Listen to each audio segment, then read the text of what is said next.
Redo of Keare Volume 7 by Keare. Prologue. After making sure the Diral Kingdom started getting rebuilt, we left on a journey once again. Ellen. Princess Norn remained to rebuild the Diral Kingdom. Many nobles and civilians died, so we had no choice but to use the people the feudal lord of Ranalit to gather to rule it. But if we leave it to them, the Diral Kingdom will be occupied from the inside. That would be unforgivable. It's my toy, so I have to reconstruct it to how I want it to be. To start rebuilding it with those people, a first-class ruler isn't enough. We need the best ruler. The Dragon Knights haven't come yet. Keare. We came to a forest near the Diral Kingdom. From here, we're planning to return to the Demon King territory. Going on foot would obviously be too far, so we're using dragons. I had the Dragon Knights return to hand over a letter to Eve, and requested for them to return the day after the Diral King gets executed. Since it would stand out if a dragon were to come to the capital, we made the forest that is a hidden passage to the castle to be the meeting place. The air is delicious here. Being in the castle for so long made it hard to breathe. I had to take the appearance of Princess Flare too, so my shoulders became stiff. Freya. While saying that, Freya straightens her back. Freya is a beautiful girl with pink hair. Since she had been taking the appearance of Princess Flare recently, Freya's appearance feels fresh. Yeah, it doesn't feel bad being called a champion and being respected, but as long as they look at us like that, we can't do anything imprudent. Keare. Freya and I rose up as champions that saved the country, so we worked hard under Ellen's orders. The Diral King's rampage caused a lot of damage to this country, so if we don't appeal to them as their idols, champions who saved the country, the citizens wouldn't be able to keep going. Thanks to that, the Diral Kingdom started slowly but surely going forwards. Even now, I think that making the Diral King go one lap around the capital while getting stones thrown at him was a masterpiece. His whole body had swelled up and was spilling blood, but he still didn't die. I chopped off his head in front of the citizens since it couldn't be helped, and they started praising the hero of healing, Keare, as a champion. It felt pretty good. Keare-sama. Setsuna likes journeying rather than living in the castle. Setsuna. I am of the same opinion. That suits us more. Keare. The beautiful, wolf-eared girl Setsuna and the beautiful swordswoman Keare both seem happy to be away from the castle. Leaving aside Setsuna, it's surprising for you to say that, Keare. I thought you would be more used to it, considering how big your noble family was. Keare.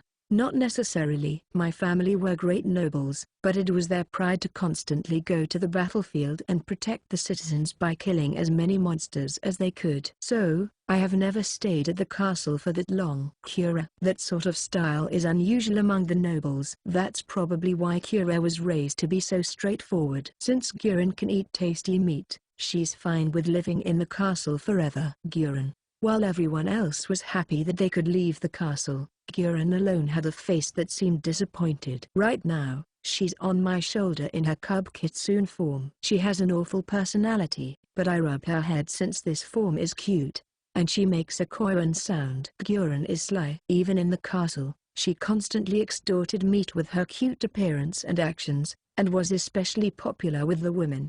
We look up at the sky. It's about time for the Dragon Knights to come.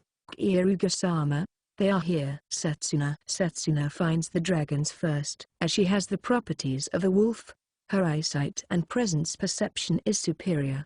We wave our hands, and the dragons show off their acrobatic flight. It's probably their way of greeting.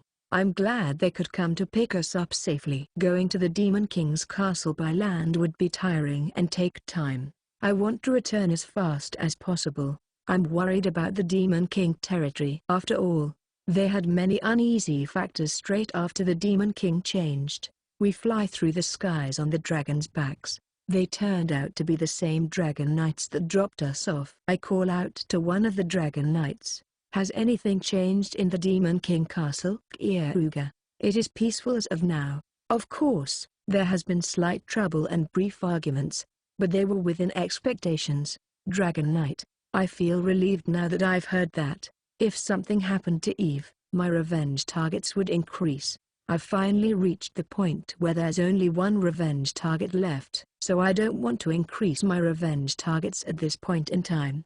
Then that's good. It sounds like Eve and the elders are going on well. Keare. Eve is a quick-witted girl, but she's overwhelmingly lacking in experience. Because of that, she took the style of letting the elders, from the tribes that were persecuted by the previous demon king, do most of the politics, and making the final decision by herself. I was worried that Eve might become their puppet, but it was the most realistic method. I have not heard any bad rumors about Eve Sama's skill. Dragon Knight. I'll have to praise her when we get back. Keare. Eve is a lonely and spoiled child. And she's quite lewd. She's probably wetting her pillow and even her underwear right now, thinking about me. I'll give Eve love for a whole day. The dragons speed up. At this pace, we should reach Ranalita, our stopping point. By the time the sun sets, we reach the disarray town, Ranalita. We're dropping by here to let the dragons rest. Although they are dragons, flying from the Diral Kingdom to the Demon King Castle in one day is impossible. They need to insert rests sometimes.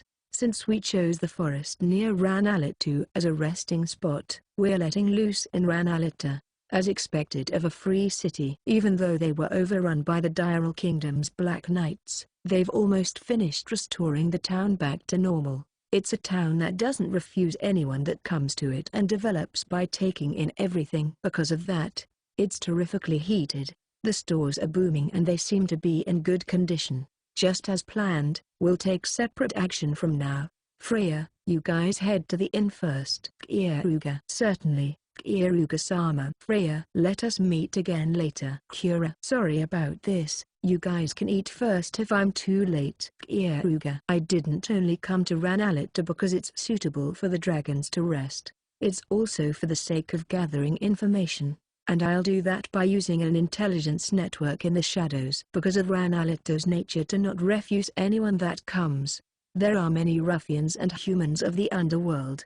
Their intelligence network is outstanding, and they even surpass the Diral Kingdom's secret information division depending on the field.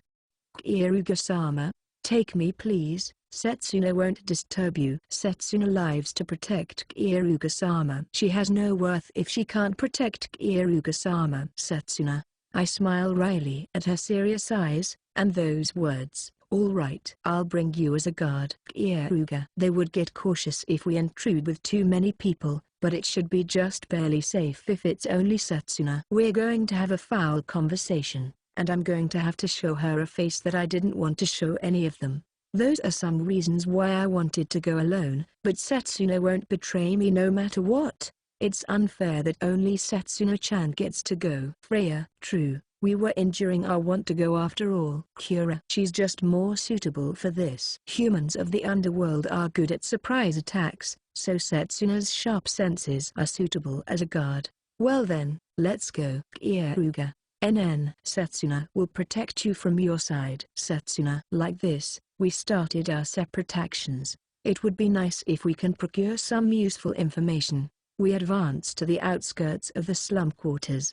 The air around here is heavy. It's overflowing with vagrants and beggars, and there are shops selling illegal goods and slaves. Setsuna frowns. She used to be a product here. People like Setsuna are still being sold here. There sure are a lot of shops selling slaves. It's probably not fun for you since you're a former slave, right? Keare. That's true, but Setsuna thinks it can't be helped. Setsuna took a philosophical view. Despite her young age, contrary to her appearance, she's actually an adult. We enter one bar by paying the commission there and saying the secret code. We get taken further in. There's an informant here. Although he's skinny, a guy seems intelligent was sitting in the room inside. Bro, you don't seem to have much cash, but the information here is pretty expensive. Informant. I have money. Is this much enough? Keare.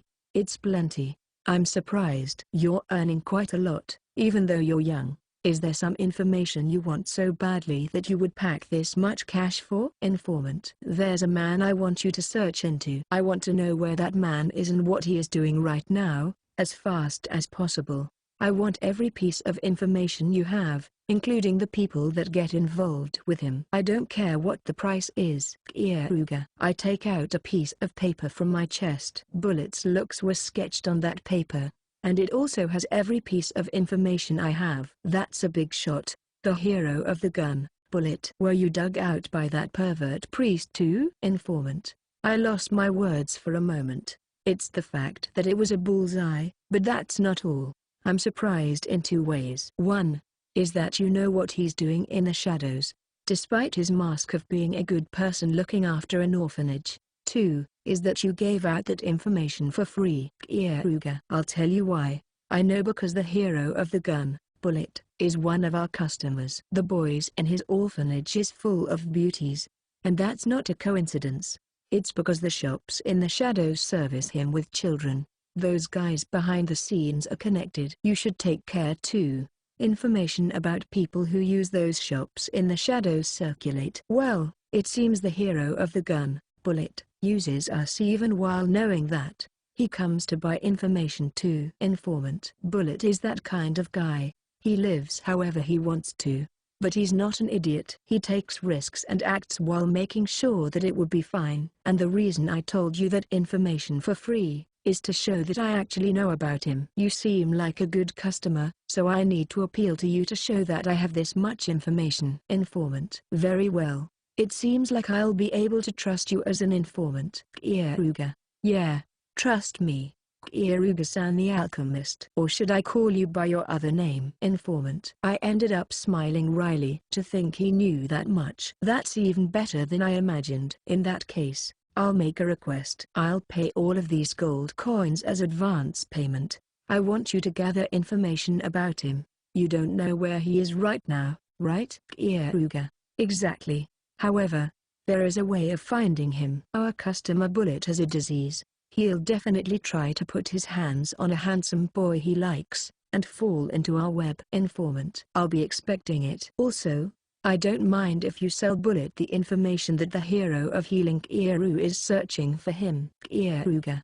The informant scratches his face. Ah, you knew, huh? Informant. You're doing that kind of business. Besides, he'll move if he knows that I'm searching for him. Just as I want him to. Keare. Keare is the ideal young boy for Bullet. If he knows that I'm searching for him, he'll probably come to meet me with a bulging crotch. All right. I accept. How should I contact you? Informant. The informant and I work out the details. I request him to send everything he knows, in detail, to a place in Brinica. As expected, he wouldn't be able to send one to the Demon King territory. Thinking about it normally, Bullet should have died already. Investigating about him is meaningless. However, I'm sure of the premonition I have inside of me. He's still living, by some way or another. I made the Diral Kingdom's Secret Information Division investigate him too, but I visited the informant because I felt that that's still not enough. Once we reach the Demon King territory, we can even use demons and monsters. I'll accomplish my final revenge no matter what. For that sake, I need to find him. I definitely won't let him escape. It's strange. In the first world, I was scared of him, wanted to run away from him, and just afraid of him. But right now, I can't help but want to meet him. I'll make him taste even more pain, fear, humiliation and pain that I had to go through. By just imagining that, a dark smile crept up to me. Chapter 1. I requested the informant in Ranalit to investigate the hero of the gun, Bullet. They can find information that even the Diral Kingdom's Secret Intelligence Division can't catch. Like it was only natural. They said they can hold him down when Bullet comes to restock on handsome boys, but that was an idea that I hadn't thought of. Keare-sama, good thing the request went well. Setsuna. While linking arms with me, Setsuna happily swings her tail. Yeah. When it comes to information warfare, there really are things that can't be done without the help of an organization. I'm glad they accepted it. Keare. Until now, I was able to gain information and abilities from all sorts of people with recovery heal. As expected, I wasn't able to gain personal connections. Well, I have the authority of the Demon King via Eve and the Diral Kingdom via Freya, so there's no problem with that. The sun still hasn't set yet. It seems like we'll be able to eat with everyone at this rate. Keare. Ranalita has lots of good restaurants, so Setsuna is looking forward to it. Setsuna wants a meat dish. Setsuna. That's my plan. Keare. Setsuna. the wolf-eared, beautiful girl, and Guren the kitsune. Since both of them love meat to the extreme, so our feasts mostly have meat. Setsuna and Guren don't mind as long as it tastes good, so it can be a seafood dish too. Our meals in the Diral Castle were first class, but we dined together with officials as the rebuilding was happening, so it was a bit hard to rest. Today, I'd like to go to a restaurant where we can make noise with ease. While thinking about that, we return to the inn. As I approach the door, I notice another presence, other than Freya, Keare, and Guren. Since they don't seem to be fighting, I'm guessing they're a guest. I open the door with a suspicious feeling. Well, Kiruga-sama, you came at a good time. I am a messenger of the Ranalita feudal lord. After hearing that you visited Ranalita, my master ordered me to invite you to his mansion. Messenger. He probably caught our tracks when we rented the inn. I didn't use my alchemist Kiruga or Keare, the hero of healing, name. The fact that he still noticed us, means he knows my looks too. I should change my appearance afterwards. That being said, although my Kiruga appearance is artificial, I'm attached to it since I've been using it for a long time. Besides, I don't want to tamper with the appearances of the women I like. I will certainly come. Kiruga, a full real Ranalitu is an outstanding man as a feudal lord. He wouldn't meaninglessly call me. He's probably aiming for my power, but he's not a man that would do something so pathetic like one-sidedly relying on me. Since he's calling me, he will most likely make a negotiation that we mutually benefit from. That being the case, we'll be postponing our plans to eat good food at ease for today. Kiruga, it can't be helped. Keare, yes. It is only natural for people to rely on Kiruga-sama. Freya, Setsuna agrees. The food the Ranalita feudal lord gives out tastes good. Setsuna. Guren doesn't mind wherever as long as there's meat. Guren. I smile wryly at Setsuna and Guren's words. Even though they're polar opposites, one is a faithful dog type and the other is a whimsical kitsune type, their thoughts occasionally match when meat is involved. Well then, what reason did he call me for? I visit a full real Ranalita's mansion that I visited the other day when I saved Ranalita from the army of Black Knights. As usual, it's a tasteful mansion. Although an outrageous amount of money was spent on it, they're good quality but not too gaudy either. I can feel a mature sense of beauty that a parvenu wouldn't have. A servant offers me to enter the large bath. Kiruga-sama, let's accept their offer. Freya, I agree. We have not entered one in a while, after all. Keare. Freya and Keare bit at that. Both of them love baths. A large bath existed in the Diral Castle too, but that was made into a dump site. The things that were thrown away there were slightly special, and it was in a condition that couldn't be reused. Because of that, we couldn't use the bath while we were in the castle. All right. Let's borrow the bath. The meal will taste better if we clean our bodies beforehand. Kiruga. NN. Setsuna will wash Kiruga-sama's back. Setsuna. Guren will swim lots and get hungry. Guren. Like this. We decided to take a bath before eating. It's an outrageously wide bath made out of marble. The hot water wasn't just some warmed up water, but it seemed to be coming in from somewhere and it smelled like a hot spring with viscosity. It's awfully extravagant, but the Ranalita feudal lord has enough assets to be allowed to do that. I wash my body lightly and soak myself in the bath. As I thought, spacious baths are good. If it's just to heal my body's fatigue, recovery heal is plenty, but this heals my mind too, and it is the good feeling you can only experience in a hot spring.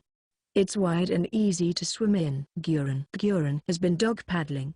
No, kitsune paddling in her kitsune cub form since before. It's bad manners, but it's fine since she's cute. That reminds me, I've never seen her naked when she's in her girl form. I catch Guren, who was swimming in front of me, and raise her up. Oof me, Guren can't swim like this. Guren, if you want me to let go of you, turn into your girl form. Kiruga. Then will you let go? Guren. I promise. Kiruga. Guren grows bigger in my hand. Since I'm holding her up, I can perfectly see Guren's different places. She turned into her kitsune-eared, beautiful girl. She's an outrageously beautiful girl with mischievous eyes. It looks like she's around 14 years of age. but her growing parts made me want to grab at her. Her fluffy kitsune tail makes a good accent, and it's cute. Hey, Guren. Keare. What is it? Guren, you sure are cute. Can I have sex with you? Keare. Guren bit my arm. As I let go of her, she kitsune paddles away in her girl form and glares at while keeping her distance. Gosyu Jinsama is a pervert. Guren was born from Gosyu Jinsama's mana and mind. In other words, she is Gosyu Jinsama's daughter. Incest is no good. Guren. Now that she mentions it, that's true. However, I can't possibly think of Guren being my daughter. She isn't similar to me at all, and we aren't connected by blood either. In the first place, I'm the type that wants to do it even more when I get told that I can't. However, I don't like to force it if they aren't one of my revenge targets, so I'll just stop for now. Well, I won't force you to do anything. Keare. I just want to do it with women that I want to do it with. I should think of something that will make Guren want to do it. Eve didn't like it at the start either, but she began to demand it from herself in the blink of an eye. Guren will probably become like that someday. Keare-sama, if you want to do something like that, Setsuna is here for you. Setsuna. Before I knew it, Setsuna had started hugging me from the front. You're so cute, Setsuna. Keare. I hug her back. I'll knock my fierce feelings I got from looking at Guren into Setsuna. Setsuna-chan is always stealing a march on us. Freya, we have always wanted Keare to give us his love. Freya and Keare came over too. Being too loved is a problem too. Keare. It's considerably tough to take on all three of them, but all three of them are high-class beauties, and they're in good condition too. Just like Guren was saying, food tastes better if you exercise before eating. I glance at Guren. In Eve's case, she had a keen interest in it and would look at us from time to time, but Guren isn't showing any interest and is just kitsune paddling in a good mood in her kitsune form. I feel like I'm going to have even more trouble than I had with Eve. We changed into the clothes the Ranalita feudal lord prepared for us and rest in our room after cleaning our bodies in the bath and doing some light exercise. After a while, a servant calls out to us, saying that they have finished preparing the meal. In the room we were guided to, the Ranalita feudal lord had taken a seat and welcomed us. Welcome, champion. To think you would not only save Ranalita but even the Diral Kingdom itself. The hero of healing Keare-sama is a true hero. A fool. You did not call me here to give me that kind of flattery, right? Keare. I talk more politely towards this person. It's also because I respect him, but it's mostly because we are equal business partners. It's not like I'm going to be one-sidedly exploited, nor am I going to do that to him. I talk more politely exactly because he is a partner I can give and take with. That is exactly correct. However, let us enjoy our meal first. Since I heard what you liked when I invited you last time, it should have become an even better meal. A fool. I am looking forward to that. Keare. Starting with the appetizers that were lined up first, Keare and Freya's favorite dishes were there. The meat and seafood dishes that are going to be brought in will probably be our favorite dishes too. Our dinner meeting advanced. Everyone is in a good mood. It's understandable. The chefs that Ranalita hired have a remarkable ability. On top of making everyone's favorite foods with the best ingredients, they improved it and made it taste even better. What I'm eating right now is roast beef with honey sauce. It's Setsuna's favorite food, but by putting honey in the center and boiling it with several fruits, the meat became softer and the sauce has an amazing sense of unity with it. Their way of using spice is skillful too, as they were able to firmly tighten the roast beef that could have turned sickly sweet. The combination of soft meat with sweet and spicy sauce was superb. The fish pie that was taken out before the meat dish was good as well. Although there are many good restaurants in Ranalita, as expected, there aren't any that could make this kind of food. For the final dessert, a flaky tart that was abundant in the seasonal fruits was brought in. Just like many girls, Setsuna and the others love sweet things. And with the sweetness of plenty of expensive white sugar being used in it, everyone showed ecstatic faces. Were you able to enjoy that? A fool. Yes, I would not be able to eat anything better than this elsewhere. Even royalty would not be able to eat this kind of meal. Keare. It's not flattery, but the truth. Since it's Ranalita, that developed by accepting both good and bad things, this kind of dish was produced. I am happy to hear you enjoyed it. The fun meal has finished. Do you think it is about time to enter the main deal now? Keare. Well then, I will do just that. Hero of healing Keare-sama, I heard you are making a place to lead the war between humans and demons to peace. That information is supposed to be more or less top secret, though. Keare. Well, things leak from places they can leak from. That's true. After all, most of the humans that were connected to the Diral Kingdom's domestic affairs were killed by the Diral King's rampage or escaped out of the country. Because of that, I relied on this man's personal connections to deal with a serious shortage of human resources. As long as we use the men he prepared, we should think under the assumption that all the information has leaked. So, what do you want to say about that? Quit the idea of making peace? Or are you going to give me advice? Keare. I will not tell you to quit it. Ranalita will be grateful if the demons stop invading. I don't accept those words truthfully. After all, Ranalita was on the side that actually gained from fighting against the demons. Since the demons kept invading, recovery potions, weapons, armor and such were sold. If peace is made with the demons, although the fights with monsters that naturally occur won't stop, the frequency of fighting will drop sharply, and the amount of those things being sold will drop greatly. There are many people who want to continue fighting too. Keare-sama, please do not look at me with those eyes. We have calculated that it would be an overall plus if we made peace. I swear to the God that this is true. However, there are people that believe this will put us at a disadvantage. So those sorts of people are aiming at us. Keare. That is correct. There have been those sorts of movements. Of course, they should be no problem for you, Keare-sama.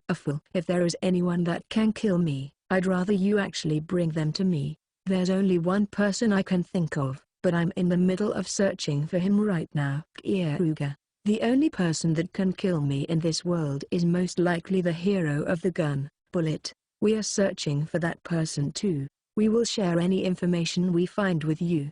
So you even know that much? Keare. Yes, Ranalita is my garden after all. However, I called you for a different. No. It might be a related incident. The neighboring country, the Grandspark Empire, is trying to start a war against the Diral Kingdom. The Grandspark Empire, It's not that much of a strong country, right? Keare. They're overwhelmingly inferior in national power compared to the Diral Kingdom. The Grandspark Empire had been obediently submitting money, goods and technology to the Diral Kingdom until now, under the pretense of it being necessary for the sake of protecting humanity. One characteristic of their country is that agriculture isn't going well with their infertile land, but their manufacturing industry has developed because of their mining. So, their weapon and tool production should be active. Certainly, their national power is greatly inferior to the Diral Kingdom. However, they should be able to crush the current Diral Kingdom. Well, yeah. Since many towns became independent and many people immigrated, the country is still like a patient, since it doesn't have an army. Keare. The injuries taken from the Diral King's rampage were big, just like I said right now. Many towns declared they would become independent, and there is no army to keep them in check. They've got their hands full with just protecting the capital. Then, the Grandspark Empire's aim is Ranalita feudal lord. Is the Grandspark Empire's aim to defeat the Diral Kingdom and become humanity's shield on behalf of it? They want to do what the Diral Kingdom used to do. Keare. Yes, that is what I was thinking too. If they defeat the Diral Kingdom, peace won't be established, and even if it did, they can break the peace for the sake of their profits and invade the demon territory. This is considerably troublesome. You want me to stop that? That's Ranalita's will, right? Keare. Yes, exactly. I said it might be related to the person you are searching for, before, right? The truth is, apparently a guest came to the Grandspark Empire recently and instigate the royalty. Apparently, he gave them a strange power, and that person himself had absolute power. Because of that power, the Grandspark Empire is thinking of starting a war. Could that be? Keare. There is no proof as of now. but there is a high chance of it being so. A fool. By the time I realized it, I had been smiling. The hero of the gun, bullet, that made off with the philosopher's stone. It wouldn't be weird for him to move like that. He would gather handsome boys at a place that has a high opinion of him, and remake his harem. Not only that, against the new Diral Kingdom, it'll make a situation where I have no choice but to come out. I see. So they are enemies I have to defeat to create a world of peace. I will cooperate once the enemies start moving. Keare. Yes. We will be gathering information so you can move whenever. A fool. I tell the Ranalita feudal lord my information network that connects to me in Branica. They're going to contact me when the Grandspark Empire starts moving. Bullet. You're the best. Even though the poor treatment you gave me in the first world was worthy of giving certain death. You even stole the Philosopher's Stone, and on top of all that, you're even interrupting my ideal world making.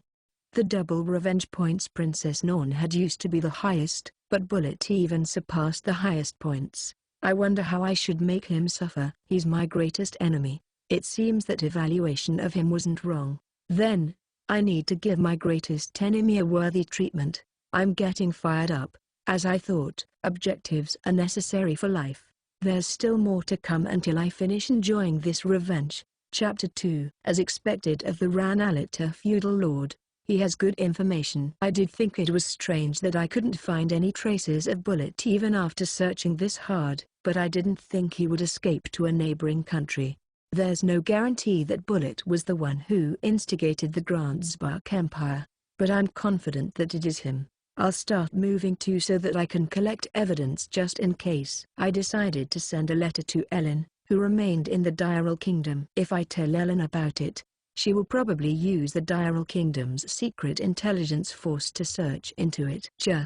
There are dangers in using the secret intelligence force to search for Bullet. The Diral Kingdom's secret intelligence force is outstanding. They're feared by other countries and outlaws even more than the regular army is. Exactly because they exist, the Diral Kingdom was able to somehow keep going. Even when the Diral King went mad, the secret intelligence force was still safe. Reasoning and intelligence are necessary to gather information, so they would be useless if they became Black Knights. So, the Diral King didn't use the black power on them. And, since he was afraid of losing his means of gathering information, the Diral King didn't exile them. On top of that, their loyalty is high and they didn't even escape from the country in a situation like that. Thanks to that, only the secret intelligence force was able to stay safe even when the Diral King went mad.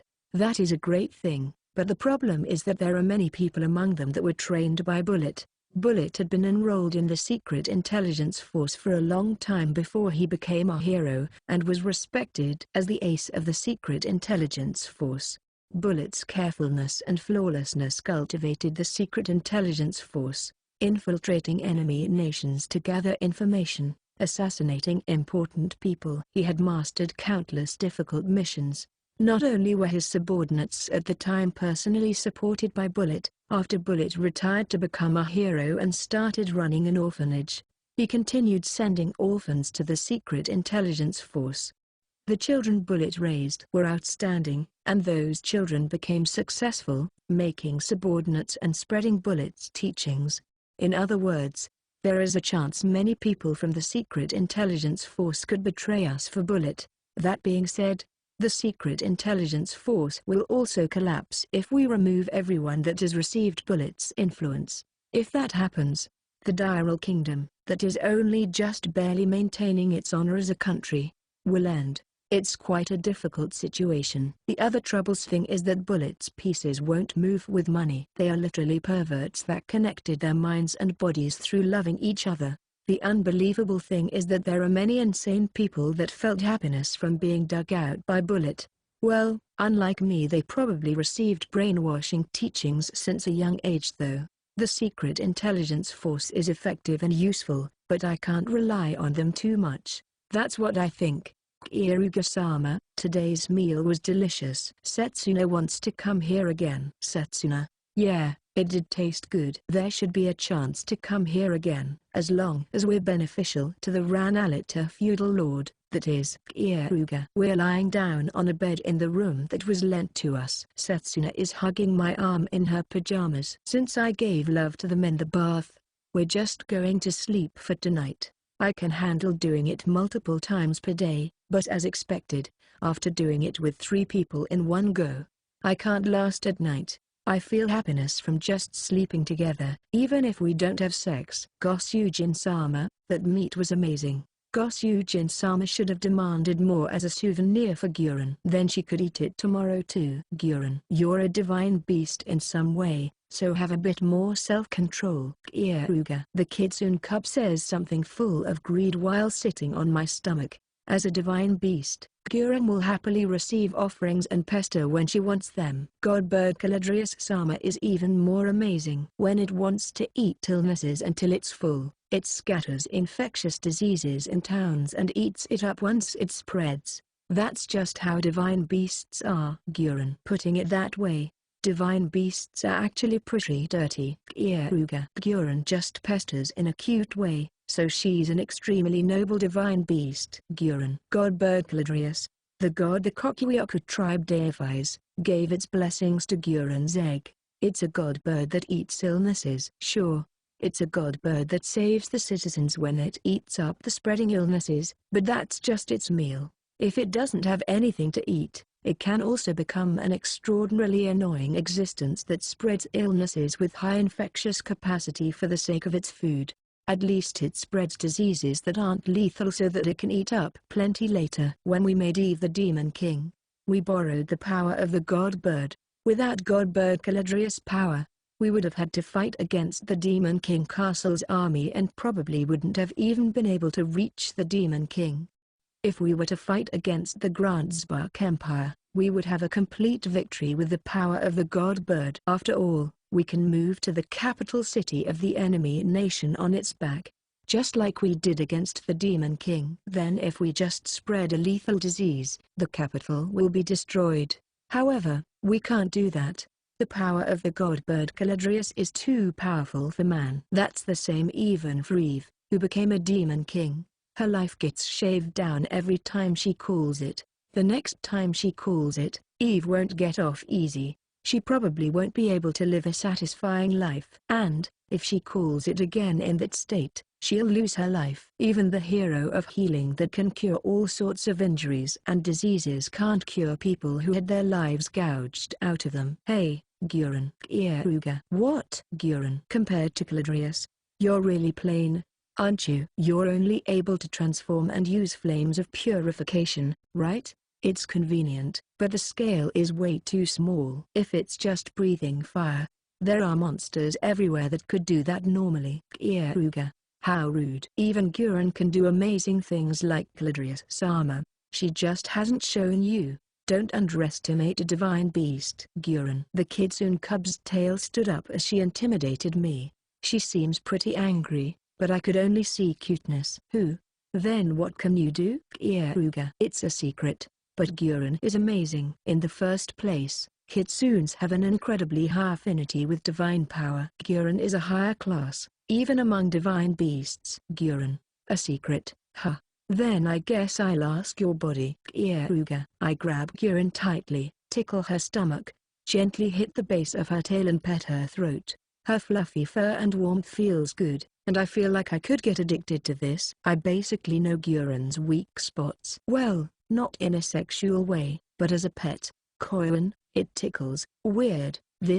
My body feels warm. It's not bad. Keep doing it. Guren. Guren is rolling around. This is fine in its own way, but I want to sexually give her love someday. Do you feel like talking now? Keare. Just this much won't make Guren submit. So, do it more. Guren. I see. So it's still not enough even after this much, huh? I guess I'll just quit now and stop. Keare. She can talk if it's just a bit. So keep petting the base of the tail. Guren. It's a good thing, to be honest. I'll make her feel even better. This feels good. Guren still has a young body so she can't use it yet, but she can use her real power once she grows up. Guren. I see, so her kitsune cub form is her young form even as a divine beast. Huh. So, what's your real power? Keare doesn't know either. Divine beasts awaken to their true power once they grow up after all. But she knows it's something really crazy. Even now, she can use some simple things other than transforming and using flames of purification. That's the thing that seems crazy. It's a lot scarier than Godbird Caladrius Sama. What, so you just have a damn useless, vague prediction? Keare is going to power up when she becomes an adult. The petting feels good. The cub kitsune's body is exhausted. Taking advantage of the moment, I touch a weird place, but it isn't fun at all when her appearance is that of a beast. Next time, I'll make her feel good from the base of her tail, get her throat petted in her girl form and play sexual tricks on her as much as I want by taking advantage of the moment. Alright. Then, when will you grow up? Keare. If she can do this, something really crazy, I can put it in my plans before big fights and use it in my tactics. She doesn't know that either. Divine beasts grow at their own pace. Some grow up in 3 hours after being born, and some take 1,000 years. As expected of divine beasts, they're mysterious creatures. Keare. If you really want it, apparently it can come faster. But Keare is fine the way she is. Keare's cute after all. I see, so you just have to want to become an adult. Huh. Keare. I heard something pretty good. I'll make Keare into an adult. Since Keare isn't a revenge target, I'm not going to force her to do erotic things, but I'm planning to guide her into holding an interest in it. I had a slightly guilty conscience of wanting to do that, but now I have a just cause. If it's to make Keare stronger, it can't be helped. There. It's over. Keare. That was a bit lacking. Keare gives you permission to play with her tomorrow too.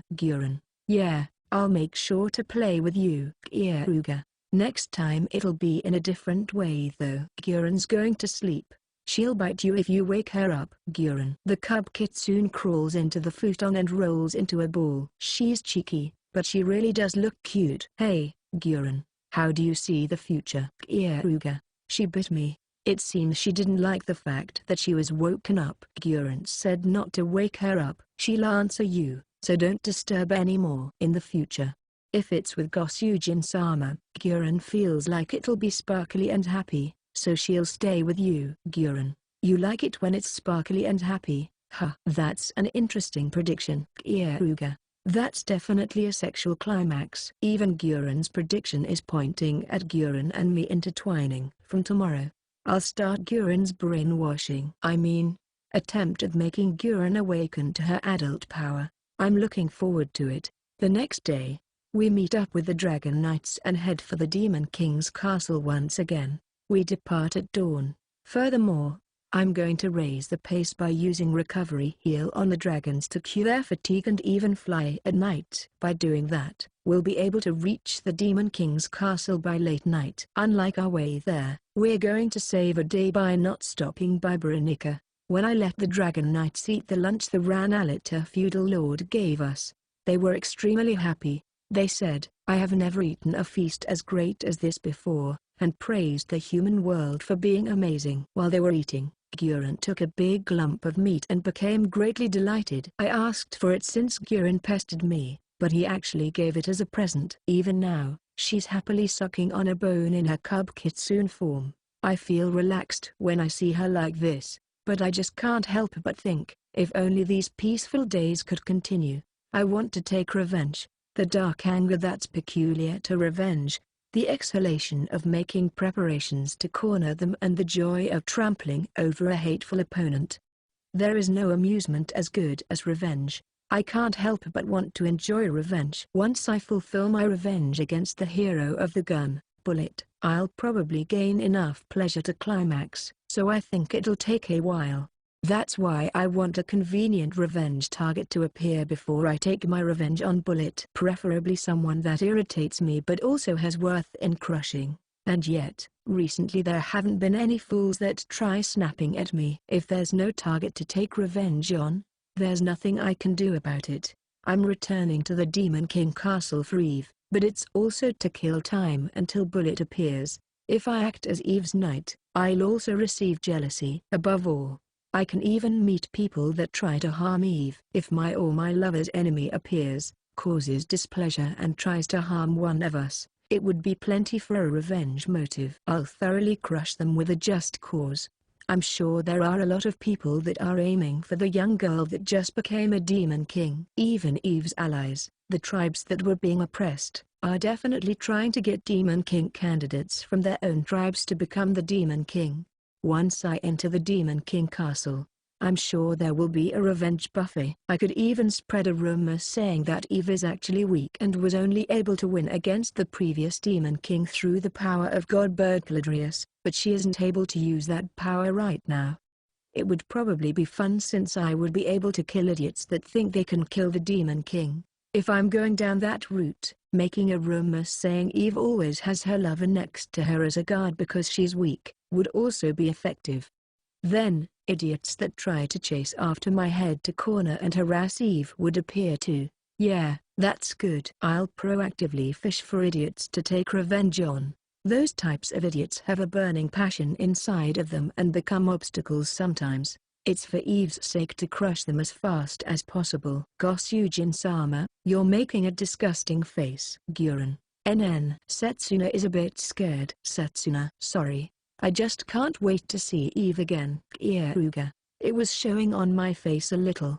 Just like sexual desire, it really isn't good to store up revenge desire. I want to let out my feelings and feel better soon. With some breaks in between, we continue traveling through the night, using the moonlight for guidance. And now, I can finally see it.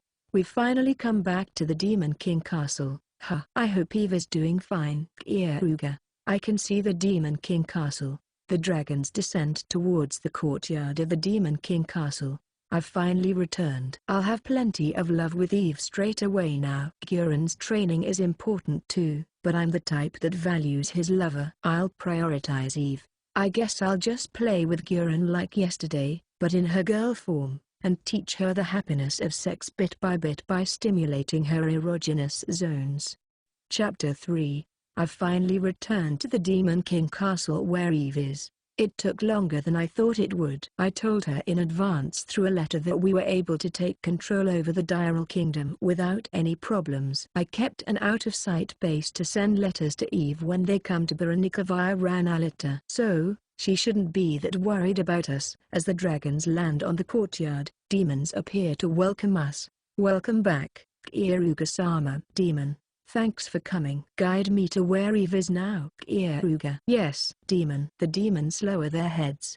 I left behind a great achievement by defeating the Demon King, and I'm also Eve's personal knight. So, I have a fitting position here. As a personal knight, I'm allowed to do anything as long as it will benefit Eve. I can take out quite a budget if I ask for it, and I can even use the army. The special features of this status are that I'm allowed to kill and that if someone harms me, it's a treason to the Demon King. Basically, I can do whatever I want. Demon King Eve-sama is currently in a meeting.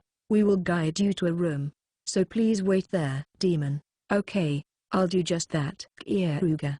We enjoy tea and sweets in the room we will lead to. It's interesting to taste the sweets in the demon territory, as they have slightly different flavors to the ones in the human world. The taste of the sugar itself is different. The tea is quite exciting in its own way. It's not bad.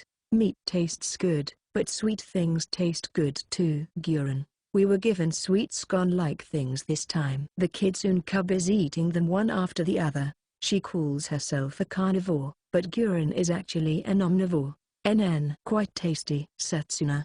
There was a strong, strange taste on my first bite, but it's quite good as you get used to it. Keare. Setsuna and Keare both seem to like it. On the other hand, Freya stopped after her first bite as it didn't suit her taste. Guren's stomach is full. Guren. The kitsune cub rolls into a ball and starts sleeping on top of a desk. As I nonchalantly stroke her stomach and head, Guren purrs with an ecstatic face. Fumu.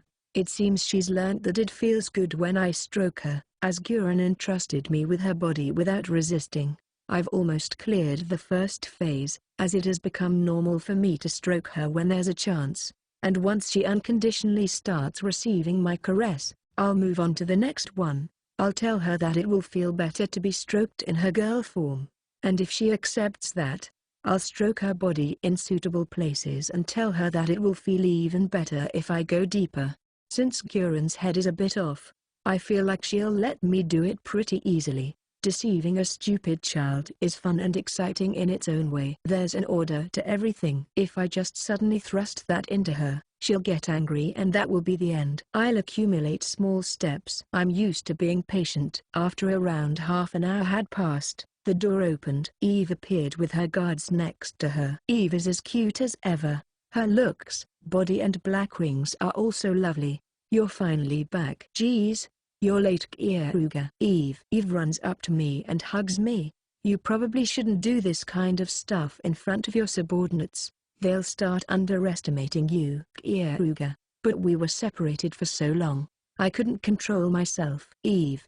She hugs me strongly. Not only was she lonely, I'm sure it must have been uneasy at the Demon King castle. Good grief, you're so selfish. I'll take over as the guard so you guys can go to another position. Keare. Yes, understood. Guard. The demon guards leave the room. After confirming the door is closed, I kiss her.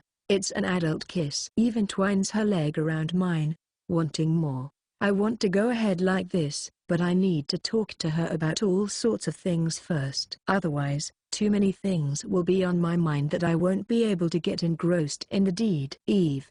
I'm glad you're doing well. Keare. Me too. I was really worried, you know. Eve. I smile wryly. It's a reaction I couldn't even imagine she would give when I first met her. She gave a natural reaction as a lover. In Eve's case, I gradually trained her without using brainwashing. Thanks to that, she was done pretty well. When we were at the Diral Kingdom, we subjugated the existence that creates Black Knights and the Diral King, and then, we left Ellen there to take hold of the Diral Kingdom. How's the Demon King castle going? Keare. I've been doing it just like you told me to, taking in the power of the previous Demon King, restoring public order, adjusting things to get ready for peace with humans. I can't say it's doing well, but it's advancing. Eve. Can't say it's doing well, huh? Well, I guess that makes sense. Is there an opposing force? Keare. Yeah, they're just opposing through discussions for now though. There were all sorts of factions in the races that were being persecuted, saying that we need to massacre everyone who received good treatment from the previous Demon King, or things like peace with humans is impossible. Eve. That was within expectations. There were many races that almost perished because of the persecution they received from the previous Demon King. And, since the war with humans was so long, they have feelings they can't just shake off. You'll have to keep discussing for a while. If it's still no good, then we'll have to use force. Keare. It's not like we can't solve things through power. Eve is the Demon King. One of the powers of a Demon King is that they can give orders of absolute compliance to all demons and monsters. Since Eve is the Demon King, no one can go against her. However, it has many defects. It's a power that doesn't work if her words don't reach them, and it has no effect if there's no specific order. There's nothing we can do about people that don't face Eve. There are many loopholes if they do things other than what was commanded through the order. Forcefully ordering them will just stir hatred, and there's a higher chance for people to plot rebellions in places where Eve can't see. In the first place, she can't rule without their power. If they don't revolt or even do anything, it'll just become a bad situation. Standing above people is so difficult. Even though everyone came together to defeat the previous Demon King, they all split up after winning. Eve. That's just how it is. Let alone each race. Every single person has their own thoughts. The one that manages all of them is the Demon King. Keare. That's true. It's a little tiring, but I'll do my best. Eve. I stroke Eve's head. Normally she would get angry at me, telling me to not treat her like a child, but this time she obediently accepted it. Then, I guess I'll use the special thing I prepared for you. Keare. I click my fingers. Then, two demon government officials appeared. Eve becomes cautious, but I tell her it's okay. I had ordered them to show up straight away when I return. Here is my report. Keare-sama, the Snow Leopard tribe Chief Clutchrow has started moving to cause a rebellion. They colluded with every race with a Demon King candidate, and are currently preparing fighting power. Government official. A sudden big thing, huh? The Snow Leopard tribe is one of the oppressed races that defeated the Demon King with us, a sworn friend. The report continued on. They are currently in progress with a plan to drag in an assassin from the Thorn Turtle tribe. Government official. The races that were with the previous Demon King have been carrying out the asset confiscating plan. Eve Sama refused. Government official. Each tribe is trying to make themselves have higher positions, so exiling people with official positions with false charges are happening daily, and it has influenced the public order of the Demon King territory. Government official. Several tribes have been demanding interviews for the merit system Eve Sama is leading. However, the interviews have become 90% of the evaluation since it depends on the interviewer. The merit system has not actually been working. Government official. The Red Dog tribe asking for assistance for the towns that received war damage is embezzling. In the actual place, they are about to explode from discontent to the current Demon King. Government official. I was sure the other tribes were doing whatever they please, but this is even worse than I had imagined. These two are under my control, and they tell me information that doesn't reach Eve. They're puppets I made through transformation heal and all sorts of brainwashing techniques. By spreading puppets like these to every tribe, I can receive reports on the information they gathered. Making every chief a puppet would be the fastest thing to do, but unfortunately, those types of people have a tough guard up, which means I have to massacre all their guards to brainwash them over a long period of time, so the risk is high. That's why I chose people that were alone and reasonably high statuses to build up the people under my control. Of course, since I love peace and justice, I don't brainwash unreasonably. I make sure to only choose the people that hold Eve or me in contempt. My conscience wouldn't hurt if I do it to those sorts of people. Gaining information is the most important thing. No matter how much power I have, there's no point if I don't use it correctly, and I need information to use it correctly. This method is something I learned from watching the hero of the gun, Bullet. That shitty bastard's personality and fetish are lower than trash, but just his ability is outstanding. Thanks. I learnt a lot. You can return now. Keare. Yes, Keare-sama. Government officials. This is your reward. Keare. I throw candy at them. Then, the two government officials start breathing roughly and jump at the candy rolling on the ground. Haha, Keare-sama's candy. Government official. Delight. Passion. Unexpected. Joy. Climax. Government official. They pick up the candy on the ground with their tongues and start licking it with expressions showing ecstasy, because of how deeply moved they were. Their pants swelled out from becoming erect, and one of them wet his pants. It's kind of disgusting. I adjusted them too much. As their candy disappears, they bow with awfully sad faces. I throw a bag with plenty of candy at them. This is for the other cooperators. Make sure to give it to them. I'll throw you guys away if you dare snatch it. Keare. Yes, haha, I understand. I will take care of everyone's portion. One, won't eat. Keare-sama's, won't eat. Patience, NNNNN. Government official. He's desperately enduring an intense feeling of arousal and the fear of being thrown away. Tears and saliva are spilling out, making an awful image. I wave my hand, telling him to go already, and he leaves the room. Gosyujin-sama. What were those disgusting things? Guren. When I was in the Demon King castle before, there were a bunch of people that came to harass me out of jealousy. So, after persuading them a little, they became my friends and started helping me out. Keare. It wasn't at the level of just persuading. Are you going to do that stuff to Guren? That's super scary. Guren. I won't. And I don't need to. Keare. Well, it's a lie though. I made Freya and Ellen receive a full course brainwash, and I haven't stopped giving them maintenance. Although I haven't used transformation heal on Keare, I have brainwashed her. On top of that, when I embrace her, she especially has weak spots in her heart when she climaxes, so I had always inserted my love into her.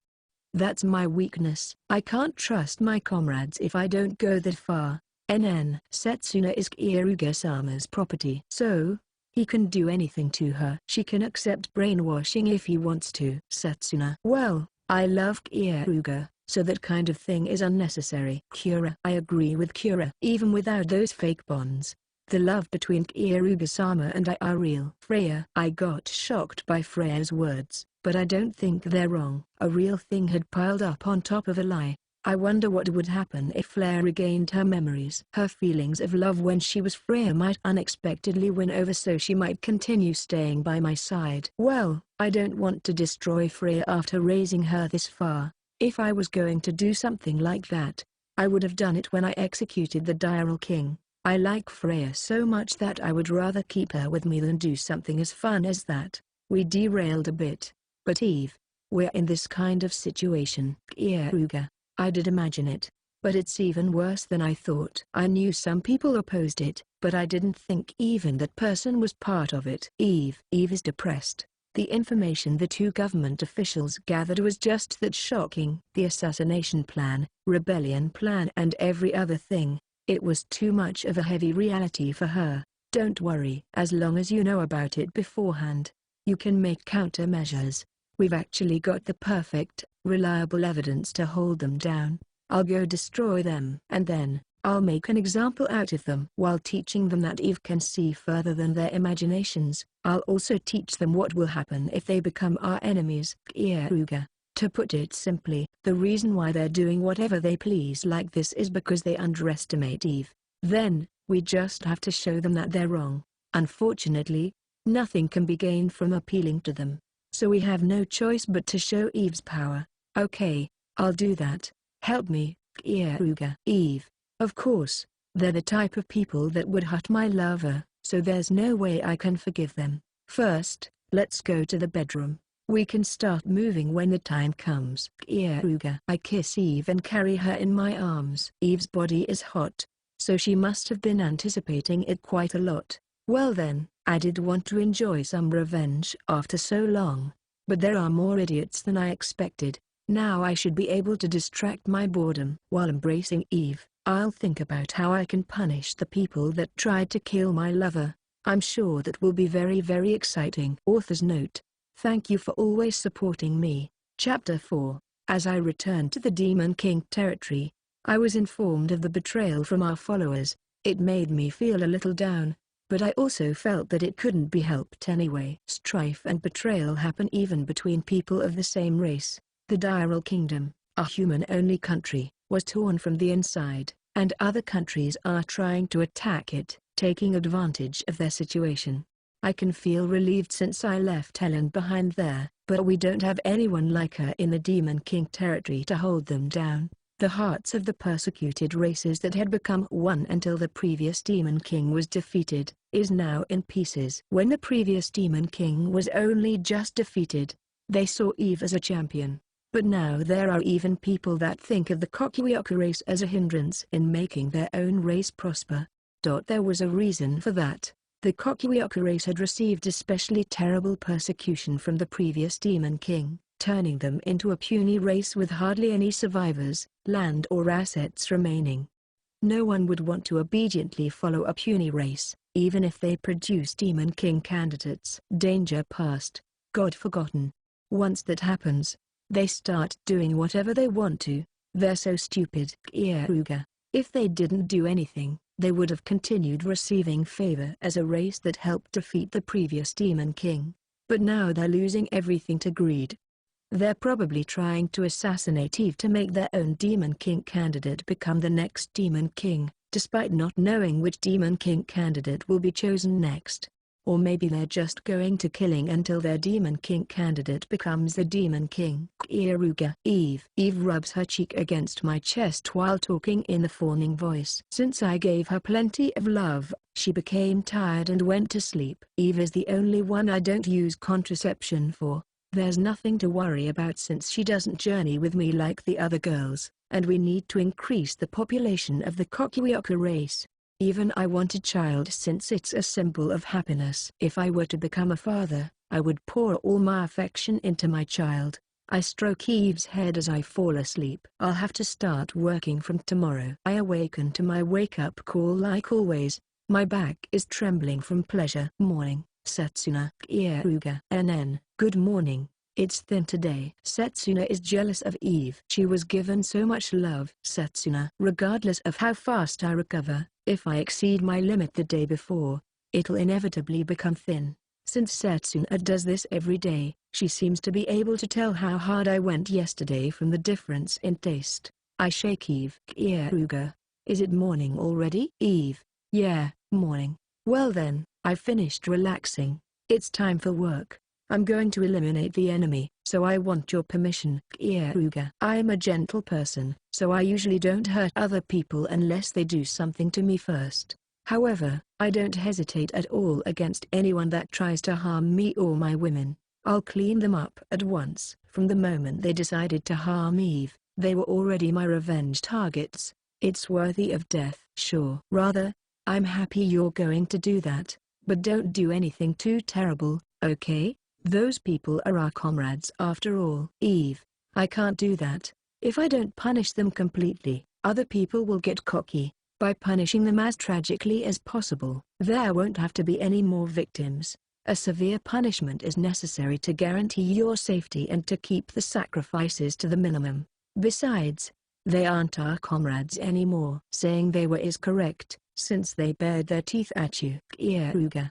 Since Eve is kinder than me, she would try to cover for all the traitors if I don't go this far, and yet, she's still worrying. I hate the people that tried to take advantage of Eve's naivety. I'll have to harden my heart for her. So it's really necessary, right? Eve. To make sure you don't get killed. Yeah.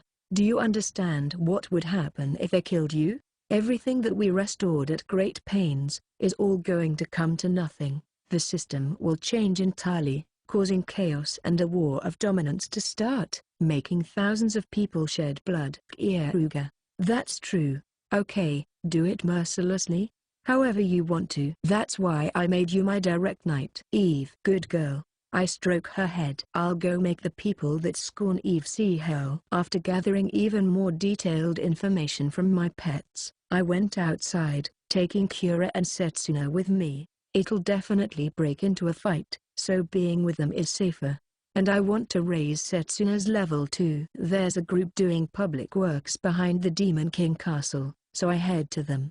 Only the snow leopard race is working on it. They're a race of therianthropes that have a light layer of blue fur on their bodies. The snow leopard race is fairly close to humans in appearance, but their slender bodies, slanted blue eyes and blue hair gives off a sharp impression. As I ask the man and woman in command what they're doing, they timidly said they're repairing the wall that broke from the battle some time ago. That makes me laugh. According to the information my pets gathered, they're making an underground tunnel while pretending to be repairing the wall, to drag people opposing the Demon King into the castle. I see. Good work. Here are some refreshments. Keare. I brought ice-chilled citrus fruits for them. It's one of the treats that laborers are most pleased with, as the acidity hydrates dry throats and cures their fatigue. Direct Knight. I am grateful for this. Thank you. Snow Leopard Man. As I pass it to the man, I activate Recovery Heal to read his memories. My pets are excellent and faithful, but there are times where they could be wrong. I'm not foolish nor unhuman enough to hand judgment down to someone with no conviction. After reading his memories, I smile, draw my sword and behead him. The woman screams. Kiowa. Kaman was Snow Leopard Woman. Treason against the Demon King has a death penalty. You reported false information to the Demon King's direct knight. Keare. I only drew my sword once I was sure that he's guilty by reading his memories. Ignoring the woman's scream, I walk past her and use magic to blow off the impromptu tarpaulin that was supposedly made to cover all the baggage. Then, I see a dug-up hole and people of the Snow Leopard race desperately digging it. That was an awfully sloppy concealment. I came here because I heard there were idiots plotting the Demon King's assassination. I also heard that those idiots were making a tunnel to pull in fighting power from outside. In reality, there is a tunnel here. That man was lying, so I had to kill him. Keare. I smile at the woman. No, that's, something we were doing that's necessary for the Foundation. And you might not understand it, but it's technic. Snow Leopard Woman. Her mouth stopped there. It's because my sword touched her throat, cutting her skin. Fumu. Do you think I'm stupid enough to fall for lies like that? In addition to lying to me, you even slighted me. So a lenient punishment like the one I gave that man won't be enough. I'll have to torture you until you start pleading me to kill your family, friends and people you love. And I'll do just that in front of your eyes, with you meeting the same fate at the end. Keare. I felt killing intent from the people of the snow leopard race that heard me say that. Their eyes are saying, I have to kill you. Now that it's exposed. In the next moment, they had started to move. As demons that had the nature of a leopard, the fastest creature in the world, they rushed at me swiftly. However, did you not even question why I came with only these two? It's because we're enough to take you on. Keare. There were 6 people from the snow leopard race attacking us, wherein 5 were beheaded by Keare and skewered by Setsuna. The last one was able to reach me, but I simply made him turn into ashes with fire magic. Our levels are just too different. These guys are strong, but compared to us, level 50 is just too weak. The only remaining person was the woman in command. Now, here's a question. Why do you think I let you live? Keare. I don't know. Snow leopard woman. She trembled as she racked her mind to think of a way to escape. However, there's not even the slightest chance for her to do that. Setsuna and Keare moved to block her escape routes, saying you don't understand when you don't understand is a virtue. Very well, I'll teach you. It'll be over if I kill you after all. Your boss will probably say that you guys did it of your own accord and that some other race probably bribed you with money. They might even apologize as a representative of their race. Keare. That's for sure. Like a lizard cutting off its tail, they'll treat it as an individual problem, instead of the race's problem. Once that happens, the snow leopard's political strength will fall, but that's not taking responsibility properly. Leaving it like that would trouble me. I need someone that would make a testimony, saying that the whole snow leopard race supported it. Besides, I want to know the races you guys are working with. Keare. I can't do something like that. Snow leopard woman. Fumu, you're more faithful than I thought. You know that you're going to get cut off, right? If I ask for it, your boss will happily present your family to me, alright? They don't care about you. But if you cooperate with me instead, I can promise you the safety of your family. Keare. This is something I did under my own will. Snow leopard woman. It seems like she won't change her way of thinking even after being threatened this far. She must love her race that much. She knows that if she makes that testimony, her whole race would either be purged or at least taken off from their current position, where they have control in the government. That's why she's fine with sacrificing herself and her family. What a beautiful self-sacrificing mind. I'm glad to see that. It would decrease my enjoyment if she was obedient from the start. I see. It can't be helped then. I'll persuade you until you change your mind. I'm good at that. Come on. Don't be so scared. Fortunately, you're beautiful so I can persuade you in a way that'll feel good for you too. Keare. I'm confident in my ability to persuade others. With my special potion, I can make her obedient in one shot, but I have time and I feel like playing. I'll keep trying all sorts of things without relying on a medicine. The woman bites her tongue in an attempt to suicide. It blocks her throat, closing up her air duct. She should die within a few minutes like that. However, unfortunately for her, I'm the greatest healing magician in this world. Recovery heal. Keare. If the other person doesn't instantly, I can immediately restore them back to normal with recovery heal. She made a dumbfounded face from being healed, so I smashed her teeth with my fist, which made her unable to try to commit suicide anymore.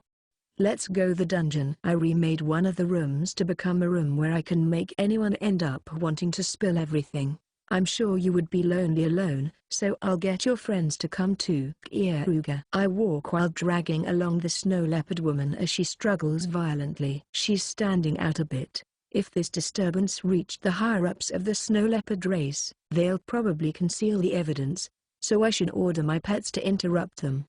I'm going to be busy playing with this woman after all. After I bring your friends to you, what do you think will happen next? I'll make you talk about everything in front of the 10 chiefs ruling the government with the Demon King. Well, our princess is kind, so she probably won't massacre everyone. Keare. I'm sure about that, which is why I'm going to be the one that's strict. I'll make everyone involved in this incident see hell. This is my first revenge after a while. The snow leopard woman has an adult charm that Setsuna and the others don't have. I prefer girls, but tasting adult women from time to time isn't bad. Besides, her heart seems pretty strong and she will probably resist until the very end. It would be boring to play with her otherwise. We arrive at the dungeon. The snow leopard woman is making a pale face from seeing all the toys in the room. Now, the game has started. I wonder how long you will last? Chapter 5. The Demon King Castle is overgrown with traitors, so I need to do a major cleanup. I first aimed at the snow leopard race, because they were being the most outrageous by trying to revolt. I was going to make a blood festival out of the ringleader, but their plans, methods and just everything is too crude that I feel let down. Honestly, they're insane. Although they did make some simple concealments just in case, there's definitely something wrong with them considering they were digging the tunnel in broad daylight. Well, it just goes to show how much they underestimate Eve. That needs to be fixed, or else other races will start to cause revolts too. I caught the snow leopard woman that was in charge of the tunnel digging. It's good that she's a beautiful, human-like woman. If she had a leopard's head, even I wouldn't do it. I can enjoy torturing her. I punched the screaming snow leopard woman to silence her and took her to the special room in the dungeon. It's a dungeon full of toys. I already made Setsuna and Keare return, since I don't want them to see me playing with her. Just in case, I did ask her to be honest with me, but she didn't say anything, so I reluctantly started interrogating her. I tried out all the toys in the room on her. Some of them were handmade, so it was exciting to try out each one. Doing this has other benefits too. Just like how I want to embrace mature women from time to time, Setsuna and the others would lose interest if there's never any change. And so, toys are perfect for adding changes, but I needed to try out the toys because I wouldn't have known if the girls would like it or not. Since they're too obedient, they say it feels good even if it doesn't or even if it hurts. That's not good. So, I'm trying them out since I have someone to torture. It doesn't matter if these toys break, so I can use them as hard as I want. After half a day, she fainted with a vacant expression while spilling drool and all sorts of other fluids. I guess this is enough for today. She probably can't even talk properly, so I'll come again tomorrow. 4 days have passed since I started trying to persuade her. She was quite tight-lipped, so the interrogation dragged on. Well, I did other necessary things to corner the snow leopard race too. I already got information about the other cooperating races and made this woman call them. All of those fools got tricked by that, so I captured them all and put them in a different prison. Unfortunately, all the messengers from the other races were all men, so I couldn't play with them. I quickly made them take drugs to tell me everything, and made my pets take care of them until their turn came. I've come to the dungeon today as well. As I sit down on a chair and cross my legs, the naked snow leopard woman came, took off my shoes and socks without saying anything and started cleaning my toes with her tongue. Her tail was swinging from excitement for what's about to happen. I've gotten pretty good at using the toys too. I can train her without relying on drugs. This time, I tried using my brainwashing and medical techniques. I was pretty good at both of them. With Recovery Heal, I found out her weak spots, and intently teased only those parts. Then, I tried out brainwashing. By doing it over and over again, she became my puppet. So, do you feel like talking now? Keare. Yes, master, I will talk about anything. Snow leopard woman. She looked at me with lust-filled eyes. Letting me play with her is no longer interrogation, but reward for her. Fumu, then tell me everything about the snow leopard race's plan. Keare. Immediately. The truth is, snow leopard woman, the plan almost went exactly how I thought it would be. It matches what I heard from the guys that were thrown in the other prison. No one told any lies. There's no difference to the fragmentary bits I heard when the brainwashing was imperfect, either. Once she finished telling me everything, she started sorrowfully rubbing her face against the place women want the most. It's strange, because she looks cute when she's like this. Well, I'm not going to give her love or have her join us.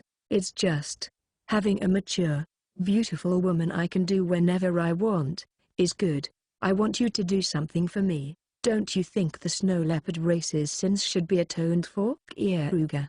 Of course. For the sake of peace between demons. Please let me help you as much as I can, Direct Knight of the Demon King. Snow leopard woman, I was going to dispose of her once I finished using her, but keeping her would probably be better so that I can play with her whenever I return to the Demon King castle.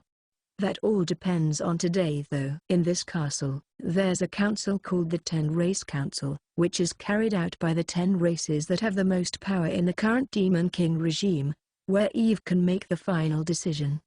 I'm also participating in this place where the representatives of the 10 races are reporting to Eve. I listened to the chiefs reporting with their heads down. There wasn't anything important, and Eve acknowledged them one after the other. Demon King Eve Sama, this is everything for today's case.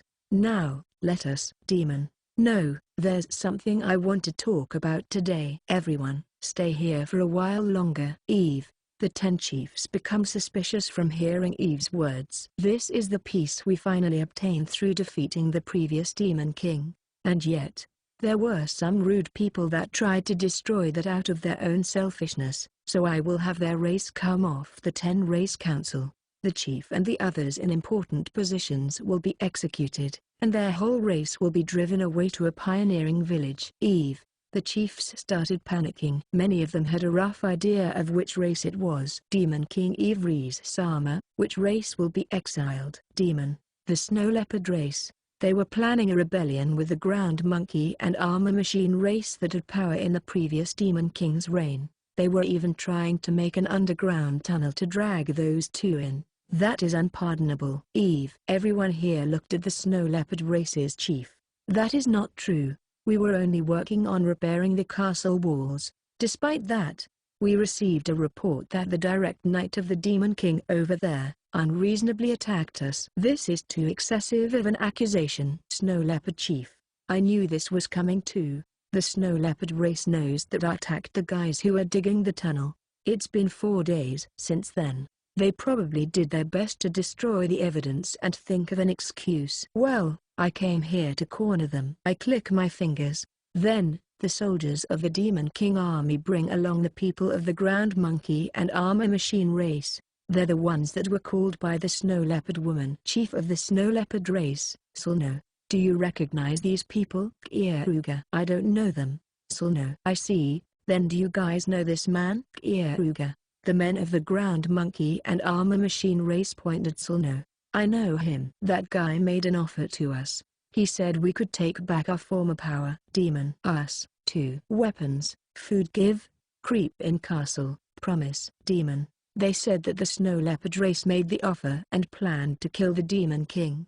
It was all in detail, about the snow leopards' cajolement, the aid they received, the rich towns in the Demon King territory, the plans to make looting them easy and so on. They were all things everyone in this place had ideas of, especially the attacks from the previous Demon King, as they always aimed at when the security would be low. Drugs are easier. It took 3 days to make that woman obedient, but only 1 hour for these guys. The ground monkey and armor machine race are under my control. I have a lot of evidence that is to do with the snow leopard race too. Should I line them up for you here? Or do you still intend on saying that it is an accusation? Keare. I didn't spend the 4 days just training the woman. These guys are already being held down. To erase the evidence, the snow leopard race cut all contact with other races, so they didn't realize it. That's all made up. That man there must have told them to say it to frame me. Sulno. I still have more evidence if you want. Keare. I click my fingers, and the snow leopard woman I trained came out. Sulno's face became stiff. He probably thought I killed her. Our snow leopard race has done something unforgivable. Thanks to the Direct Knight of the Demon King, Keare-sama, I was able to remember what justice is. I will now talk about everything. Snow leopard woman. She confessed everything. That is also made up. Sulno. This is getting hard to watch. I still have another hand to play. The chief of a different race raised his hand. We declined, but the snow leopard race did indeed try to make us join their revolt. I thought it was a joke back then, but it seems he was being serious. Demon. We also know something about it. The snow leopard race was in charge of the security for the village that was attacked last month. Demon. You bastard. You sold us out. So no. It's decided. The other chiefs started blaming the snow leopard race. I somehow endure laughing. This is actually something I prepared to. In return for overlooking them, I told the people who committed minor sins to blame the snow leopard race.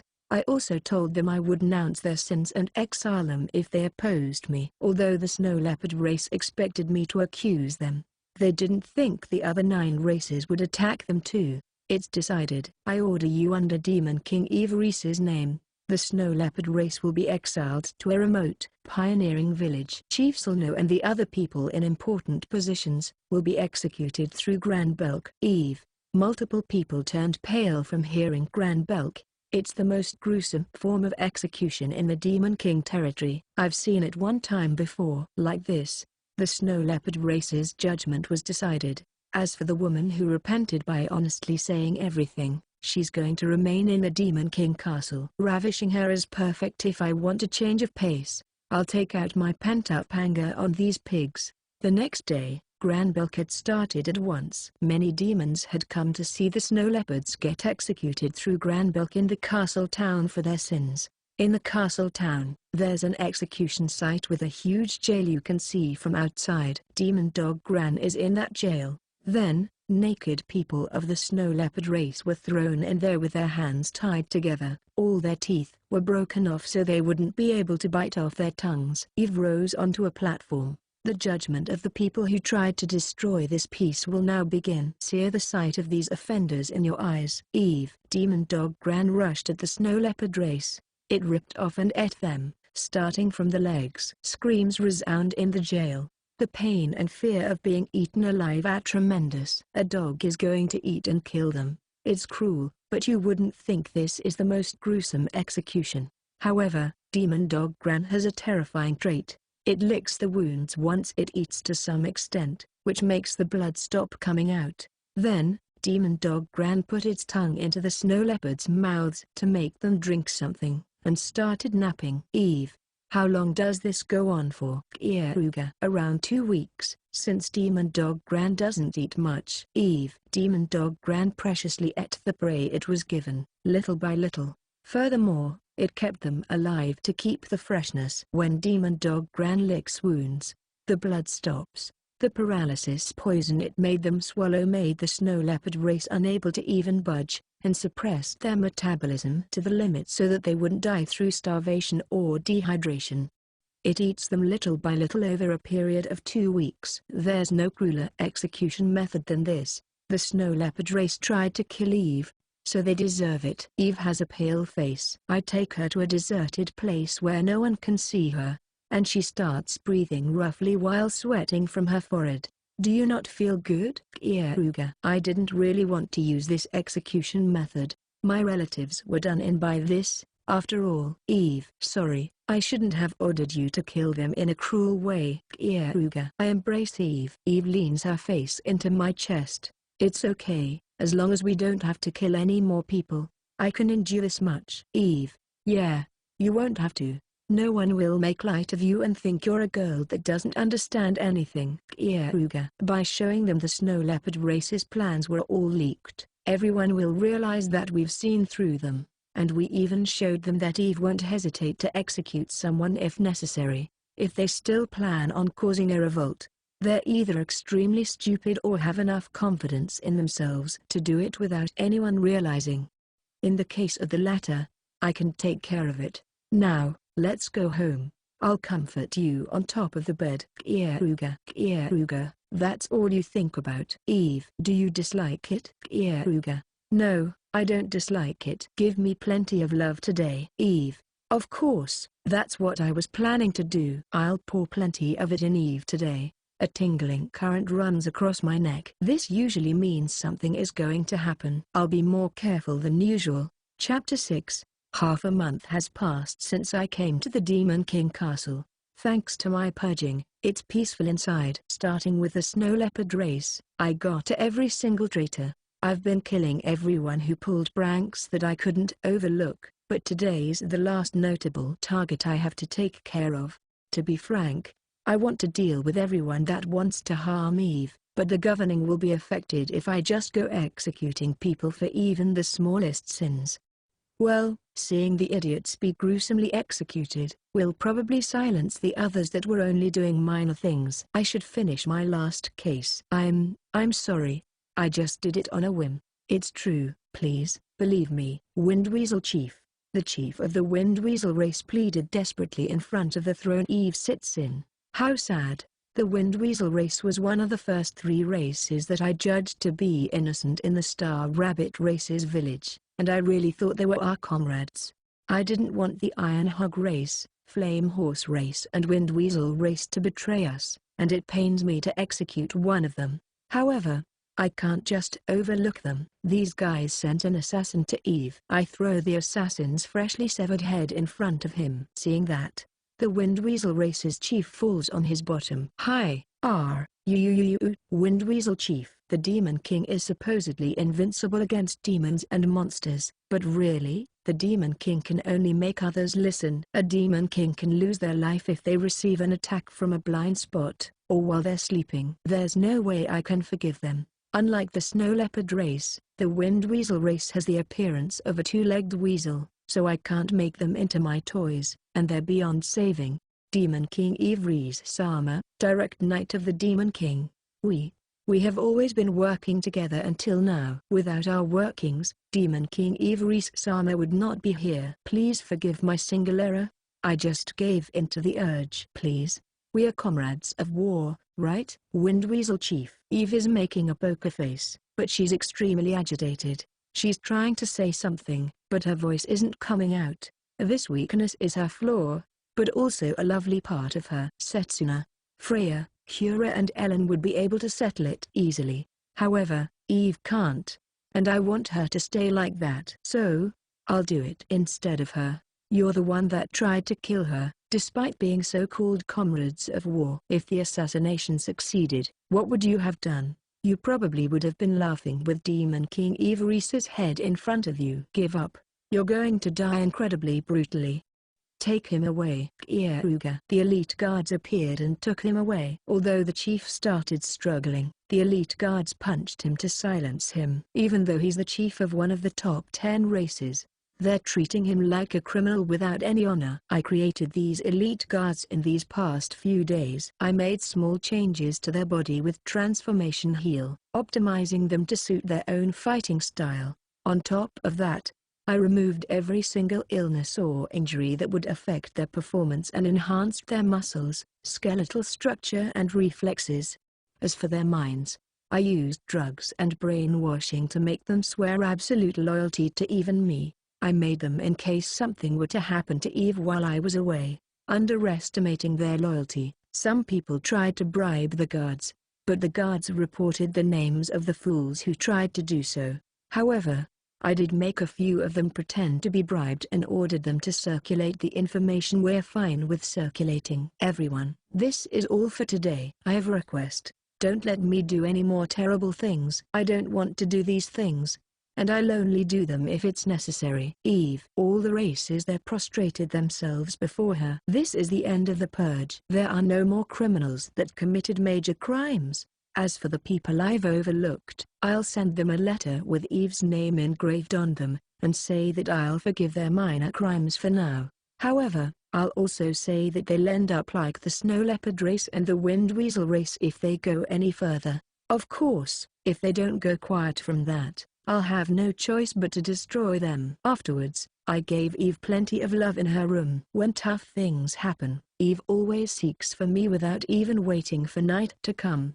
In those times, Eve is passionate and has more fun than usual. We've even done it in the Demon King's throne when no one else was there. That really turned me on. Eve fell asleep, so I kissed her forehead and left the room. In my own room, I read a letter that came from Bernica, the town where demons and humans coexist. I have a base in Bernica where information from Ranalatu and the Diral Kingdom gets sent to the Demon King Castle.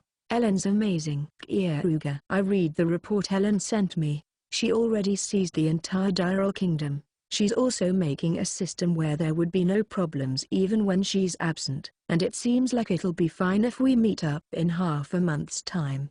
Furthermore, she also wrote about the Grandspark Empire. From the flow of people and goods, she said they're most likely preparing for war. As expected of her. Even though she wasn't told about what's happening behind the scenes in the Grandspark Empire, she predicted that from just the information she gained. I write a letter to the feudal lord of Ranalita, telling him to teach Ellen everything he knows about the Grandspark Empire's movements. Ellen should be able to take the correct actions with the right information. Other than that, Ellen even gave me advice for cleaning trash inside the Demon King castle in her letter. The reason why my cleaning has gone so smoothly so far is mostly because of her advice. Ellen's plans are always efficient since she excels at making tactics to fold and tie people's hearts down. Apart from that, Keare. I received a letter from the feudal lord of Ranalita and the informant. The feudal lord of Ranalita sent me additional information about his own take of the Diral Kingdom's reconstruction state and the Grandspark Empire's movements. The informant wrote that a person who was thought to be Bullet was in the Grandspark Empire and that person bought the most expensive boy on the black market. Those two pieces of information are connected, which means Bullet must be in the Grandspark Empire, and that he has something to do with the war. There's no way he would buy an expensive boy as a fugitive, so he's probably being treated as a guest in the Grandspark Empire. Trying to not associate war with it is harder. Well then, what to do? Keare. The fastest, easiest thing to do would be to enter the Grandspark Empire. Bullet gets tired of things easily, and he's fussy about his tastes too. There's no way he would be satisfied with just one young boy, so he'll definitely buy more. If the informant keeps staying on watch, I can ambush and attack him. Otherwise, I could attack his base. Smashing up his new collection would be amusing. I try not to involve people that aren't related to my revenge, but boys that are in his clutches are just broken obedient pets. It must be painful for them to keep living like that. Killing them will save them. I'm saving people while also damaging Bullet, so I'm killing two birds with one stone. Apart from that, I could move to Ranalita or the Diral Kingdom, make preparations and then ambush him. No, I probably shouldn't do that. He might do something with the Philosopher's Stone. I should take measures as fast as possible. After collecting a bit more information, I'll enter the Grandspark Empire. I write 3 letters and make the elite guards send them to the base in Baranica. All that's left is for my subordinates in Baranica to do well. Well then, I've got nothing to do now. Should I watch the Wind Weasel Race's execution? The Wind Weasel Race worked hard during the war, so I won't make them go through something tragic like letting a dog eat them bit by bit every day. I'm just going to have their race kill each other. This is a popular execution method in the Demon King territory, where naked criminals get imprisoned in a coliseum ring. A barrier is made so they can't get out of the ring. They all fight until there's only one person remaining, and that last person gets sold as a slave. If they don't kill each other, they'll just all happily starve to death. I've never seen it before, but I heard it's pretty gruesome since they're not allowed to use weapons. Even the people that say they won't kill anyone, definitely kill their friends to be released from their dehydration and hunger. It's quite an interesting idea, but it'll only get exciting a few days later, so there's no point going to see it right now. As I thought about what I should do, I heard a knock on the door. It seems like the elite guards game. Direct Knight of the Demon King, the thing we talked about earlier has been completed. Elite guard. That was faster than I expected. Let's go. Keare. Since I've been overworking myself recently, I prepared a reward for myself. If I use it and find it satisfactory, I'll have Eve enjoy it too. I don't think Eve has used one before. I carry the cub kitsune that was sleeping on my bed. Gosyujin-sama, where are we going? Guren. We're going to the bath. It's a natural hot spring. I found a hot spring below the Demon King castle, so I had my subordinates make a bath out of it. Keare. I used alchemy magic to dig it out and make the foundations, but I forced them to do the finishing touches and the troublesome parts. I heard that capable people had been gathered to make it, so I'm looking forward to it. Good job. Guren loves baths. Take her. Quick. Guren loves baths. I remember her happily enjoying it and dog paddling in it at Ranalita. Now, let's go. I want to feel good too. The underground hot spring exceeded my expectations. Warm water was gushing forth into a bathtub made of high-quality, smooth rocks giving off a black gloss. It's a hot spring. Kitsune, full speed ahead. Guren jumped out of my arms and swims in the warm water happily. I follow after her. This is a good bath. From what I saw with my jade eye, it seems to be good for recovering from fatigue. Herbs with a relaxing effect float up in the water. It's warming me up and giving off a refreshing smell. I'll have Setsuna and the others enjoy this once they get back. Keare. Yeah, it's wide and it feels good. Setsuna and the others are raising their levels outside. Us heroes leveled up in one go, but Setsuna's level is still low. It's been her daily routine recently to raise her level outside the Demon King castle. Feeling tired from swimming, Guren started lying back and floating. I pulled her towards me and massaged her. Guren's weak point is the base of her tail, so I massage her while concentrating on that part. The hot spring is good too, but Gosyu-jin-sama's rubby is the best. This is paradise. Guren. She's so tired that she's just floating in the bath. Hey Guren, did you know the massage will feel even better if you're in your girl form? Keare. Really? Guren. Yeah, since there are points that kitsunes don't have. So if you go in your girl form, I can make it feel even better. Keare. Guren's kitsune ears stretch out. She took her girl form without being cautious of me.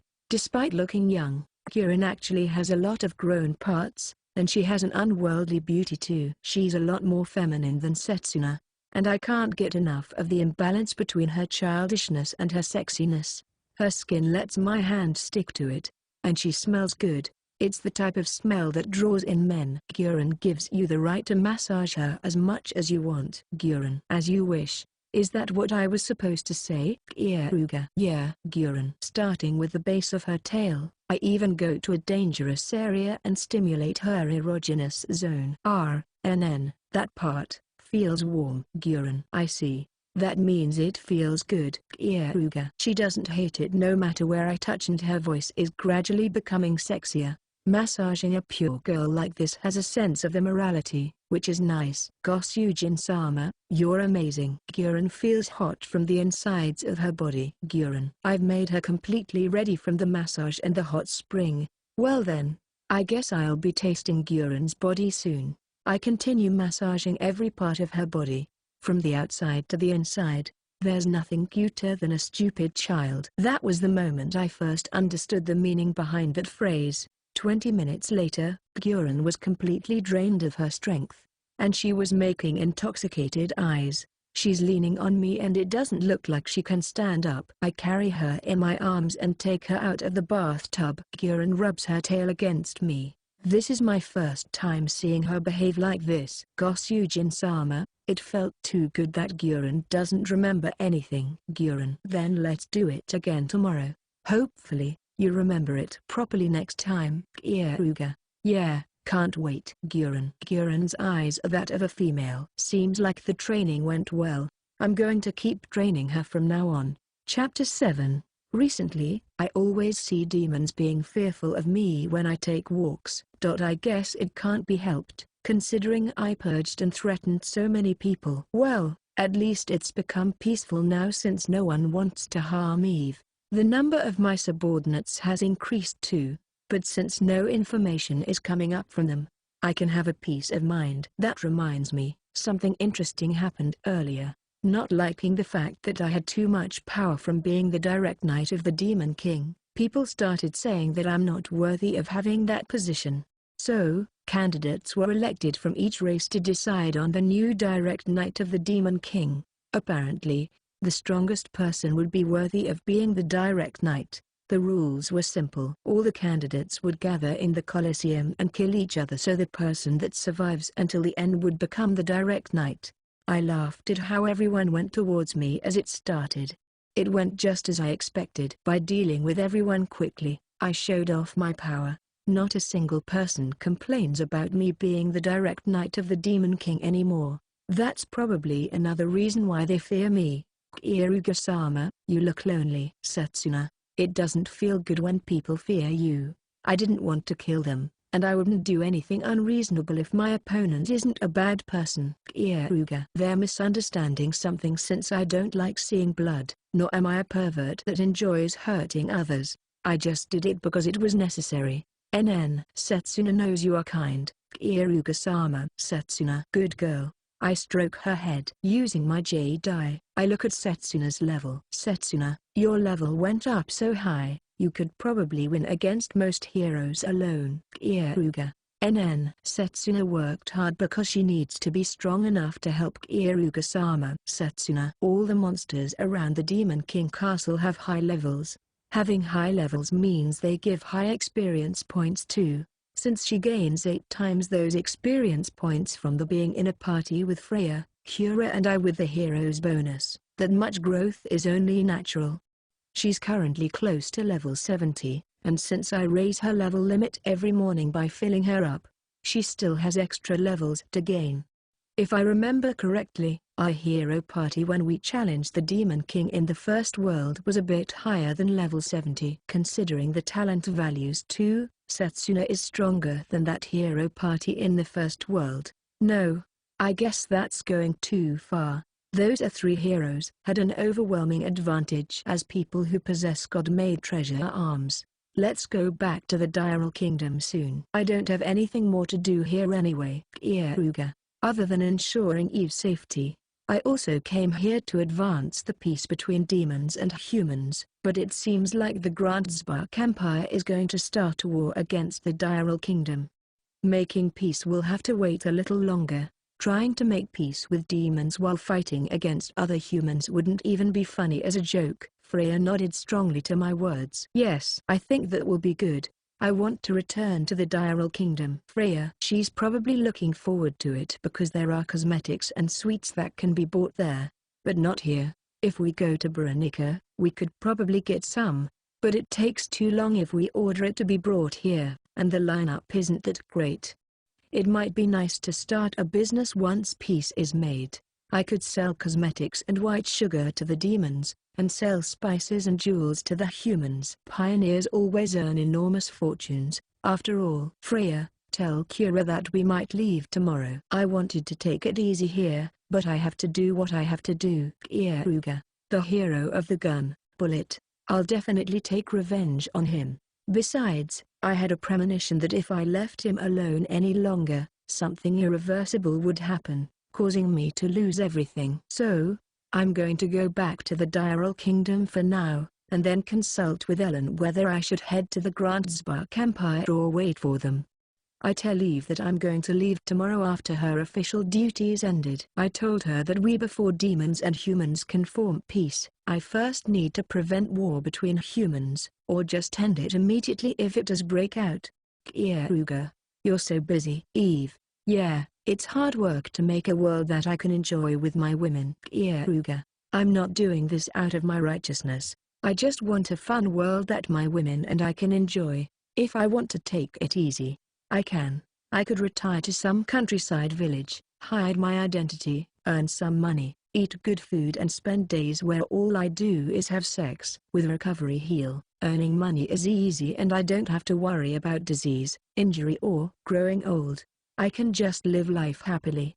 I'm fine with that kind of lifestyle, but I ended up liking women that can't live like that.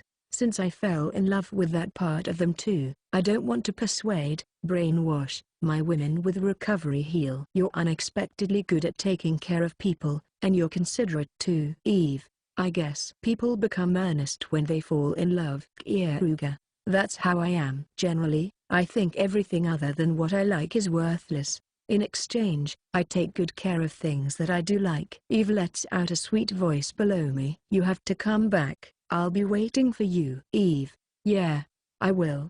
I can't forget your body, after all. Kyaruga, I whisper my love. Now, I've finished saying my goodbyes. Now I just have to depart. After Eve fell asleep, I return to my own room. I open it and see a kitsune cub waiting on top of my bed. Until now, She always took all the space on my bed to herself and slept on top of it. But recently, she's been waiting for my return. Gosyujin-sama, you're late. You haven't given Guren a massage today. Guren changed into her girl form and took off her clothes without me having to say anything. And then, she looked at me with hopeful eyes. Ever since that event in the bath, I've been massaging her multiple times, that she became addicted to it. These days, she even does stuff back to me.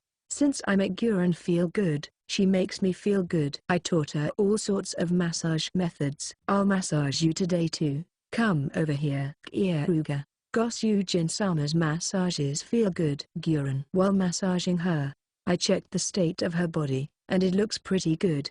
Since she's small, forcing things would be impossible, so I made progress with my massage every day. Forcing it would just hurt, which would make this kitsune cub sulk immediately and not let me massage her ever again. That wouldn't be fun.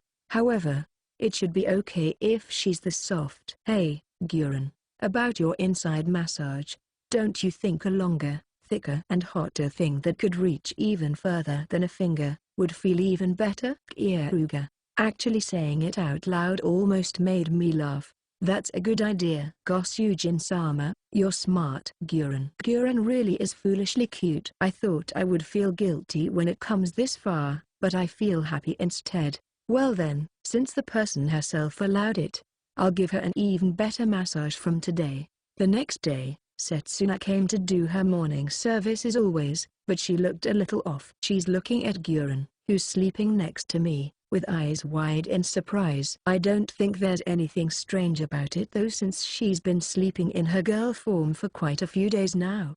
Kieruga-sama, what is that? Setsuna. Guren's just sleeping here. Kieruga. Look. Setsuna. Just as she told me to. I look at Guren. The futon on her stomach is strangely swelling out. It's not like she got fat or anything. It's a different type of swell. Strange. Is it because of yesterday's massage? No, but it's only been a day. Well, she's a divine beast, so that kind of thing could happen too. Kieruga. Guren's just sleeping happily right now. After a while, her stomach shrunk. Instead, the futon at her feet rose up. There was no change in her expression and she's drooling. I don't really get it, but wouldn't that cause unbelievably intense pain? Kieruga-sama, do you think she gave birth? Setsuna. I wonder. Kieruga. Guren looks like she isn't able to sleep well and swings her tail. It seems like the thing at her feet is hindering her sleep. That thing rolled out of the bed from being flicked off with the tail. If it was her child, that would be terrible abuse. With the nuisance no longer there, Guren's face returned to looking happy. We stare at the thing that fell on the ground. Is that an egg? Kieruga. It looks like an egg that's 2 times bigger than a chicken egg, but it has a strange, metallic brilliance. I'm surprised that a kitsune laid an egg, but anything goes for divine beasts, and Guren herself was born from an egg. After all, would something like Guren be born from this? Setsuna. I'll have a look at it. Kieruga. I might learn something if I use my jade eye that can see through everything in this world. God's tear. It is a legacy from God, that was made from the power of a divine beast and a hero connecting together. It is made out of metal that surpasses orichalcum, the world's strongest metal, and can be used as a material for a god-made treasure arms. Apparently, it's an ore, not an egg. Kieruga. I can accept the fact that it's not an egg but a lump of magic metal. However, can you really use this to make a god-made treasure arms? This is amazingly strong.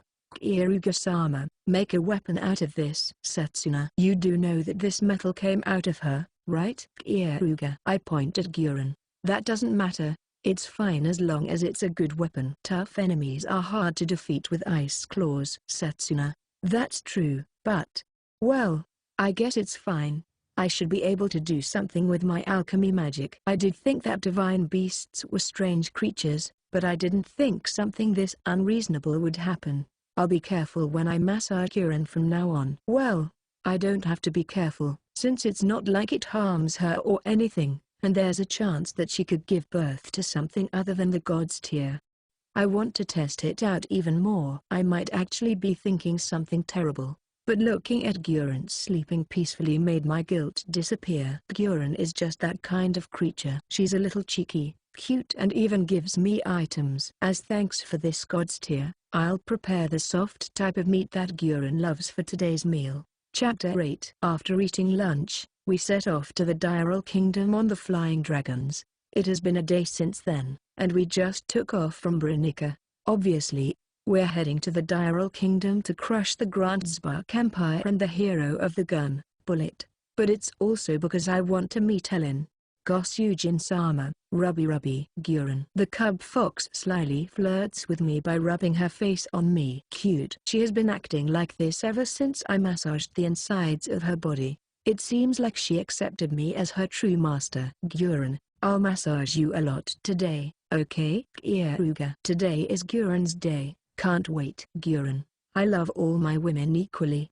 I was spending most of my time with Guren for a while, but she's in the rotation now. Only paying attention to Guren would make the others pitiful, although Setsuna services me every morning. Ever since that one time the ore came out, Guren hasn't given birth to anything, even though I did make love with her. I reckon it was because Guren's accumulated power had produced that, so there's a chance something might come out if she accumulates more power. I'm just going to wait for it without doing anything special. According to the Shadow Information Network, there were movements in Camelaba. It'll take one day to go to the Diral Kingdom from Camelaba. So, it might be better to make Camelaba my relief point and gather information there. Guren hopes she can eat good meat. Guren specialities change along with the regions, so there might be delicious food that we wouldn't be able to eat in Ranalita. Keare. Going to a town for the first time is exciting. Alchemists prosper in the Camelaba Republic, so I might be able to buy something interesting. Besides, I need the equipment to process the god's tier. I figured I could do something with just alchemy magic, but since it is the greatest magic metal in existence, it didn't go well. Camelaba should be able to provide a private workshop, which would make it a lot easier. We landed beside a lake on the outskirts of the town and separated from the Dragon Knights. I told them we're going to depart at sunrise tomorrow, and then headed for the town. The wind is dry. Camelaba is located in the northernmost part of the Diral Kingdom, and it's near the Grandspark Empire. Because of that, the climate is different and the culture and trade have been influenced by the Grandspark Empire. I want this place as my base if the Grandspark Empire decides to attack the Diral Kingdom. Keare-sama, Setsuna's throat is really dry. Setsuna. That's because of the strong wind and the dry air. It's about time to eat dinner, so let's go to a restaurant. Keare.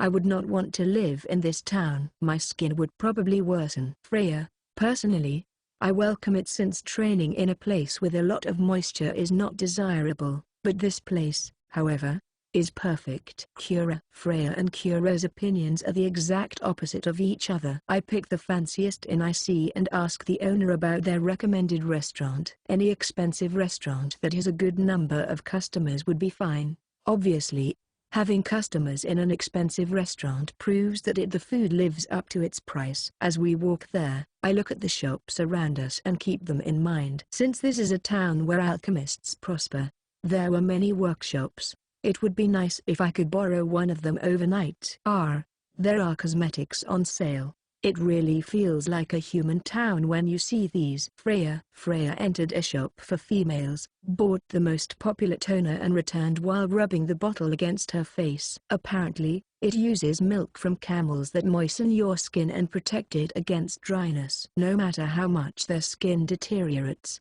my recovery heal can turn it into its ideal state. So Setsuna and Keare, who don't care about cosmetics, always have smooth skin. However, it's insensitive to not let her buy cosmetics because of that, as I'm sure Freya enjoys the process of using makeup more than just seeing the result. There's no reason for me to take away her fun just because it's useless. This feels really good on my skin. I need to buy more later. Freya, waste of money. Don't need that. Setsuna.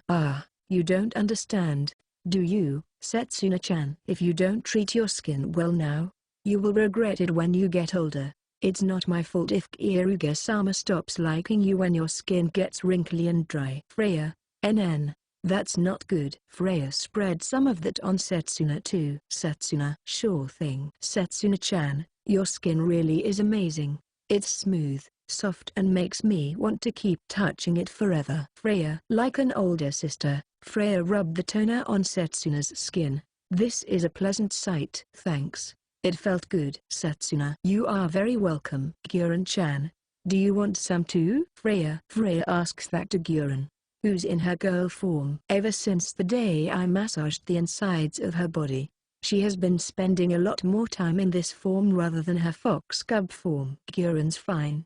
She can change her appearance into anything. Gurren, this strange creature doesn't need cosmetics nor food. She can change her appearance into anything she desires, and her daily meals are just for pleasure since the mana that leak out of humans around her is plenty. That makes me a little jealous. Freya, Gurren's amazing. Keep praising her. Gurren, as always, she gets carried away easily. After walking some more, we reach the tavern that the inn owner recommended to us. Now, I wonder what we'll be able to eat. We enter the tavern and order the local alcohol and their recommended meal. The alcohol they served was made from camel milk, which I've never had before. I toast and bring it to my mouth. The smell is quite intense. It doesn't taste bad, but I don't feel like having another cup. Freya, Setsuna likes it. Setsuna, I'm sorry, I can't take this. Excuse me, could I get some ale? Keare, delicious. Get me another cup. Gurren. Their opinions were split right in half, but I found it okay. It has a similar taste to milk, but it gave off a camel odor when I first drank it. Then, a strange saltiness spread throughout my mouth, leaving a sweet taste at the end. It tastes good, but it has a powerful, peculiar taste. Well, that was a fun experience. It's always nice to come across new, different flavors. Oh, looks like they're bringing over the food now. I wonder what it's going to be. Keare. According to the employee, they're serving a dish that uses camel meat, and a dish that uses catfish today. They're both things that I've never had before. The camel one is an oven-baked dish called vedrul. It's made by roasting a scored, thick piece of meat that has garlic and plenty of spices coating it, on a low heat for a long period of time. This is delicious. Keare. It's meaty. Freya, it's a bit hard, but it's not bad. Get more. Gurren. It tastes like hard beef. Since there's not that much fat, there's no sweetness nor umami from it. But the meaty taste is stronger instead. I think it's a good cooking method. There's no fat, so it'll get dry if you cook it on a high heat and let all the moisture escape. They did a good job on the spices too, since this wouldn't smell good otherwise. I like fish dishes, and it has been a long time since I had deep-fried food. It's very warm and delicious. Freya, I didn't know how great catfish tasted. Keare. The fish dish is a catfish fried in a flavored batter. The combination of the plain catfish with the sweet and salty batter is interesting. Both the camel and the catfish dish were good. Once you get used to the camel milk alcohol smell, it doesn't bother you that much and it goes well with the cuisine here. As we finished all the food, the employee brought out a special meal. The appearance of it is, well, amazing in a way. It doesn't look that tasty. It's a vegetable stir-fry with white lumps inside.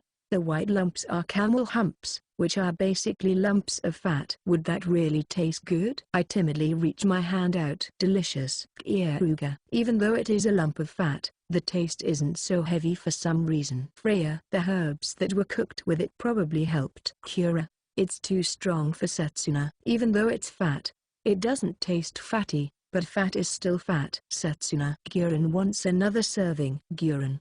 I'm surprised. A stir-fry using fat just seemed like a strange combination to me, but this tastes great. It's thick, soft and melts quickly in my mouth. The special sauce they used makes it taste even better. On top of that, eating the herbs with it make a superb balance. Setsuna, Gurren and I order another serving of the milk alcohol, whereas Freya and Keare order ale. We finish eating and ask for dessert.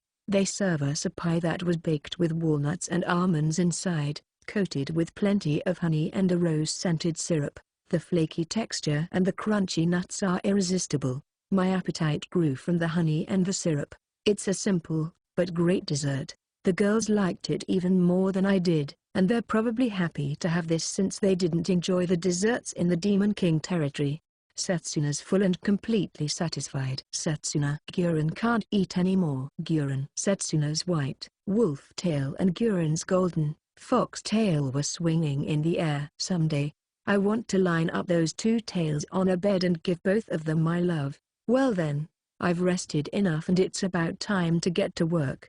Freya, I'm going to go off on my own now, so take everyone back to the inn. Keare. I understand. Would it be easier for you if you go by yourself? Freya. Yeah, it is. Keare. I nod. I'm going to go meet the informant in this town that the informant in Ranalita told me about. I'll be looked down on if I bring women with me. Keare-sama, be careful. Setsuna. Guren will try her best to take care of the house. Guren. I'll do my best too. Keare. I pay the bills, say goodbye to everyone and go on a path that doesn't have that many people. Although I came here to collect information, I feel like I can grasp something to make progress on this situation. Chapter 9. I finished my meal in the Kamloops Tavern, so it's time for work. I head to the informant that the one in Ranalita told me about. Most of the time, informants like them gain accurate information faster than secret intelligence forces that work for countries, but they can also be double-edged swords. After all, they're just people that sell information for money. Just like how they sold information about him to me, they might have sold information about me to him. Since I'm making use of them, I can't let my guard down. I enter the pawnshop in the back street and ask them to assess my silver knife. That's the code to let me meet the informant. They lead me into another room. A normal-looking old man was inside. However, on a second look, I could tell that he didn't have any gaps in his posture. So you're Iruga-san. I have heard about you. Informant. I see, that makes it much easier. What was the information that the Ranalita informant couldn't write in the letter? Iruga. I came here because the informant said he had information he wanted to tell me directly. It was suspicious and I could have ignored it, but I purposely chose to come here. Ha ha ha, please don't rush me so much. Here, have some tea. You can only drink this tea in Kamloops, you know. Informant. I hold the tea he served in my mouth. There's poison in it. However, I won't blame him for it. I'll do that once I get the information out of him. He put in an unnoticeable, strong paralysis poison. If he was trying to kill me, he wouldn't have used paralysis poison, which means he's probably trying to make me powerless and then capture me. This doesn't work on me since I have poison resistance, but I still analyze it with magic. It's a paralysis poison that kicks in 5 minutes after it's taken into the body. I continue talking while estimating the effect it would give the ordinary person and the duration it would last for. This is some good tea. Iruga. Yes. We only serve this special tea to our important customers. Informant. Special tea. Huh, that's a fitting name for this. This special tea is good and all, but I want the special information. Iruga. Who would try to capture me? And why? The hero of healing is the champion that saved the Diral Kingdom. Surely they didn't think they could do something to me and leave unpunished. Also, the hero of the gun, bullet, isn't part of this, because he knows that poison doesn't work on me, so wouldn't do something stupid like this. Well, the truth is, other than the hero of the gun, bullet, the Grandspark Empire actually took in 2 other heroes. Informant. That's amazing. They were able to win over 2 of the 3 remaining heroes. Ha. Iruga. The 3 heroes that challenged the Diral King died. The healing, magic and sword heroes belong to the Diral Kingdom. With the exception of the hero of the gun, that leaves behind 3 heroes. Those 3 heroes shouldn't have been found yet. Only 10 heroes appear in the world at one time, and the hero of magic is the only one that has the power to find the other heroes. In other words, it's extremely unlikely for the heroes to all gather together. Well, I can't deny the possibility of other heroes being born in place of the 3 dead ones, though. Yes, it seems so. That has probably built up the Grandspark Empire's confidence. Informant.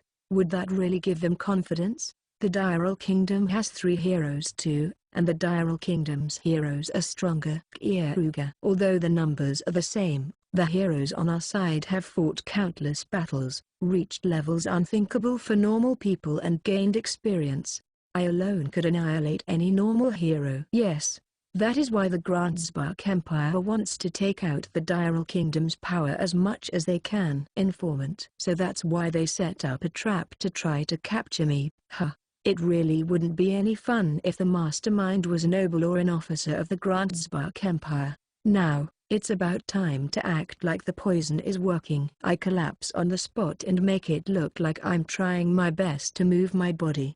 The second I do so, men that are black from head to toe break through the door and push in. The hero of healing's recovery heal is powerful, but it is useless in a situation where you can't use your voice. Ha ha ha, I didn't think I could capture a hero so easily. I guess you really are just a strong brat. Informant.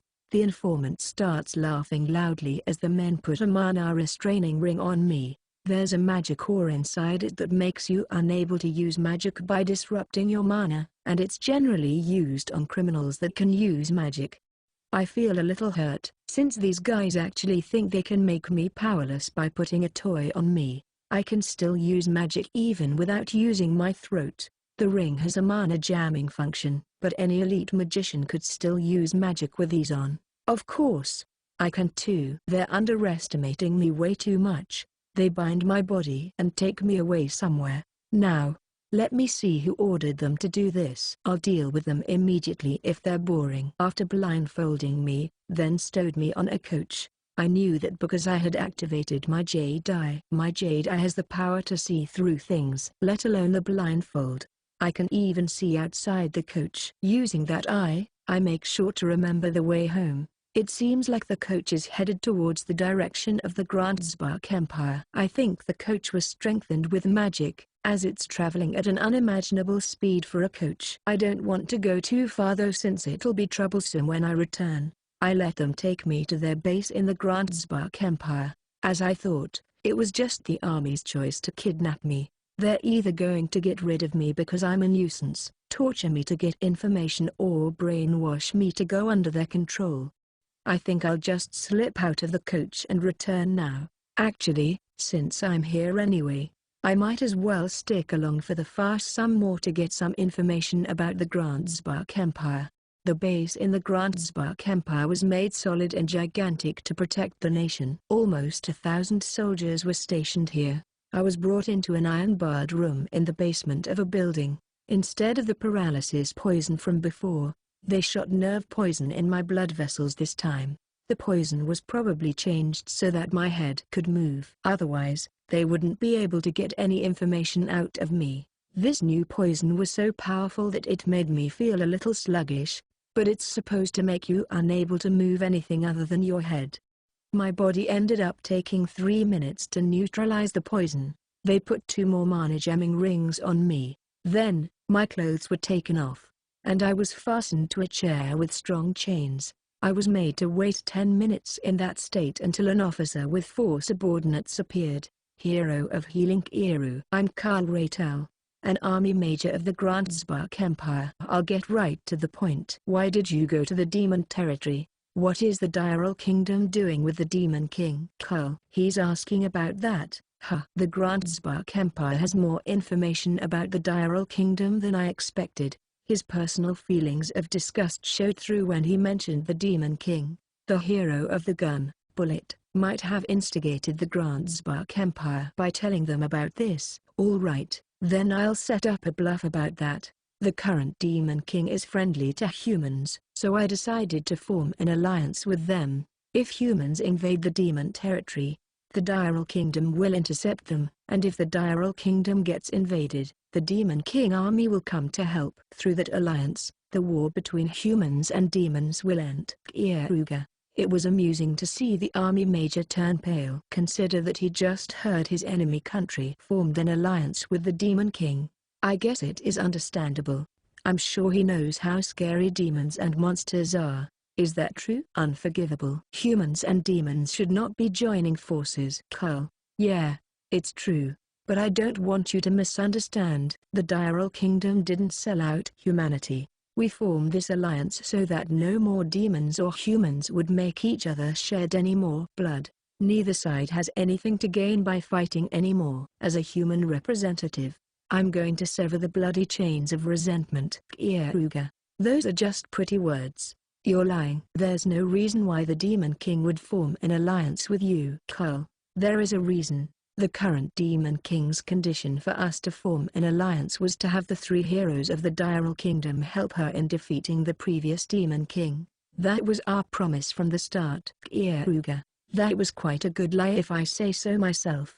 There were many truths in it, and our alliance is actually aiming to do that, although it was postponed for a while. Regardless, if he believes what I said about the alliance, the Grandspark Empire might hesitate to start a war against the Diral Kingdom. Although it's not as strong as it was before, the Diral Kingdom is still a powerful country, and if the Demon King army appears as reinforcements too, they should understand that they have no chance of winning.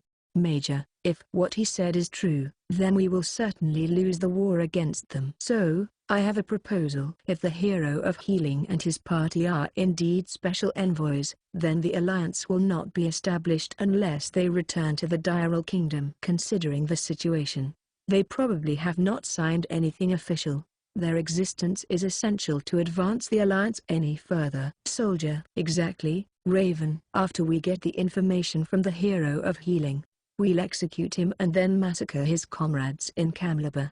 So first, we'll have you tell us the location of your comrades. Keare. He hits my face with an iron baton with all his power over and over again. Now, confess. Shout to your heart's content.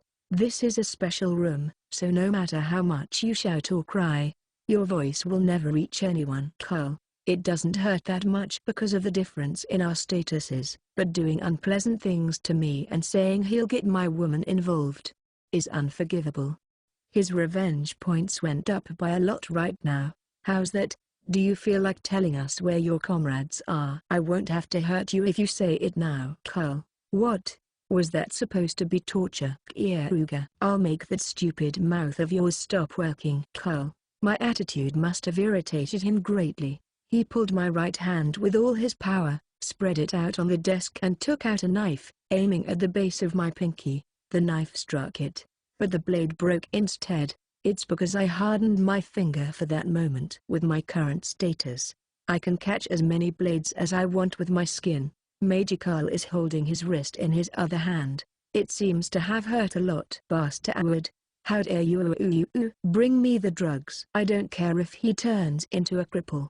Just bring me some strong drugs. Keare. His subordinate brought him a bottle of purple liquid, and then, the 3 of them hold my body down to forcefully wash it down my mouth. This one doesn't work on me either. It's useless. However, it's also extremely unpleasant. This situation reminds me of bad things, about my trauma of the past, about the hell where I was exploited as a miserable dog. Major Carl's revenge points have already exceeded the required value. The future of these men has been decided. I'll have them suffer, have their pride trampled on, and make them die gruesomely after I'm finished with them. How's that? That was the best drug we had. Now, where are your comrades? Keare. Major Carl's voice stopped there. The chain tying me up winded itself around the subordinates' necks like a snake and tightened. Their throats were destroyed. Their faces turned pale and they all fainted soon after. The mana jamming rings on me start breaking one by one. As I stand up from the chair, Major Carl falls on his bottom and draws back. I immediately gouged out his throat with my hand as he tried to scream, so only a whistling sound came out. Wait, I'm pretty sure he said this room was soundproof. I ended up doing something pointless. But whatever, I'm bored now. You're bad at torture and interrogation, so I'll have to teach you how to do it correctly since I'm so kind. Don't worry, I won't kill you. Keare. I definitely won't let him die easily. I can get the information out of him immediately with recovery heal, but I purposely chose the primitive method. This is revenge. A game. I'll think up creative ideas to get information about the Grandspark Empire out of him. Afterwards, I'll empty his brain and start preparing a bomb to destroy the Grandspark Empire from within. This is the best way to harass a devoted soldier like him. The shriek of a pig comes out of his smashed throat as I send his pinky flying like he tried to do to me. That reminds me, you said, now, confess. Shout to your heart's content. This is a special room, so no matter how much you shout or cry, your voice will never reach anyone. Thanks to that, I can take my time to enjoy myself. Keare. As expected of a soldier, he's still glaring at me impertinently. I wonder how long he'll be able to keep that up while I teach him what real torture and interrogation is. Chapter 10. Nobody will come no matter how much you scream, as this room's soundproofing is perfect. Those words said by the major seemed to be correct. I purposely healed his throat just so I could keep hearing his screams, despite the fact that this man was screaming over and over again. Nobody came. I killed his subordinates too because they would get in the way. Major Cal, this is what you call torture and interrogation. Understand now? Keare. I kick up Cal, who couldn't hold back his tears, from the ground. It doesn't look like he wants to resist anymore, and he has been pleading for his life since a while ago. Just 2 hours of playing with him made him turn out like this. Although these physical methods of gathering information take time, they're quite fun. Now that you've experienced it, I'm sure you can make use of it next time. Well, that's if you do have a next time though. Keare. I grab Carl's hair and hold him up. Then, I look at him and concentrate my mana. I'm not going to cast Recovery Heal since he already told me the information I needed in the interrogation. Instead, I'm going to use this man as a puppet, since just getting information is boring. That's why I'm using magic. With drugs and brainwashing magic, I'll make him think that whatever I say is the truth. Listen up, Major Carl. The hero of healing ended up escaping in the middle of the interrogation because you were careless for a moment. However, that was after you had gained the necessary information. That information was Keare. Information can work as medicine and it can work as poison too. In this case, the information that I'm going to make him believe is an extraordinarily powerful poison. Brainwashing someone too much will make them emotionless, which causes discomfort for the people around them. However, if it's only to the extent of making them believe lies, no one would notice anything strange. When this man wakes up next, he will probably be full of joy and report the important information he gained. It's fine like that. I've finished now, so I just have to return. Everybody will get worried if I'm too late. Actually, no, there's someone I have to deal with first. Besides, there's something else I want to do too. I finally returned to Camleba late at night. Some bothers things happened while I was escaping, so I returned later than I thought I would. We should depart early tomorrow, or else a large army will descend on Camleba. I head towards the informant in this town. Selling information about me is fine since that's just what informants do. I know that and still associate with them. If I didn't like having information about me sold, I wouldn't use informants. However, it's not good to trap customers and sell them out. Selling anything more than information is a breach of contract. That's why I need to give him judgment. On top of that, I remember him saying something funny when I was captured by the army. The hero of healing's recovery heal is powerful, but it is useless in a situation where you can't use your voice. Ha ha ha, I didn't think I could capture a hero so easily. I guess you really are just a strong brat. That irritated me. I'm the type that holds on to grudges. I'll show him what just a strong brat can do. My rule is to do back whatever is done to me. I enter the shop with my face hidden. Although the man at the reception tried to call out to me, he fell asleep without saying a single word. It's because I threw a needle smeared with sleeping medicine at him. I head towards the informant in the back. I thought I told him to not let any more customers through. Sorry, but the shop is closed for today. Please come again tomorrow. Informant. The man tidying up the room said that bluntly without looking towards me. I'm not a customer. I came here to give back what I owe you. Keare. The informant timidly turned round and immediately threw a knife at me. As I hit the knife away, he threw a needle at me while my attention was on the knife. It's similar to the needle I used against the receptionist earlier. I'm used to using these, which is why I always have my guard up. Informants are hated by people a lot of the time, and some rowdy people just come to get information out of them. So, they can't keep going without some self-defense power. It was within my expectations that this man could fight. As I closed the distance between us, he pressed a switch. The floor suddenly opened and turned into a pitfall. But I'm not so stupid to fall for something like this. I jumped forwards before it opened completely, grabbed his head with one hand and struck it onto the wall. Blood trickled down the back of the informant's head. "Hey, informant. It's a breach of contract for an informant to sell anything other than information. I was playing by your rules, so you can't just do that." Keare. Recovery heal is enough to get the information out of people. However, since I saw him as an equal business partner, I played by his rules and paid the money. Despite that, this man trampled over my sincerity. Hi, sorry, I am reflecting on it. Forgive me, my eyes were lost in money. Informant. While apologizing, the informant tried to kick at my stomach with his boot knife. What a stubborn guy. However, it's easy to predict the actions of rotten guys like him. I dodged his kick, snapped off his boot knife and stabbed his thigh with it. Informant. He screamed. The knife seemed to have paralysis poison on it, as his body started convulsing. Rather than an informant, this guy is more of an assassin. Is this what someone who's asking for forgiveness would do? Keare. It was just a sudden impulse. I'll give you it. I'll give you any information. I still have special information that you don't know about. Informant. Start talking. Keare. The informant spat out things he knew one by one. Among them, there certainly was information that I wanted. The most helpful one of those was the fact that the Grandsbach Empire is going to start a war in 2 months' time. In addition, the Grandsbach Empire is receiving support from 2 other countries. On top of that, he told me their excuse for starting the war: the crimes that the Diral King caused, and the fact that the Diral Kingdom joined hands with the Demon King, becoming the Demon King's subordinates. So it's not that they knew we were with the Demon King, but it was just an accusation made from circumstantial evidence. If they made other countries join them by using this pretext, I can make a counterattack.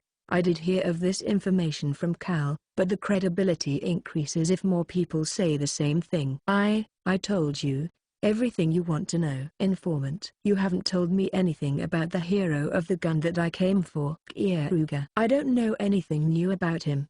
However, I did hear that he is raising new soldiers in the Grandsbach Empire's secret intelligence force. Some of them were young, male prostitutes that he bought on the black market. Informant. New soldiers in the secret intelligence force. I wonder if he's making boys become his lovers and his tools with his brainwashing. That sounds like something he would do. I'm kind. Normally, you would have been given an eternal pain of hell, but I won't do that. Keare. Will you forgive me? Informant. Yeah. I'll kill you without any torture. Good thing you had the information I wanted. Deterioration heal. Keare. I reduced his penalty because he had the information I wanted. Because of my deterioration heal, his essential arteries blocked up. With just that, the flow of his blood stopped, making him turn pale and die. Before he died though, I read his memories to take more information from him, as I was sure that he had more. As expected of an informant, he was hiding the most valuable piece of information. Keare. It's admirable that he still had more information remaining to make business even in that situation. If only he hadn't sold me out, we might have become good partners. Well then, I'll return to the inn once I take care of one more thing. Every single piece of information about the town was in the informant's memories. In those memories, I found information about a workshop that can be used for blacksmithing. Even I need the proper equipment in order to process the god's tear that Keare produced. Dealing with strong metals is difficult, much less magic metals. The shopkeeper made an unpleasant face when I came in late at night, but he smiled when I told him I would pay 3 times the normal price, and said I could use it until morning. I took advantage of those words. I'm making this weapon for Setsuna. I need to make it as best as I can. Keare. Setsuna is my obedient pet. She's a really cute one that does her best for me. I want to make something that she would gratefully accept. So, I'll do my best to deal with this god metal. The sun had risen by the time I finished making the weapon. It took longer than I thought it would. As expected of a metal used for the divine arms, processing it was arduous. It would be impossible to process if you don't have as much mana as I do. Being a god metal wasn't just for show. However, I can proudly say that I made something that's appropriate for the time it took. Setsuna greeted me when I returned to the inn. "Welcome back, Kieruga-sama." "Setsuna, did you get up early to wait for me?" "Kieruga, NN. It's Setsuna's job to welcome Kieruga-sama." "Setsuna, she really is cute." "Thanks. This is a present from me." "Kieruga." I gave her steel claws that radiated blue. "Setsuna uses ice claws to fight, so I made weapons that wouldn't have to make her change her fighting style." "Is this Setsuna's?" "Setsuna." "Yeah, I made these weapons for you, Setsuna." "Kieruga." "Of course. I couldn't make them as great as the divine arms, but they are noticeably superior to all other weapons. They're light, sturdy, sharp and mana conductive. I made them focus on utility instead of giving them any unnecessary tricks." "Setsuna's happy. She will treasure these." "Setsuna." Setsuna preciously stroked the steel claws she got from me and immediately equipped them. "They suit her. I'm sure she'll work even harder from now on." "Kieruga-sama, Setsuna wants to repay you right now. Let her serve as you." "Setsuna." "Yeah, please.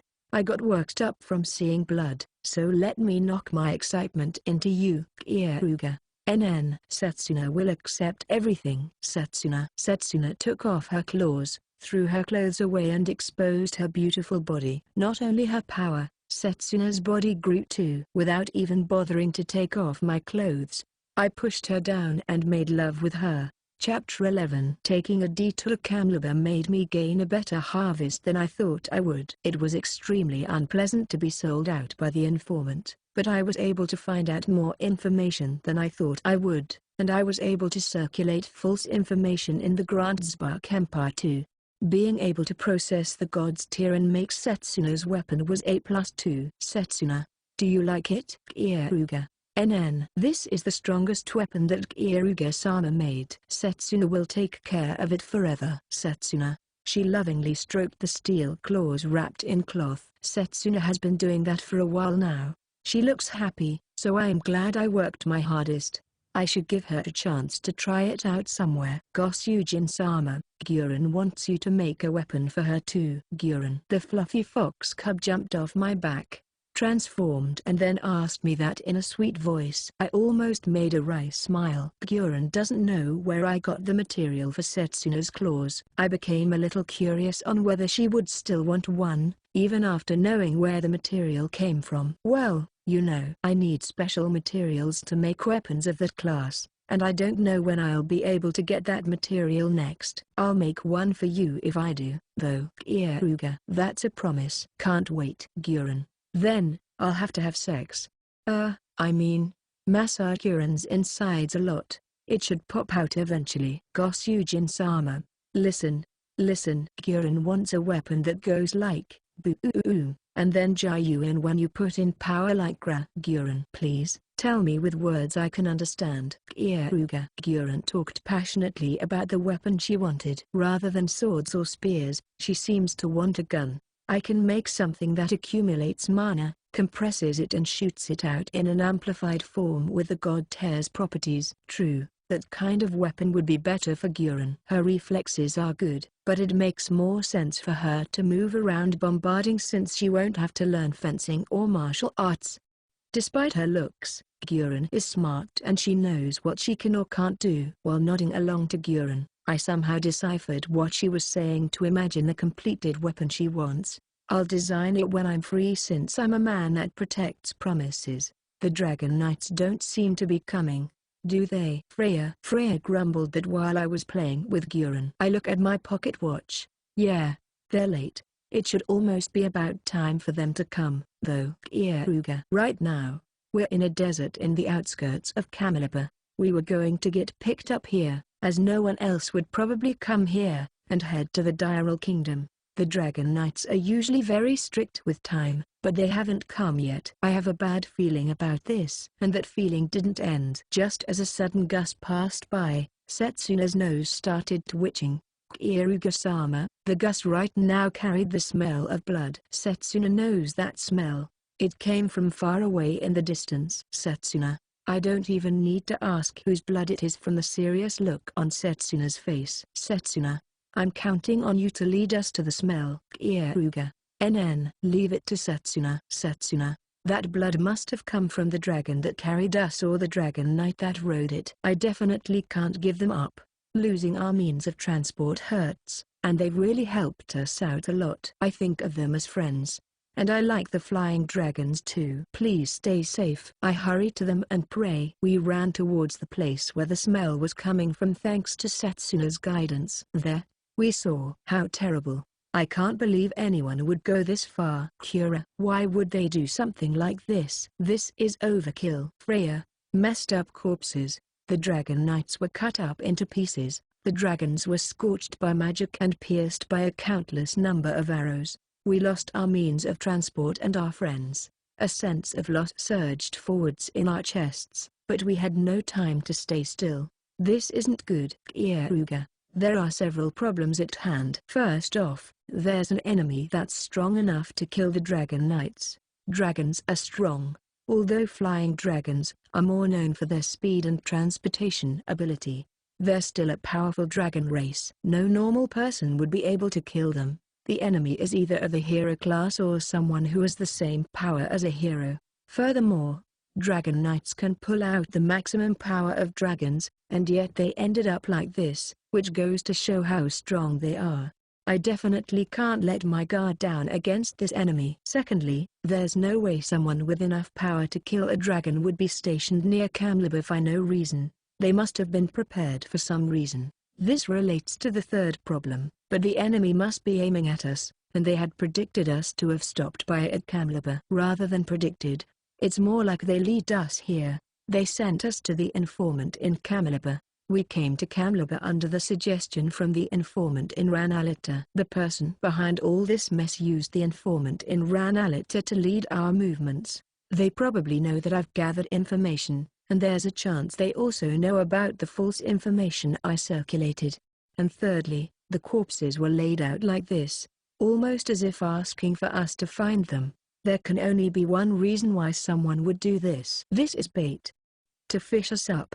I've received your message, Bullet. Kieruga. Just as I said that, assassins covered in sand-colored cloth all appeared. They made a circle formation to surround us. Even though Setsuna can sense presences well, the fact that she didn't notice them until now is abnormal. They must be professionals at erasing their presences. They're also covered in blood to protect themselves against Setsuna's nose. By covering themselves like that, they were able to fade in with the smell of the dragon's blood. Also, their distance is perfect. They're just barely outside of the boundaries of my presence detection, so they're at a position where both Keare and I can't step in to attack them.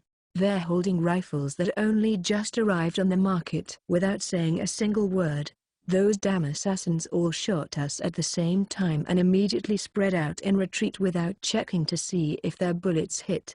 I didn't have the time to make any countermeasures against bullets that surpass the speed of time, being shot at this distance, in this timing.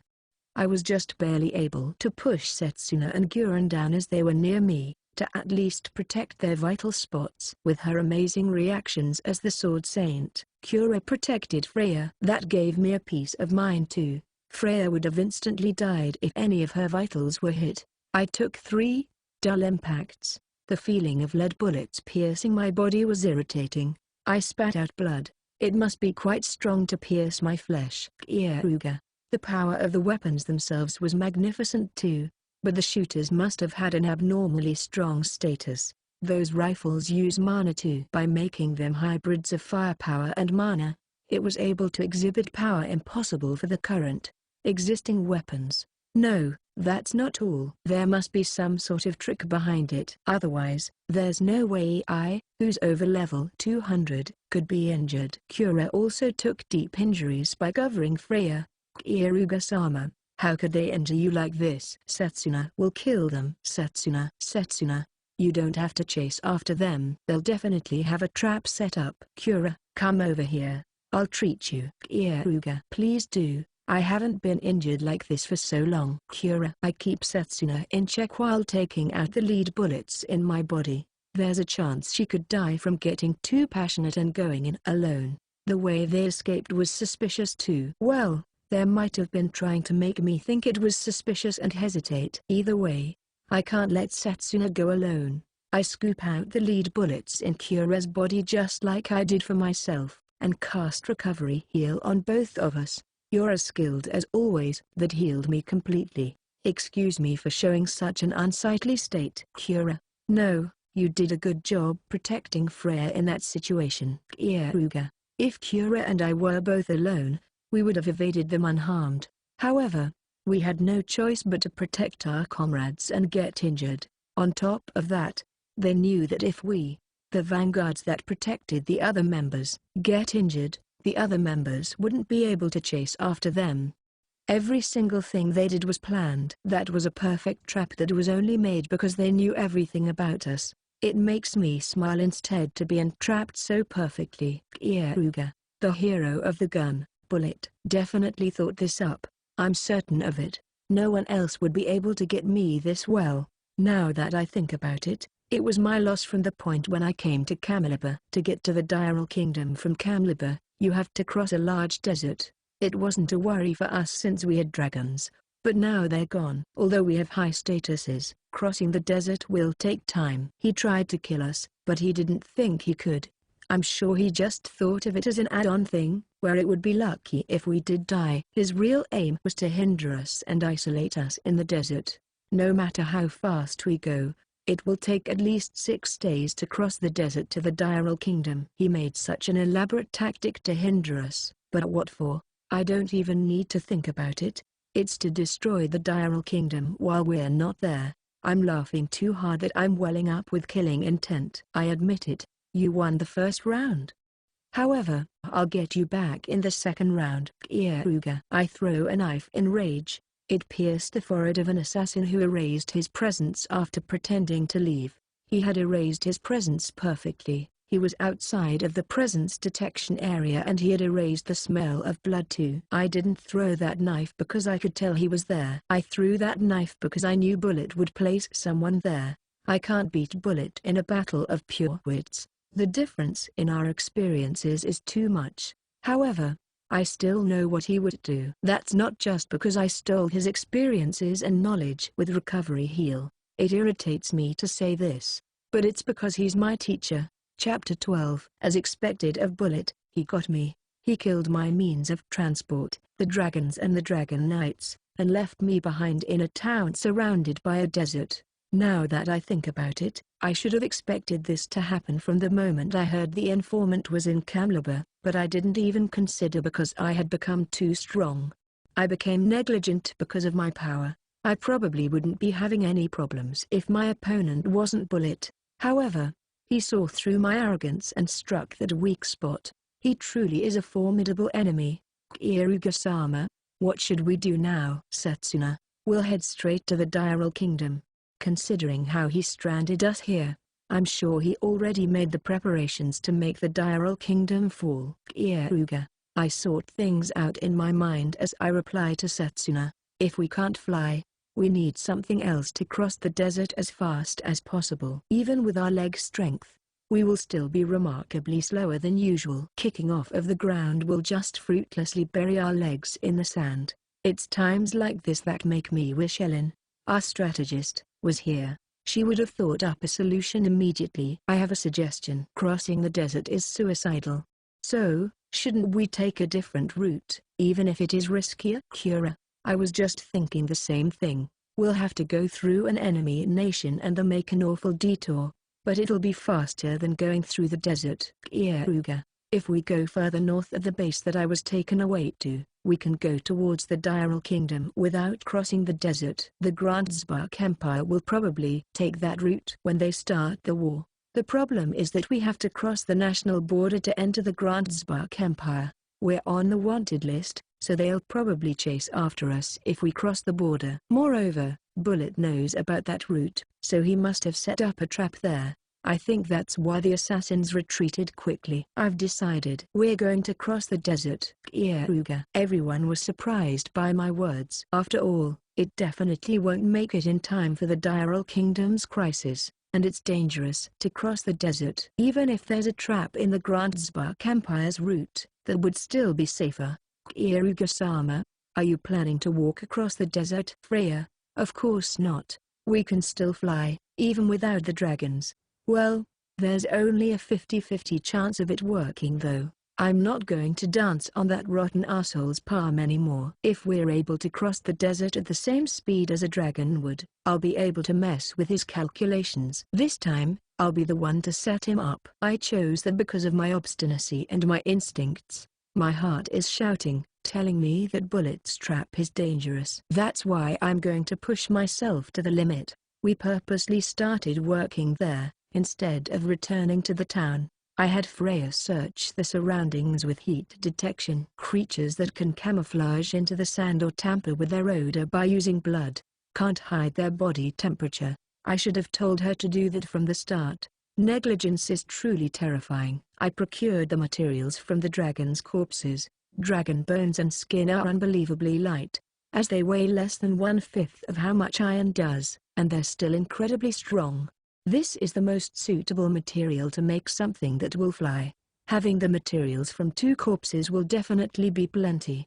I disassembled, cleaned and sorted them into the different sizes. Gosyujin-sama, what are you making? Guren, an artificial dragon. Keare, that's amazing. You're like a god. Guren, well, it's only a dragon in shape. There was this one sage that tried to make a magical tool that would fly through the sky, and I found something interesting in his ideas. Keare, I stopped working, folded a piece of paper and made a streamlined object with wings. I threw it, and it flew for around 10 meters and then fell. Wow. Guren didn't think a piece of paper would fly that far. Guren, Setsuna is surprised too. It was picked up by the wind. Setsuna, I don't really get it, but apparently when objects with a specific shape take wind resistance, a force called lift is generated.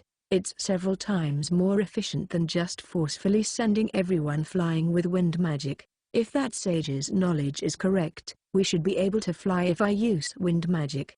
Although that sage couldn't test it because he couldn't find any materials that were both light and strong. I have those materials right here. Keare, if I make an airframe from the materials in the dragons, I should be able to just barely let all 5 of us fly. I'm not completely certain though, so I'll have Guren return to her fox cub form. After I finished making the plan, I processed the materials from the dragon with alchemy magic, making them into suitable shapes. Although I already planned things out, I'm actually unsure of whether we can fly. Obviously, this is the first time I've made something like this, and I don't really understand the lift force in the sage's knowledge.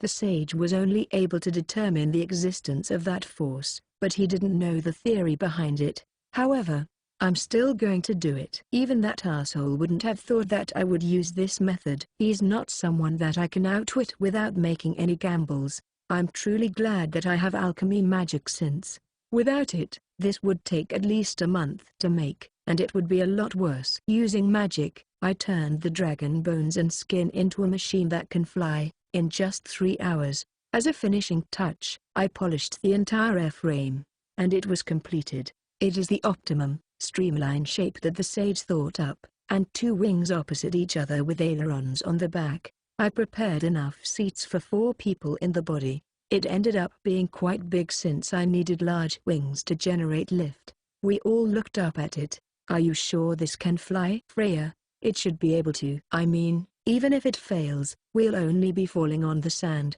and with our statuses, we won't die from that. Keare, it should be fine if it goes as I had planned. However, I am worried as I don't know the theory behind the lift.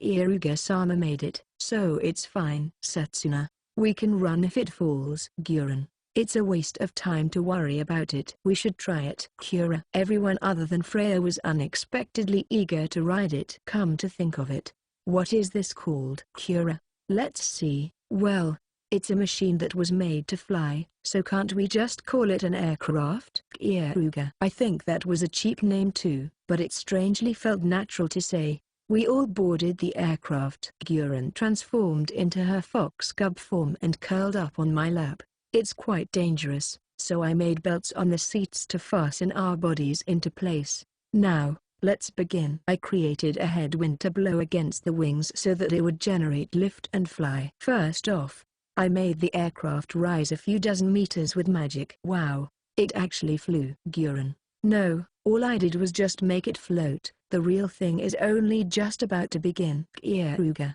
We wouldn't need an aircraft if all we were going to do was float. The aircraft naturally started descending, so I propelled it from the back with wind. Since it was powerfully pushed forwards, the wings got wind. With this, it should generate lift and float by itself. Amazing. We're actually flying. Freya, I'm surprised too. This is an astonishing invention. Freya and Keare shouted that. Those two are relatively calm. Setsuna is sitting expressionlessly as always. However, Kieran's fluffy tail flinched, and she's clinging onto me with all her strength. Even though she was in such high spirits before we took off, it looks like she became scared when we started flying. I'm getting cold sweat too. The aircraft shook, causing the airframe to slant. It seems like there was a difference in lift since the right and left wings were unbalanced. Once I adjusted the power of the wind on each side, the aircraft somehow stabilized. Still, this is amazing. Horses and raptors are no match for this in speed. Although I want to make it faster than the flying dragons, I'll be exhausted if I make the wind any stronger. I was planning on making Freya occasionally switch with me in using wind magic, but adjusting the balance is difficult, so it'll be hard to switch. For today, I'll just go as far as we can and then make camp. I also want to adjust the balance of the wings. Until then, I'll just endure it as best as I can. And so, we flew through the sky with the aircraft. I was able to outwit Bullet's expectations. So, now it's my turn to set him up. I'll definitely make use of your miscalculation. Chapter 13. We're flying in the aircraft I made out of the dragon materials. Considering I made it without testing it beforehand, it's flying well, but the balance between the two wings is bad, so we might crash if I make a mistake in controlling the wind. There's also a problem with the airframe, especially the joints, as they weren't as strong as I thought they were, and they made strange noises when the aircraft went too fast. I etch that information into my mind as I fly. Trial and error are necessary for everything, since there are many things that you won't understand from just making theories. You need to identify problems on the go and fix them each time. Keare-sama, should I switch with you? Freya asked me that from the back seat. No, it's fine. It takes some time to get used to it, so we'll fall if we switch right now. Keare, I'm frustrated at myself for not being of use. Freya, we can't switch today, but I think you'll be able to do it tomorrow. It should become easier to handle once I improve the design. Keare, okay, please leave it to me tomorrow. Freya clenched her fists and appealed her eagerness. I'm sure she's concerned about me, but I think she also wants to fly a plane. After all, this is the fastest man-made vehicle in the world. Kieran's trembling. This is really scary. Kieran is still scared of it, and she's clinging onto me with her fox ears flat down. Since she's in her fox cub form, it's cute seeing her like that. It seems like Kieran will never get used to the aircraft, no matter how long she rides it for. Around 4 hours have passed since we started flying. I should look for somewhere we can land without standing out. Although I still have 30% of my mana left, it will recover slower if it decreases to a certain point, and I need to save it for when we arrive at the Diral Kingdom. We've already gone past the desert area, so I don't have to overwork myself anymore. I found a good spot to land. It's deep in the woods, where there's plenty of greenery. Since it's an area that's dense with broadleaf trees, there's enough cushioning to land the aircraft. It seems there's another problem with this airframe. Since there's not a single device to soften the landing impact, I either have to land on something with plenty of cushioning or use wind magic to cushion the landing. And because of the sudden loss of momentum when landing, The aircraft nosedives since there's not enough lift. Good grief. There are so many problems with this machine. Keare. I lower the altitude and speed while complaining to myself. As I thought, it started falling because of gravity midway, overloading the wings and making them give off an unpleasant sound. I was just barely able to engulf the aircraft in wind and land on the trees. Guys, come out. Let's rest here for today. Keare. Once I made sure that everyone had gotten off, I checked each part of the aircraft. Thankfully, none of them seems to be broken. Setsuna will go hunting. We need pelt to get past the night. There should be some in this forest. Setsuna. I'll help too. Keare. Setsuna and Keare disappear into the forest. Since we were relying on the dragons this time, we hadn't prepared any sleeping bags or tents for camping. Although the forests in this region are hot during the day, the nights are awfully chilly, and it's dangerous if we don't make any countermeasures for the cold. Besides, we probably wouldn't even be able to sleep at this temperature. So, having a warm pelt to get past the night would be perfect. Setsuna is from the Ice Wolf tribe, so she's used to these types of things. I will dig the hole for the toilet and collect some firewood. Freya, who was raised as a princess, has become a lot more reliable.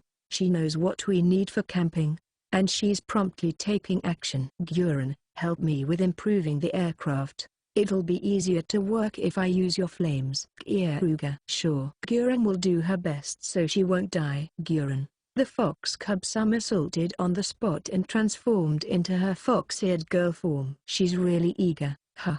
I guess it is typical of her to want to repair it in case it breaks since she's scared of flying.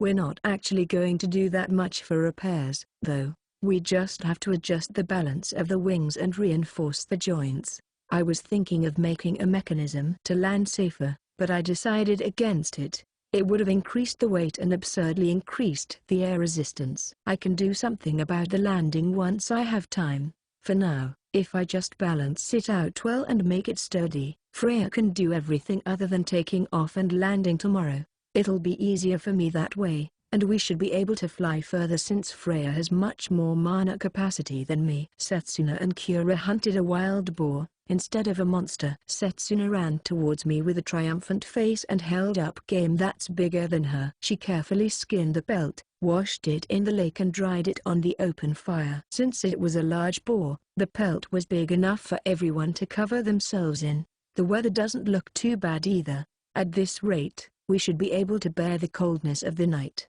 Now that we don't have to worry about the night, we should have a meal. I left my favorite cookware behind, so I had to make them myself.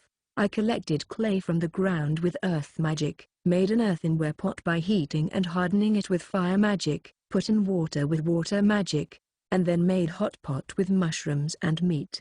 I'm glad I keep salt and other necessary seasonings in my bag since I was able to make something good. We gathered around the open fire, and although it was a bit early, we decided to have dinner. I gave everyone lots of soup with plenty of meat. Hot pot is irresistible on cold days. Freya, Keare-sama's meals are always delicious. Setsuna. Freya and Setsuna stuffed their mouths with the soup and praised it. I was concerned since I made it differently to how I usually do, but it still turned out good. The taste doesn't change much, no matter who makes this kind of hot pot. Keare. That's not true. When Setsuna makes it, the seasoning is off and it doesn't taste good. Keare. It's annoying to hear that from Keare, but it's true.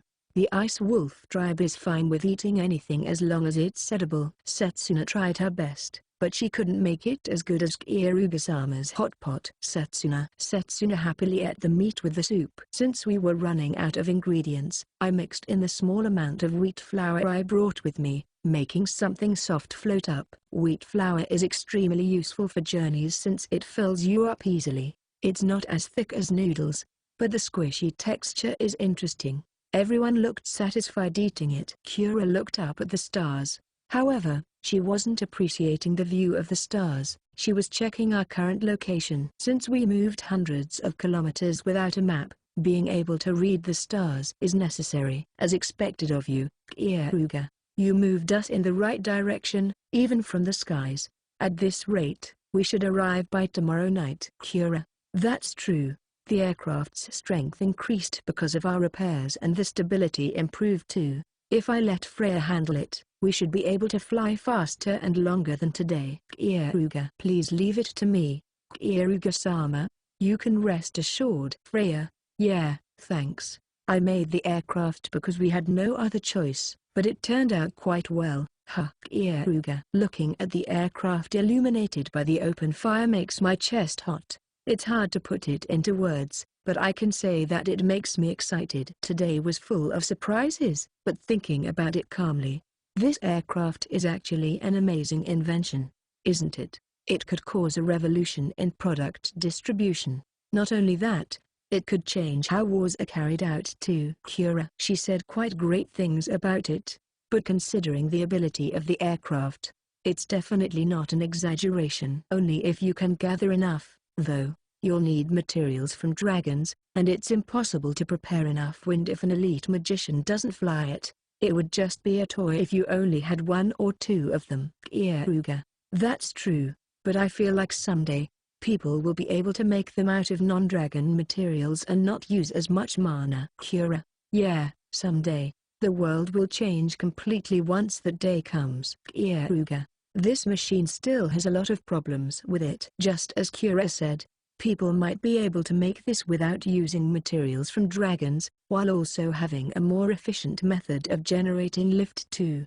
However, that will be in the far future. For now, we'll be monopolizing the means of flying through the sky. As long as we have this, we can fly wherever we want to, with an overwhelmingly fast speed. Gosu-jin-sama, Guren just thought of something really good. Guren looked up at me with mischievous eyes in her fox-eared girl form. I have a bad feeling about this, but sure, say it. Keare, we should go to the Grandspark Empire instead of going to the Diral Kingdom. And then, Gosu-jin-sama and Freya can go through a bunch of massive range magic to attack their castle. The war will end if you do that. Guren is really merciless. I could clearly tell that from that statement. There are two risks of that. First off, if the hero of the gun is in the Grandspark Empire, there's a chance he might shoot us down. It's impossible to escape his range. Keare, he'll probably be out on the front lines. The good part about the aircraft is that you can get carried away and fly past the soldiers,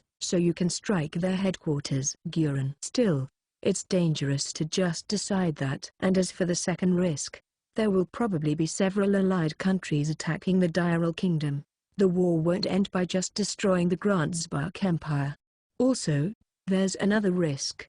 We're planning to say that the Diral Kingdom is in the right this time. So, we don't want to involve many citizens as we can't let ourselves look like villains. Keare, if we barge into the capital and reduce the whole place to ashes, we'll be massacring the citizens too. Once we do that, no one will listen to our words. Justice, I'm sure Ellen took measures regarding that, and I don't want to hinder that. That's annoying. Guren, that's just what war is. Anyway, we should get some sleep soon. Keare, yeah. Guren is very tired for some reason. Guren, I transformed the ground with magic to make it easier to sleep on and covered myself in the belt. It doesn't look like it's going to rain, so it should be fine like this, is what I thought. But, Guren, what are you doing? Keare, it's Guren's day today. Make it big, quick. Guren started rubbing her cheeks against a certain place that I won't say the name of.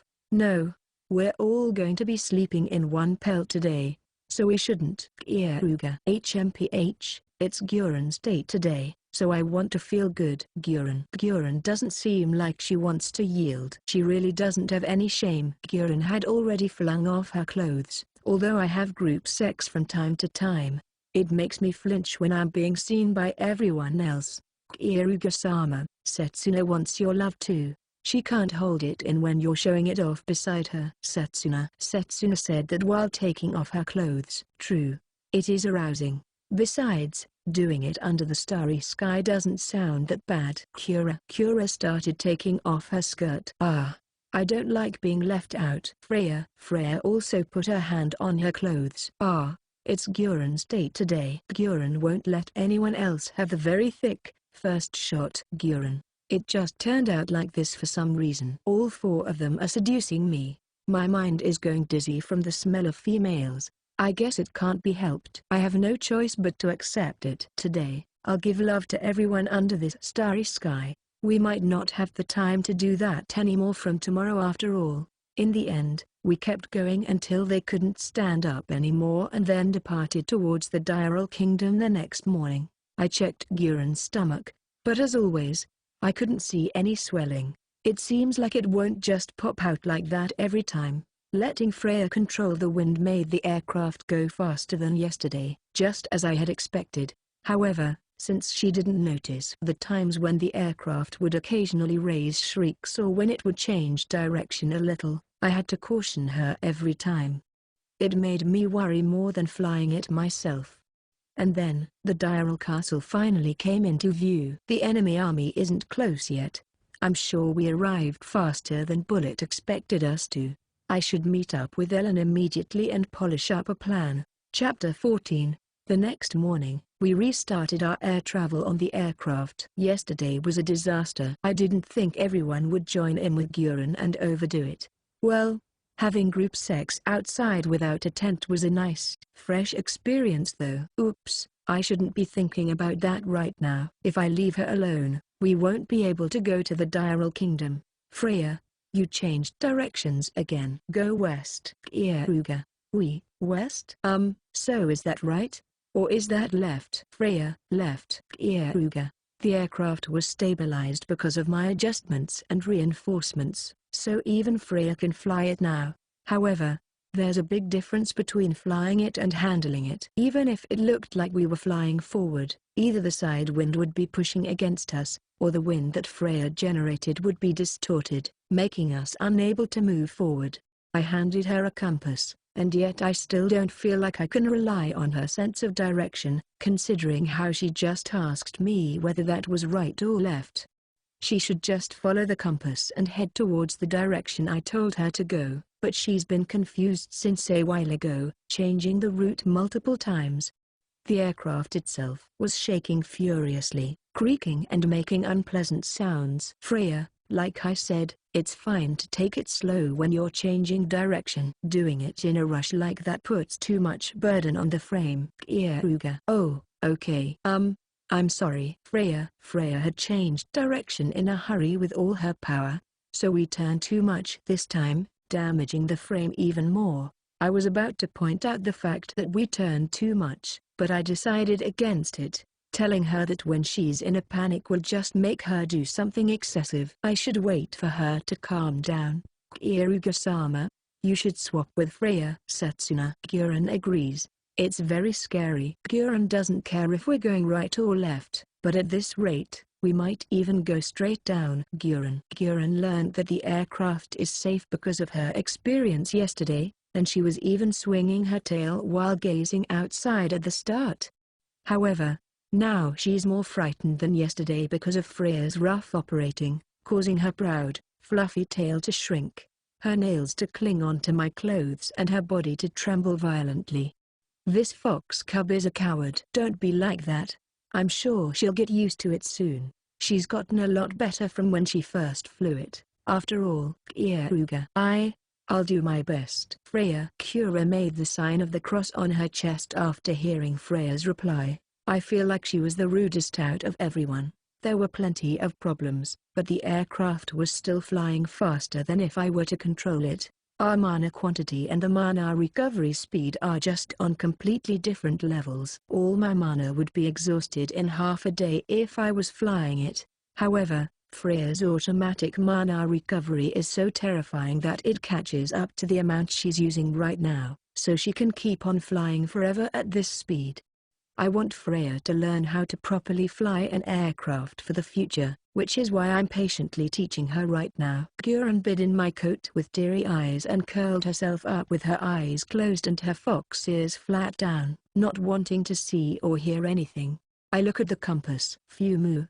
I figured it would be about time to warn her that we're turning too far, but it seems she tried to fix the course on her own. Regardless of what everyone else is saying, it looks like she is getting better, little by little. By the time we reach the Diral Kingdom, I'm sure she'll be a professional at this. One of the wings broke off, It snapped perfectly, right from the root. The aircraft became single-winged, disturbing the balance and making us spin, causing a loss of direction and then an intense floating sensation. We're clearly falling. Right when you think you've gotten used to it, you're in the most dangerous situation. I forgot such an obvious fact. Keare-sama, right, left, which way should I go? Freya started panicking, which made it spin all the more, amplified the damage to the aircraft, made us lose our sense of direction and damaged my 3 semicircular canals, which made me lose my balance too.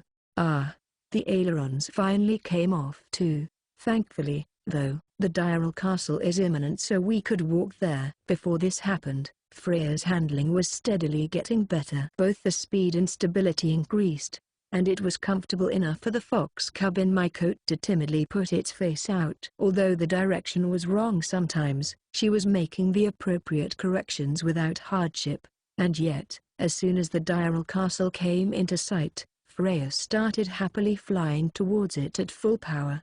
I'm sure I taught her the max speed it can handle multiple times, but it seems she forgot out of excitement. Since the aircraft isn't strong enough to handle Freya's full power, one wing snapped off, making us spin round and round while falling. At least we're spinning horizontally though, since we would have been thrown off if we were spinning vertically. Keare, this is why Guren said Freya's no good. Guren, we probably won't die, but Setsuna might vomit from the spinning. Setsuna, you two are surprisingly composed, aren't you? Keare, I'm relieved that everyone other than Freya isn't panicking. With their statuses, these 3 won't die from crashing, as long as nothing extreme happens. As long as they're not dead, I can do something about it with recovery heal. Freya, don't do anything. Keare, oh, okay. Freya, the wind stopped as I shouted at her to not do anything. If she had continued panicking while controlling the wind, something irreversible might have happened.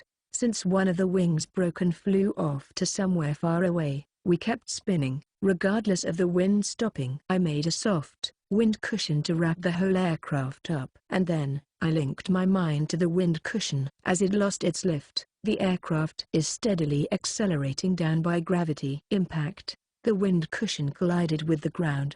The aircraft was accelerating faster than I thought it would, so I won't be able to kill the impact completely with this. With ultra-precise actions, I kept raising the strength of the wind cushion multiple times a second. Strengthening it in one go wouldn't kill the impact, and once I had weakened the impact enough, I slid the aircraft with the wind, converting the downwards force to go to the side, and made another wind cushion in front.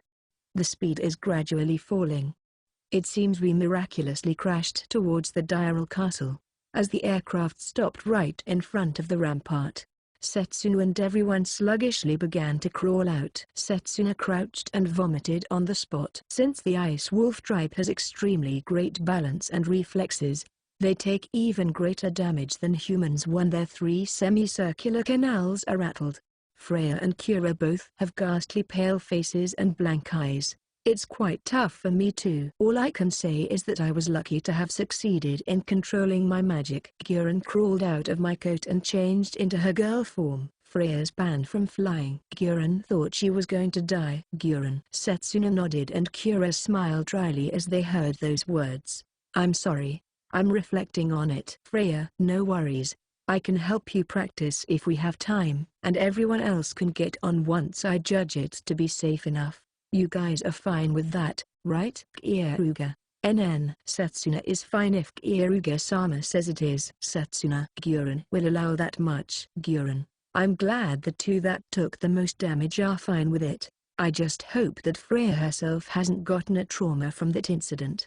I looked at Freya's face while thinking that, but for some reason, she was smiling happily. Please let me do so. Although it ended like that, flying the aircraft was very fun and exciting, and I definitely don't want to make this the last time. Freya. I was astonished at how bold Freya was. Soldiers run out of the diral castle and surround us. I mean, at least I didn't have to call for them. Once I explained our circumstances, they lead us to the castle. Since I'm considered a hero, they remembered my face, which advanced the conversation without any trouble. According to the soldiers, They thought the aircraft was a new species of dragon or something and were fairly frightened by it. I requested them to collect the broken wing. After all, only dragons' materials are strong and light enough to make an aircraft. I'm not expecting to obtain any more, so I have to make use of what I've got. The soldiers lead me to the army headquarters where Ellen was giving out instructions. The enemy army's location, route and size have been drawn on the map. Seems like my expectations were correct. They stranded us in the desert so they could oppress the Diral Kingdom's capital with blitzkrieg tactics. Since the Diral Kingdom national power declined from the Diral King's insanity, the enemy would have been able to overpower them. Keare, I am so glad you have returned. Ellen rushed up to me once she noticed I had come back. I asked her a question after looking at the map. There are around 5,000 enemies, and if they were forced to keep marching, they might reach by tomorrow evening. Keare, yes, it seems so. However, they possess multiple heroes too, so they might make the heroes go ahead of them, which would be possible today too. I nod. Special forces like heroes can break obvious rules like war is a matter of number. Heroes are capable of carrying out impossible strategies like attacking the enemy capital alone, forcing their way through the castle and killing the king, ending the war.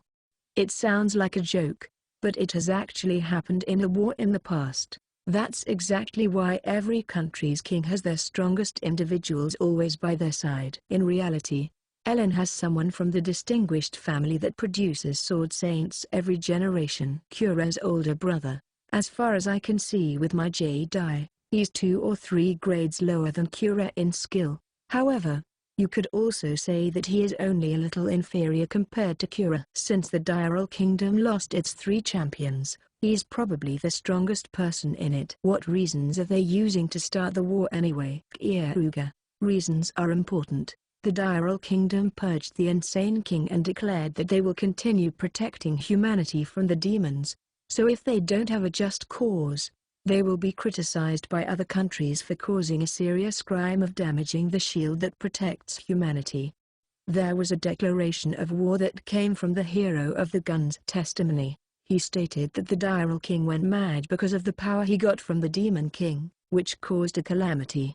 The Diral Kingdom was no longer a shield that protected humanity, but the Demon King's vanguard. And the hero of healing, Keare, that killed the Demon King and the Diral King, is no champion but just a person who was enthralled by the next Demon King, who is making him sell people's country to her. That declaration of war was sent to us from an alliance of 3 countries. The 5,000 we can see now are probably just the advance party. That's true. If we're up against 3 countries, there's no way they would try to end it with just 5,000. Their troop headquarters are probably in the middle of organizing themselves right now. He chose to point me out. Keare. The current Diral Kingdom belongs to Freya, Princess Flare, and her lover, who will become the next king is you, Keare, so it is only natural for them to aim at you. I get most of it. It's basically going as I thought it would. Keare. Yes, it is. However, the strange thing is that they were too quick. I knew they would use this sort of method to gain sympathy from other countries, so I had made my countermeasures. But I was not fast enough. I just don't understand how 3 countries were able to make this decision and execute it so quickly, that it makes me feel unpleasant. The hero of the gun, Bullet, was probably the one who spread the information that I'm Eve's lover, but I don't understand why the others trust him. How was Bullet able to get 3 countries to start a war with him so easily at such an incredible speed? We don't understand that, but we need to take measures. First, we should stop the leading 5,000 troops. Then, let's persuade them. I want to have a conference between the Diral Kingdom and the 3 countries. Can you prepare a location and make representatives from the 3 countries sit there? Keare. It is possible. If I make use of the plan I prepared to win the war, I should be able to make them sit at a conference with us. That is only if we can stop this 5,000, though. We will also need spectators. I will gather as many as I can. All right. I'm counting on you. Keare. How many soldiers should I send to intercept the advance party? Freya and I can do it alone. I'll be leaving Setsuna, Keare and Keare here. With these three, you should be able to cope with Bullet even if he personally comes here. Keare, just 2 people against 5,000. If it wasn't you who said that, Keare-sama, I would have laughed it off. Well then, I will leave that to you, and use all my power to make a place where we can have a conference. Ellen. We've each decided on what we have to do. As for me, I have to first annihilate the advance party. To do that, I'll have to repair the aircraft. We're taking on 5,000 troops as a duo, and killing those small fries one by one is too bothersome. So, we're going to need it. I made Freya practice handling the aircraft so it would be easier for me and we would travel more distance. But that's not all. It's because magicians have a profoundly great compatibility with the aircraft. That fact will most likely be shown today. Chapter 15. We were able to return to the Diral Kingdom before the war began. If we had proceeded to go through the desert on foot, the Diral Kingdom would have been gone by the time we got back. I detested the Diral Kingdom and wanted to destroy it. But it's become my property now. It would be a waste to lose it. Besides, Ellen was in the Diral Kingdom. She probably would have been killed as a warning to the citizens. There's no way I could allow that. I'm having a strategy meeting with Ellen and Freya in a special room. We don't know where the information might be leaking from, so we have to be extra careful. As expected of you, Keare-sama, you made an artificial dragon to return so quickly. With an artificial dragon and Freya's power, we should be able to cause serious damage to them. Is this place fine as the attacking point? Ellen pointed at a place on the map. She's talking about a narrow ravine path that's around 100 kilometers away from the Diral Kingdom, where there are tall rocks surrounding the path from both sides, making it hard to move about in it. Furthermore, it's a straight path that continues for a long way. Yeah, that's the best place for Freya to make use of her power. It's usually tough for the attacking side too, but we can attack from above. Fighting them when they're on terrain that's hard to move on is a complete advantage for us. Keare, that's interesting. I bet they wouldn't even think we would attack them while they're crossing through it.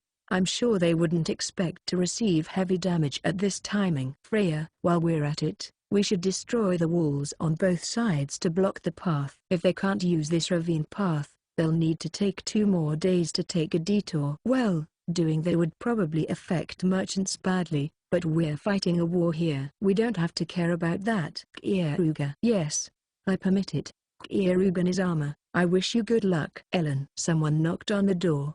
The soldiers came. It seems they collected the wing that broke off. Now I can start repairing the aircraft. We need to ambush them before they pass through the ravine path. I don't have that much time to repair it, so I should do it as fast as I can. Freya and I are flying through the sky together. I made another improvement to the aircraft. I reinforced it with the mithril I had on me. I could have reinforced it from the start, but using metal increases the weight by a lot. If I was flying it, the increase in weight would have far greater disadvantages. But now that Freya, who has a monstrous amount of mana, is controlling it, I decided that it would be better to increase the strength so it can handle even faster speeds than before. It feels a lot better than yesterday. Freya talked enthusiastically beside me. The aircraft is already able to go twice the speed we were going yesterday. You can accelerate a bit more if you want, but don't even think about going any faster than that. Keare. Okay, I won't increase the speed anymore. Freya. Hearing her joyful voice made me think that it's not a good idea to believe in her words. I'll forcefully decelerate it if I need to. If I just made the whole aircraft out of orichalcum, it would be light, but also strong enough to handle Freya's full power. However, the problem is that I don't know how many times I need to impregnate Keare to get that much orichalcum. It's not realistic. Thanks to her growth from yesterday, Freya has learned to check the compass while advancing in the direction I tell her to go to.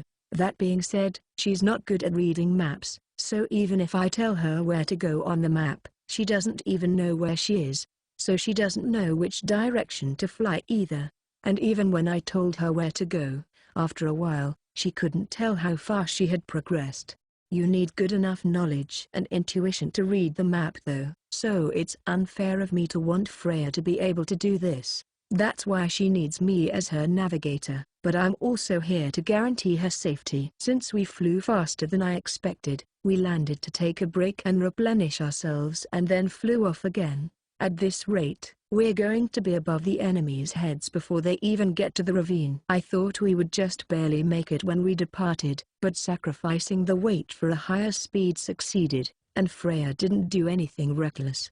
Still, we can't relax just yet. We definitely can't afford to fail this. Our ambush will determine how many of the 5,000 soldiers will enter the Diral Kingdom territory. If we can't take care of the majority here, thousands of citizens in the Diral Kingdom will have to shed blood. I'm not saying this out of my sense of justice. This country is my toy. I won't forgive anyone that steals from me. It's about time. Freya, raise the altitude. Keare. Okay. Freya, normally, you're supposed to change direction by adjusting the wings, but it's not good to make the aircraft weaker by using that adjustment mechanism. That's why I use the wind to change direction. But Freya skillfully pushed up the nose of the plane with the wind. Great. She's completely better than yesterday. We continue rising, higher and higher. I put mana into my eyes to activate both my Jade Eye and my Kokushigan. The Jade Eye has the power to see far away things, enhance my kinetic vision and find out the essence of things in my vision, and my Kokushigan has the power to see several seconds in the future. By using my Jade Eye, I see the enemy troops in a considerable amount of rows, because of their number. While looking at the soldiers' capability, I choose the bombing point that would cause the most damage. The aircraft stopped at an altitude of 2,000 meters and then started falling down. Freya started chanting. A magician's greatest weakness is their chant. Elite magicians are able to cast up to rank 3 magic without chanting, depending on their training. However, you need to chant for higher-ranked magic no matter what, and you can't chant while doing something else either. Since more than 90% of your mind is focused on it, you can't defend yourself while chanting. That's why I don't use anything higher than rank 3 magic when I'm fighting on the front lines.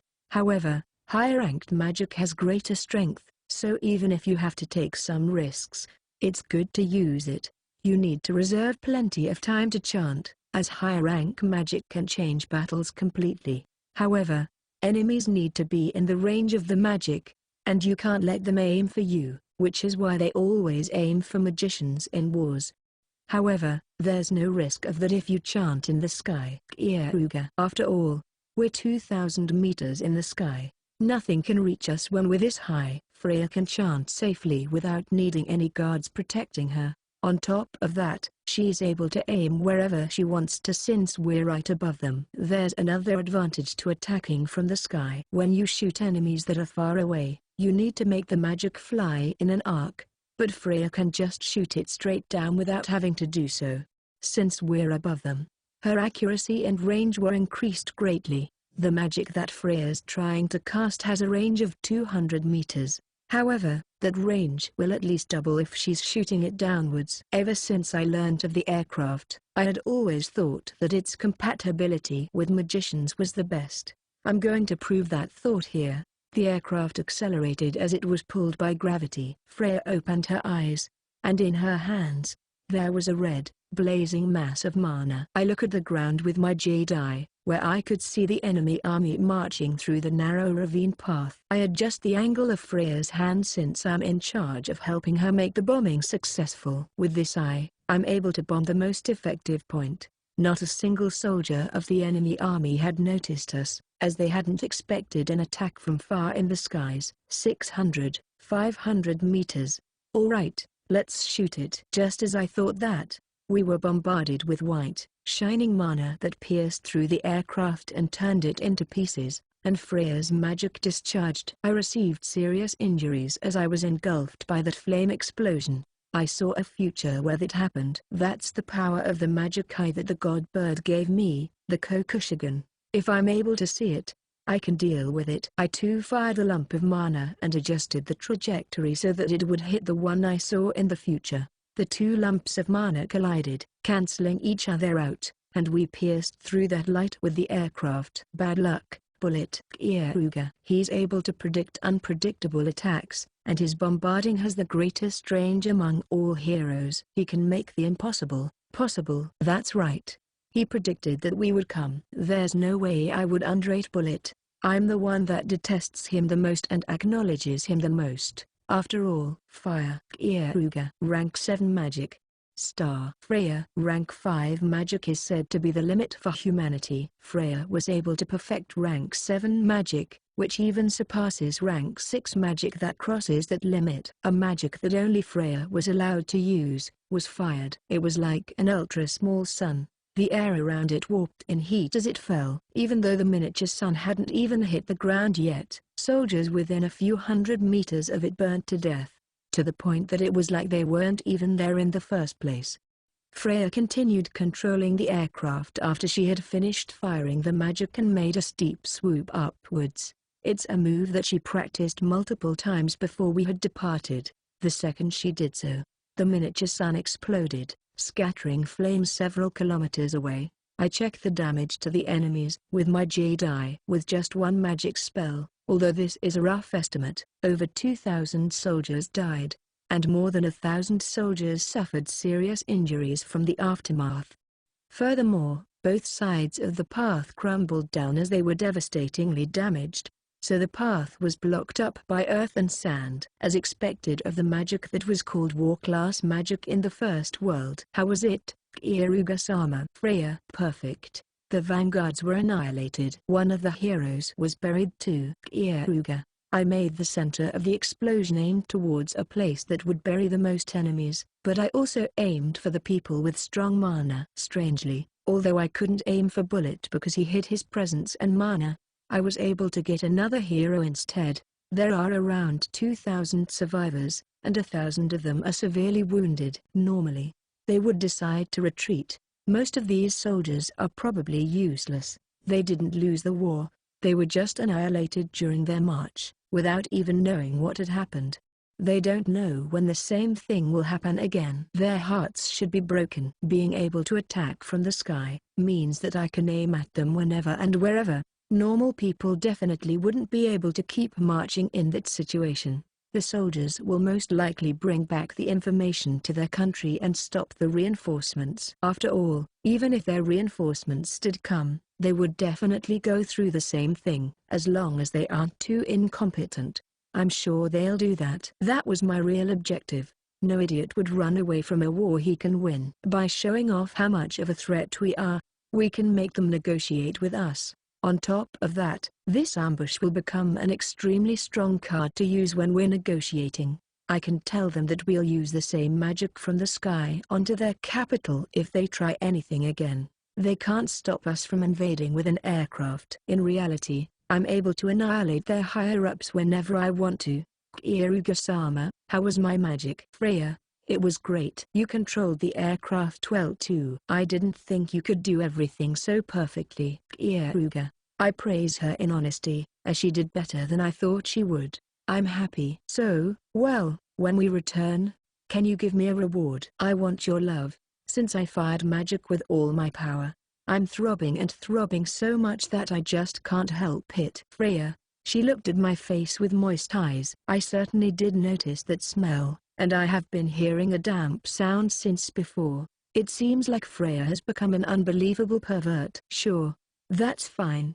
I was thinking of doing it in the sky, but I guess that's too dangerous. Let's do it when we return. Keare. Yes, Freya, I'll say this just in case, but don't hurry. If you break the aircraft again, I'm going to postpone your reward. Keare. I understand. Freya. She definitely didn't understand. Although I strengthened it, it still can't take Freya's full power. She was almost about to break it again. Now then, that magic fell where the people with strong mana had gathered. I was able to confirm that we destroyed one of their heroes, but I don't know if we dealt with Bullet. Well, he's probably still alive. I'm the only one that can kill him. I'm sure of it. Chapter 16. Just in case, though exhausting, to use my Kokushigan was a good idea. If not, we would have been shot down by the cannon hero Bullet. The perfect ambush, a play which was supposedly unimaginable by normal standards, was read and intercepted. But still, We still had the upper hand. Keare-sama, is it really alright not to go and finish him? Freya, don't mind it. With our numbers, we wouldn't be able to move forward. We won't do unnecessary killings. Keare, how kind. Freya, it's not really like that. I just don't want to bear unnecessary risks. Keare, our goal for now is ultimately to just stop them on their tracks. If we destroyed the vanguard, the main force would have caught up. Besides, we've been warned not to advance like that. That's cause we are aiming to make a situation for a meeting place where the signing of the ceasefire agreement could take place. For the sake of the ceasefire agreement, any useless killings are unnecessary. With a big heart, I'll let them live. Returning to the castle, we gave the report of our battle to Helen and the others from the army. Also, using this occasion, I explained to them the specifics of bombardment magic, its maximum range, effective range, power, war usage, its disadvantages, and also, the measure I would use to counter it. Thanks for your hard work, Keare-sama. The raid this time would have been quite large in scale and would have stopped the invasion. This bombardment magic will become a surely strong card.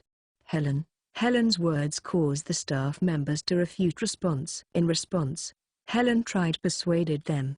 The staff members still wanted to be on guard for something, but such an invasion should be impossible. What's more, with the main road made unusable destroyed by a landslide, they would have to go around it or remove it. Either way, it should take them a lot of time. And with them spending time on it, the risk of getting bombarded would increase, and what's more, they would need funds for its removal. With that situation in mind, unless they are able to create a countermeasure against Freya's bombardment magic, they should be unable to advance their armies.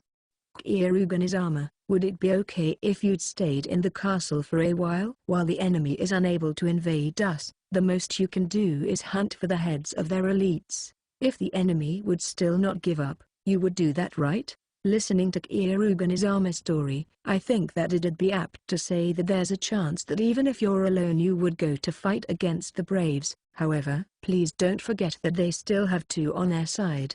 Helen, I guess you're right. Okay then. Freya, Helen, sleep with me tonight. As long as the two of you are safe, I don't care what happens to the others. While the two of you are at my side, whoever the enemy will be, I will never allow them to kill you.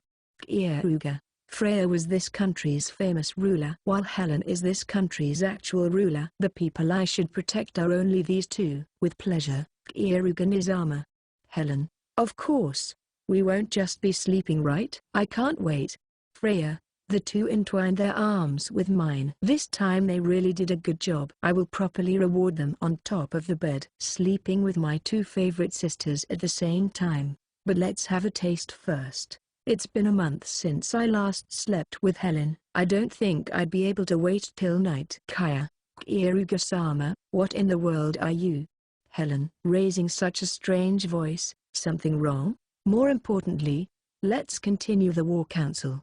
Keare. With dignity Helen continued on the war council, while at the same time, from everyone's blind spot, I stood beside her, touching the places not normally seen by anyone from behind. It was quite a sight to see Helen desperately try to hide it from showing on her face.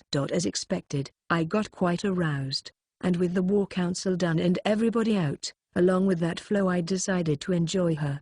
From a while ago, she the freedom to enjoy this kind of play, but now was different. That was how much the bombardment magic of Freya's effect of the war had. 4 days had passed since then. There had been no signs of any movements from the three enemy countries. The people from the Anbu just continued to send information. The Dural Kingdom that picked a fight with the Three Kingdoms really caused them to panic. That's because without being able to cross the borders, the 5,000-strong vanguards were decimated. The survivors had also become useless. With that information being sent to the Three Kingdoms, any plans to attack were rejected as I had expected.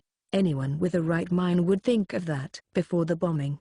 Any offers of a ceasefire agreement from our side would immediately be rejected. However, with the situation as is, they would most likely agree to it now. That's because the enemies are currently thinking that we would just bomb the capital, which is the center of the country. The top brass of the soldiers was afraid of such an event. The nobles that lived in the capital were currently moving away from the residential areas. You can't blame them for it. That's because this world doesn't have any means to protect itself from any threats that come from the sky. For that bombardment magic to have such an effect, it might as well be considered strategic class magic.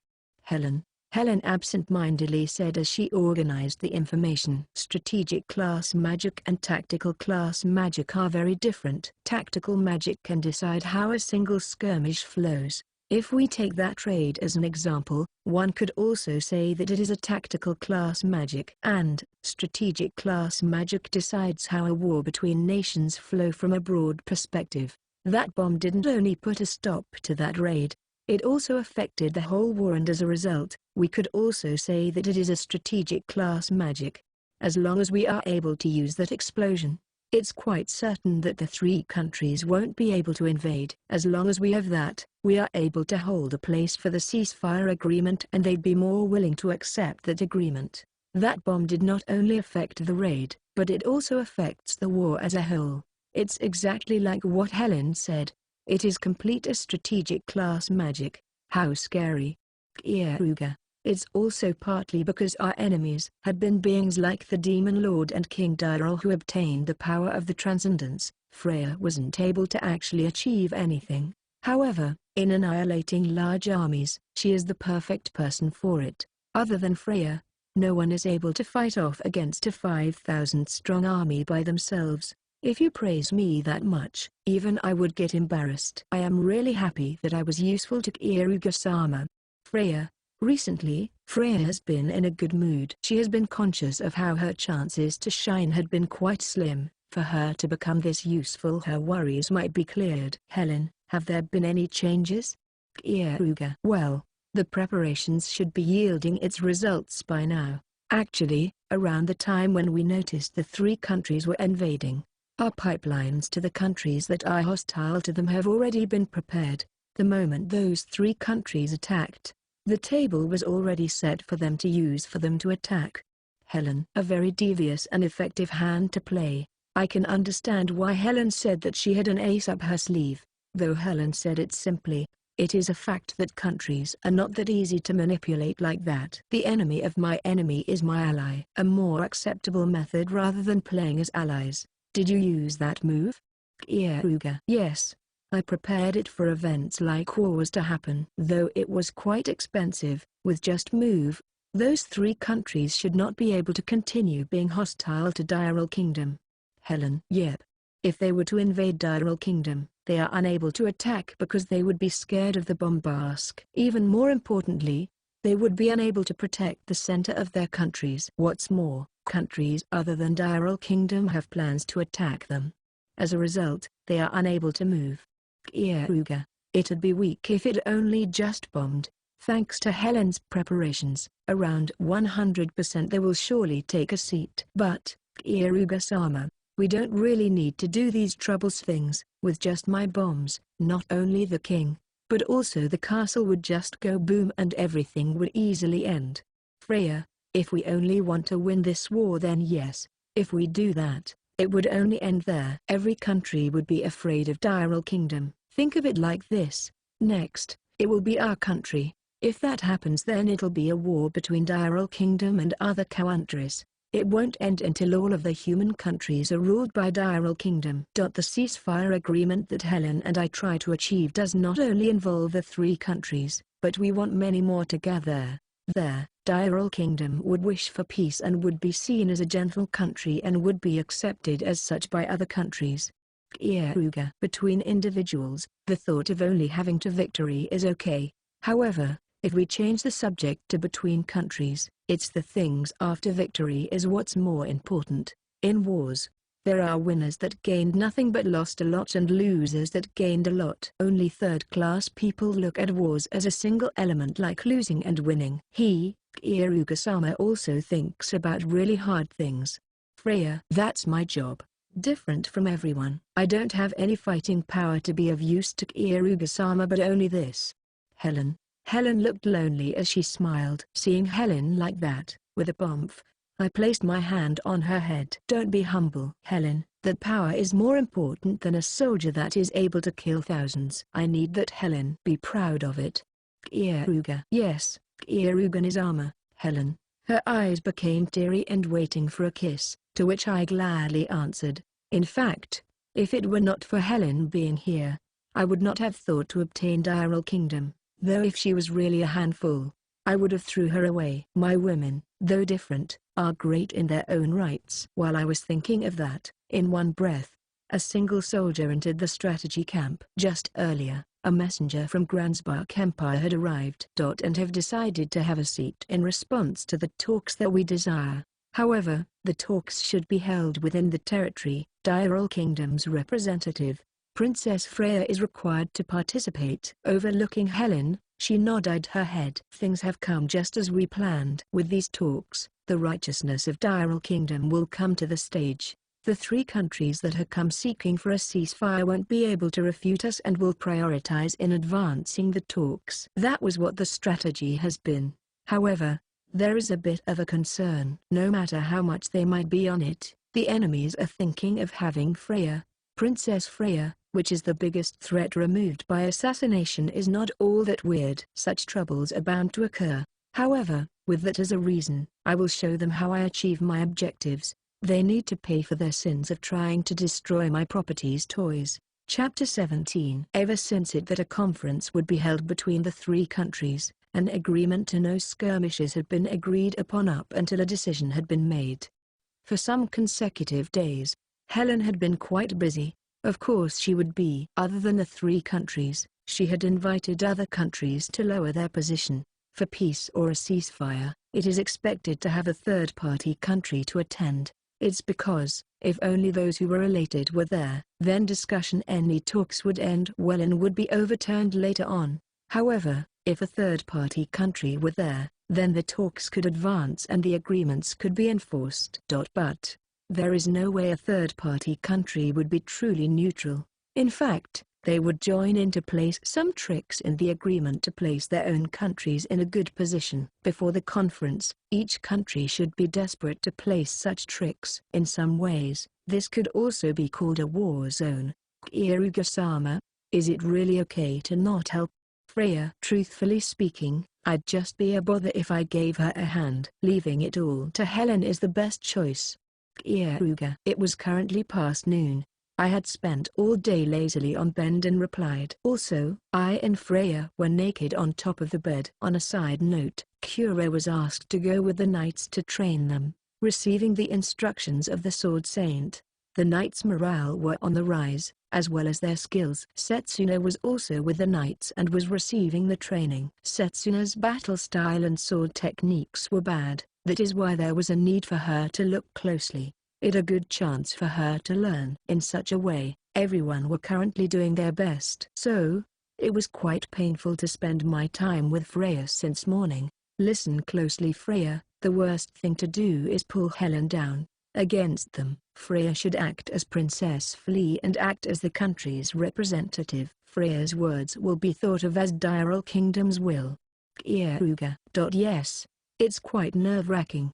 Freya, you do know that it is not good to continue on being nervous, right? That's why we're doing this, to help you forget your nervousness.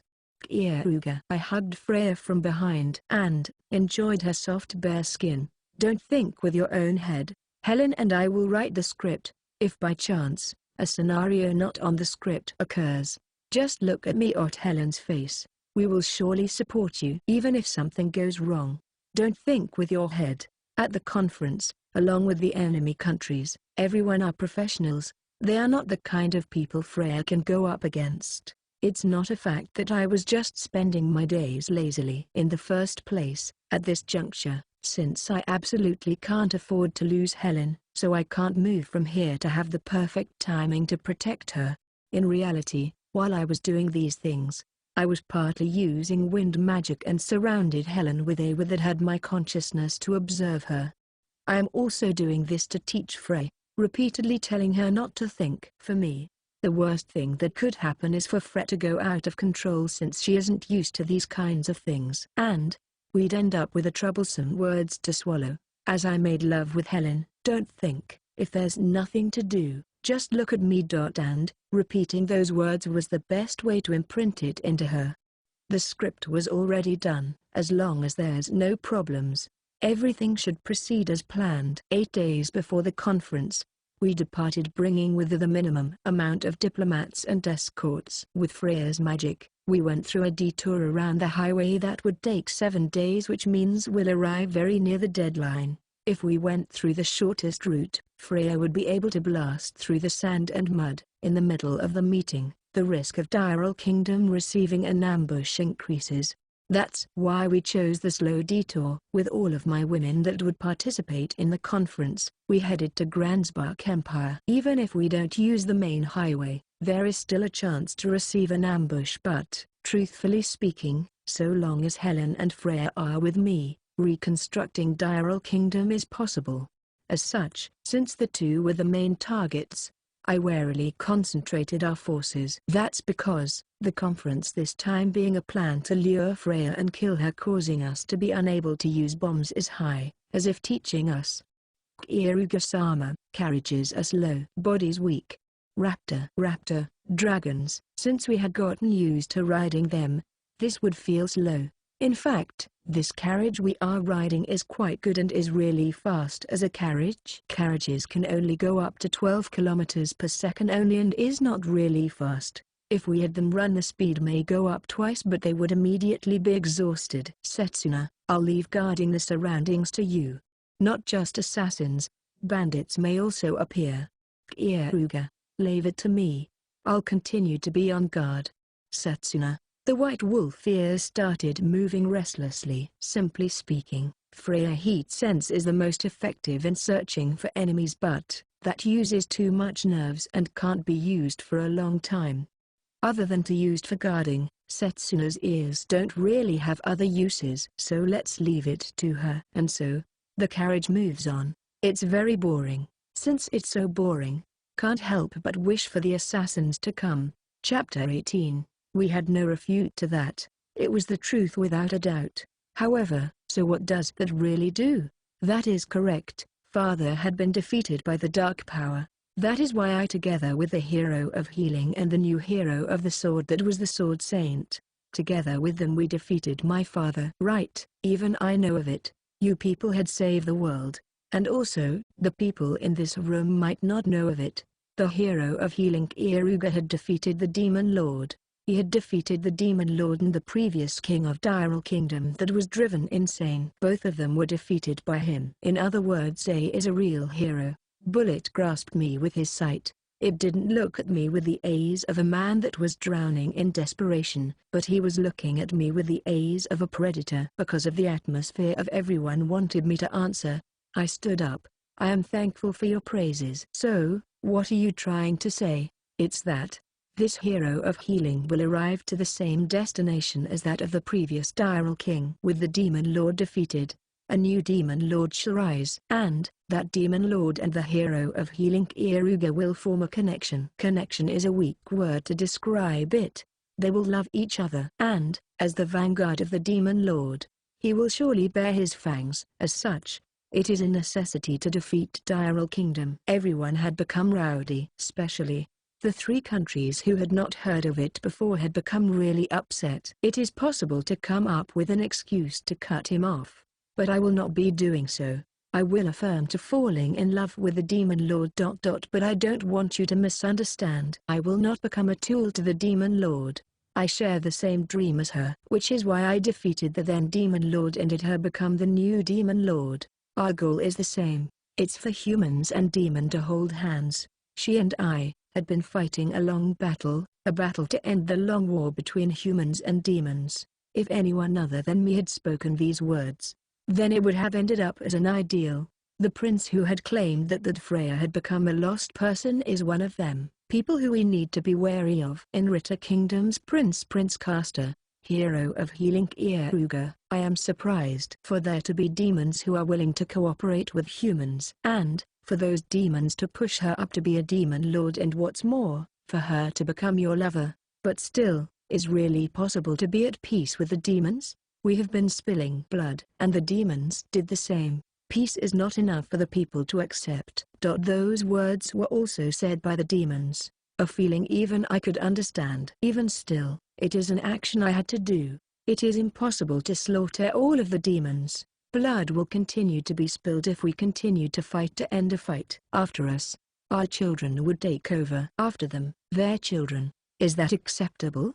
That question stabbed the hearts of everyone that was in this place. Even if it is unreasonable, there is a need to end it. Let me say it clearly, for the sake of peace, I am willing to spill blood. Peace shall be forged and everyone that denies it shall be punished. The people who tries to break the achieved peace will also be dealt the same. By my name, I will not show mercy. The demons will also be treated equally. By doing so, peace will eventually be achieved. Some were filled with rage while others were exasperated. Within them, Enrito Kingdom's prince, Castor had laughed. That is no end. What's more, by doing that your blade will be pointed to the friends and families of whom you have punished. Then, those families and friends will be punished. So long as people who bear such grudges appear, they shall be killed. By doing so, someday it will end. I will never be killed. By doing this, in my time the war between humans and demons will end.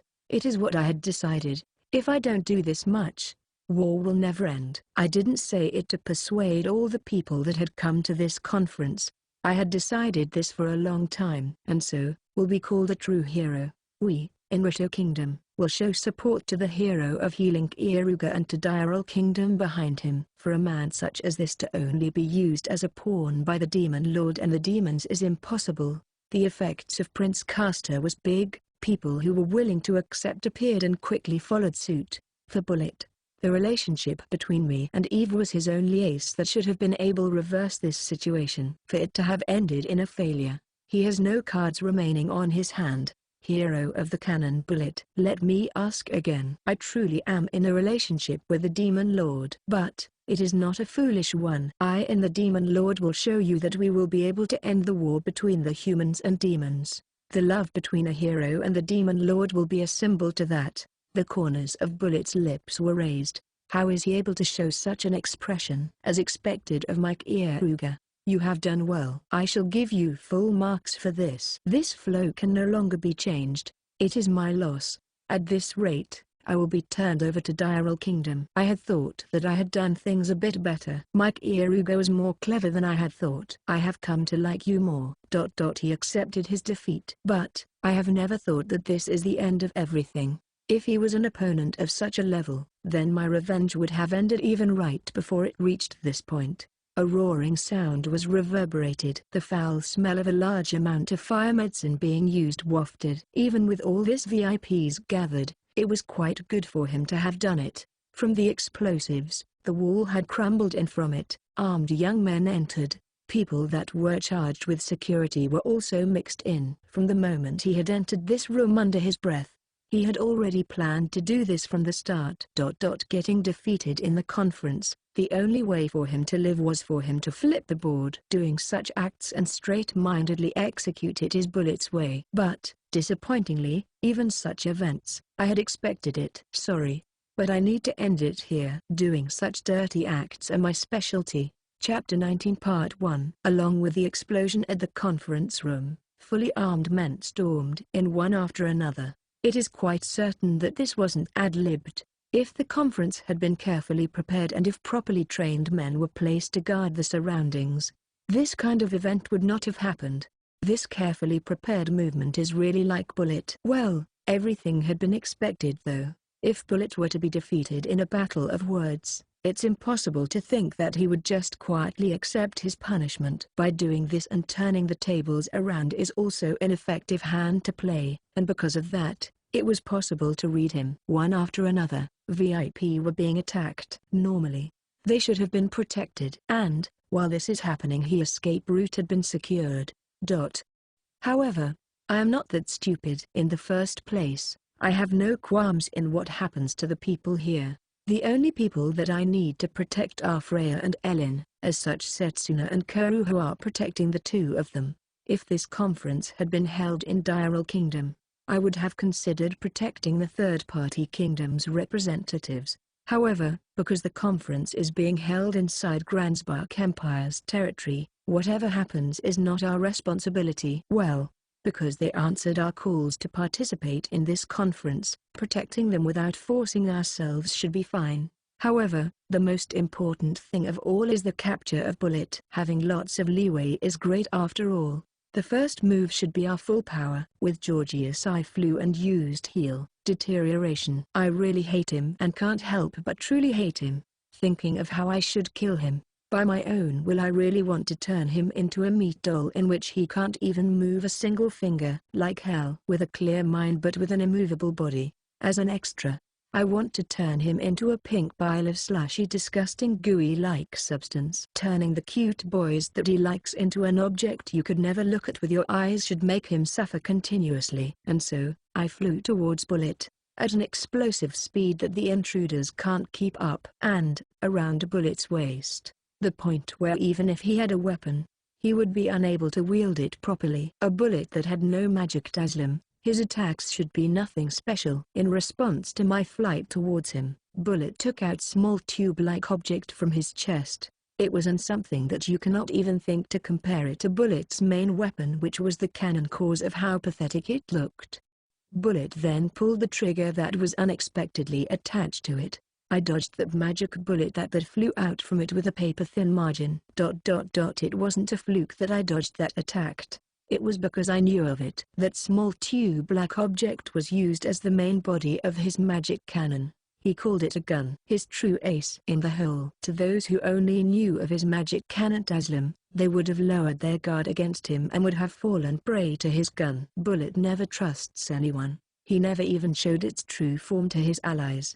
However, during the first time, when I used heal, Restorator, on him, I managed to know of its existence when I peeked through his memories. Quite unfortunate for you, Bullet. I win this battle of deceit. I then raised my magic up, just 20 centimeters more, and he would be within the range of my heal. Deteriorate. You're mine, Keare. Lowering your guard down is bad, you know. You were quite close. Just a little bit more and I would have given you full points. Bullet made a sneering smile. The next moment I was hit by an attack from the side and was blown away. I was smashed to the wall and from my belly blood continuously flowed out from my stomach. Georgius auto-heal then activated. What happened? I surely vigilant of my surroundings. He shouldn't have anything on hand to catch up to my timing. At that time, the only people around me were the VIP from the Gransbach Empire. They should not have anything that had the attack power to pierce through my defenses. Grasping the pain and facing forward, I noticed the irregularity. Bullet. Did you just become the same thing as the previous king of Dyrel? Keare. No, it's different. The previous king of Dyrel was swallowed up by the darkness. However, I was able to tame it. Bullet. The one that blew me away was a VIP from the Gransbach Empire. A meaty tentacle-like object was bursting out from his inside and his eyes were staring at a distance. In the past, the previous Dyrel king had used that same powers to lead the Black Knights. Bullet's muscles started bulged and tore his priestly clothes. Chapter 19 Part 2. On his chest was a pulsating black marble that continuously poured out dark power without stopping. Impossible. Bullet was supposed to have only been given dark power, but now, he is the one that is producing that dark power. And, it's the same one that the previous Demon King had used. No, its properties is more evil than that. No way.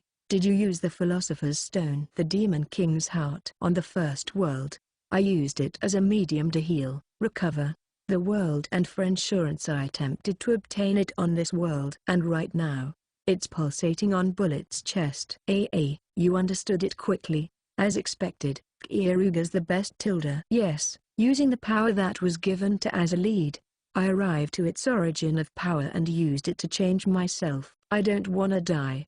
I don't wanna get killed. I don't wanna grow old. In fact, I started to think that I wanna spend my entire life together with the cute little boys forever. Bullet laughed as he molded the dark power like clay. When I saw this dark power, I had it dwell inside of me. I scattered it around me, and as long as I had the Philosopher's Stone I was sure that I could use it. I desired to obtain overwhelming power that would make me unkillable, that would make me immortal, that would allow me to preserve any powers I like, you know. In fact, the Demon King is just a byproduct of this power. In other words, you could say I am a being that surpasses the Demon King.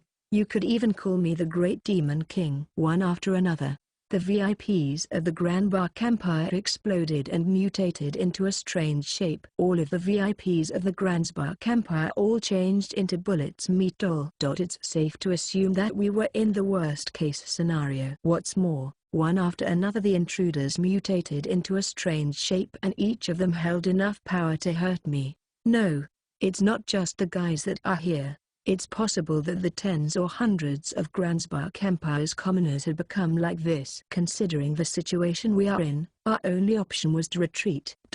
What's more, if it's Bullet, it is safe to think of a scenario that's a step worse than the one we would think of. To think, the war that the Granbach Empire that you had was a setup, was the blindfold to keep us from noticing the situation that was happening on the inside. Keare. Since no one was able to notice what I had been planning, it was smooth sailing, you know. I had thought that if it was Keare, you would have been able to notice me. Bullet. Screams reverberated, from the inside and from the outside. From the outside, a scene of hell was surely unfolding.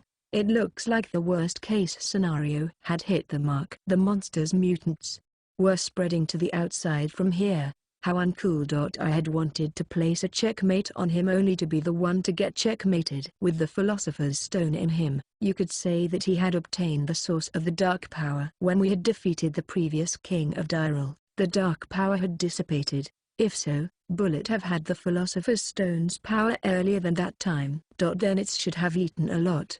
It couldn't be. He had not given the previous king and had used the Philosopher's Stone on himself. I was afraid that if the previous king had obtained the Philosopher's Stone he would have used it on a ritual magic to unreasonable take over the world. However, Bullet had betrayed the previous king from the start. Even if I was unable to defeat the previous king, Bullet had been planning to do this from the start. We had been wrong from the starting stage. From that point, we had already lost. Everyone gather. Yes, this is quite a pinch. Keare armor. Very troublesome. But still, we'll break through. I called everyone to gather in one place around me. I wanted to capture Bullet. I wanted to get my revenge on him. With him, not only obtaining the Philosopher's Stone, he even started using it, which only served to increase his crime. Even if that wasn't the case, he is still the object of my hate. Even still, I have no choice but to give up on sating my revenge. If we were to attempt to capture him, we would be the ones who would be captured instead. If that happens, I would lose my chance to get my revenge. The most important thing to consider when taking on your revenge is to be cool-headed. If rage takes over your mind, that will only lead to destruction. To be able to fulfill your revenge with certainty, from time to time, it is necessary to give up on taking the prey in front of you. Do you really think I would allow you to escape? Bullet swung his hand down, causing the monsters around the room to attack all at once.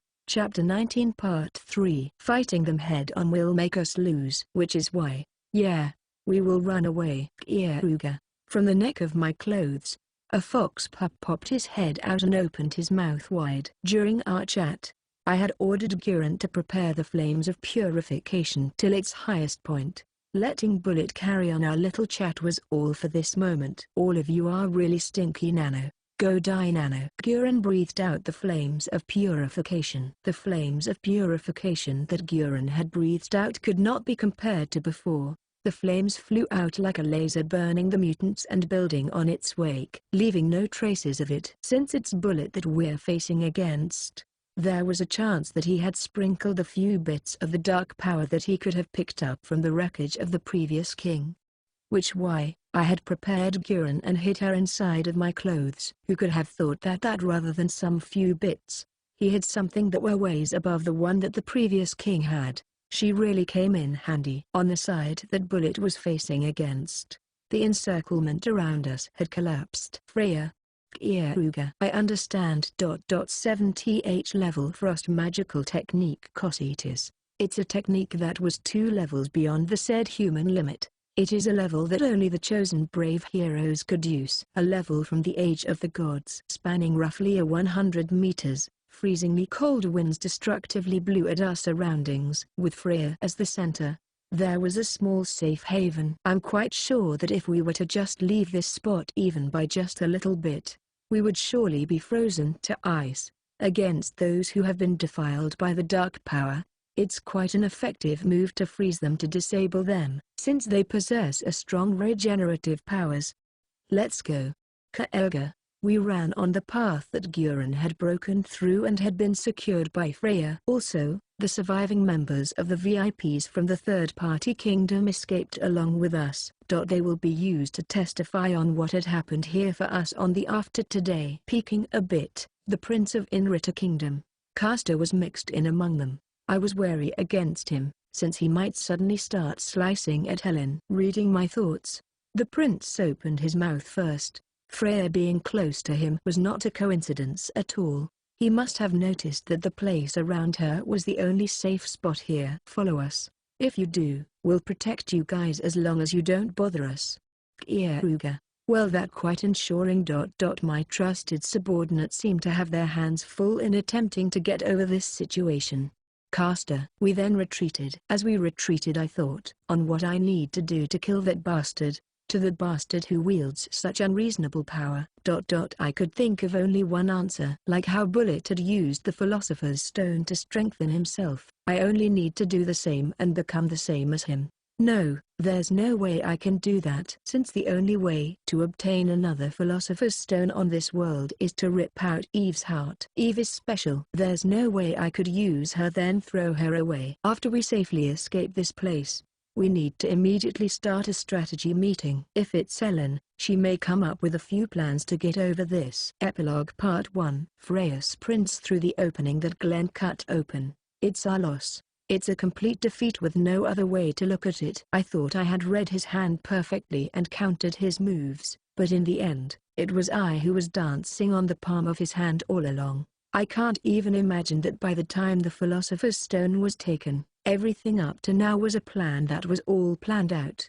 I gnash my teeth to the point where my molars are about to crumble. I won't lose next time. I'll admit it, I couldn't reach that guy's level. But that doesn't mean that I have given up on my revenge. Now that I know the true extent of his competence, I can plan for that and definitely surpass him next time. By living and running away, I've always got another chance to plan and attack. I'll cut open a path now. I'll provide support. Strange monsters start to push against the boundaries of the absolute zero domain. I'd what to call this, or what the previous translator called it. The Black Knight that the Diral King put out on duty still had a human face, but this one had nothing of the sort. This wasn't a Black Knight, it was just a black monster. This is why I dislike those things. They're dirty, persistent, and they increase so fast. Still, in the guise of a small fox, Glenn placed the fire of purification on our weapons for Keare and I, with weapons cloaked in the flames of purification. Even those immortal black monsters can be defeated. I'll be able to make this work. With a weapon that was given to me, Setsuna stabs the black monsters in front of us. With her other hand, she pierces through the black monster and freezes it from the inside. Even if you can't kill them, you can still neutralize them. Although unwillingly, with repeated fights against these guys, we can now cope with them calmly. Helen yells out to me, "We're going to break through this encirclement. Keare-sama, please watch out. There are high chances of there being something right outside this encirclement." Yeah, I know. By breaking through the encirclement, we get drained in both magic and physical energy. There's also the sense of tiredness that will come with the loss of adrenaline when we break out of here. Bread would for sure come and reap as soon as the encirclement is broken. The earth beneath us split open and a humongous black hand rose up from the ground. Although it appears like the same black monsters, it gave off an aura that made it seem several times stronger than the other black monsters. All as expected. It's a nuisance. Along with the violent rush, I release the alteration heal with a magical power to the limit. The black giant's whole body shook and he started to crumble and fall. The magic that breaks down the nervous system in one's body, alteration heal. The body itself is still safe, but it now has no control over its own body and is like a useless worm. Arrows targeted me right after I released the magic spell, but this was also all in my expectations. I dodged some of the arrows and received the rest with my body. After receiving the injury, I felt a great wave of nausea and drowsiness hit me. Naturally, there was a powerful poison rubbed onto the arrow tip. But for me, someone who has drug resistance, to be this affected. What in the name of hell did they bring out? While using automatic recovery auto-heal to recover from my wounds, I attack the enemy one by one by using alteration heal on them. Follow my lead. We exited the venue and looked towards the city. We could see that one by one, the citizens were turning into black monsters. They appear to not be receiving any orders whatsoever and just going on a rampage. If it's like this, it should be easy to slip through. We escaped from the city and hid inside of the forest. There should be pursuers coming after us really soon. Freya's level 7 freezing magic is almost unmeltable, but if they have Demon King class. Epilogue Part 2. Freya's level 7 freezing magic is almost unmeltable, but if they have Demon King class strength, then it will take about half a day to break it from the inside.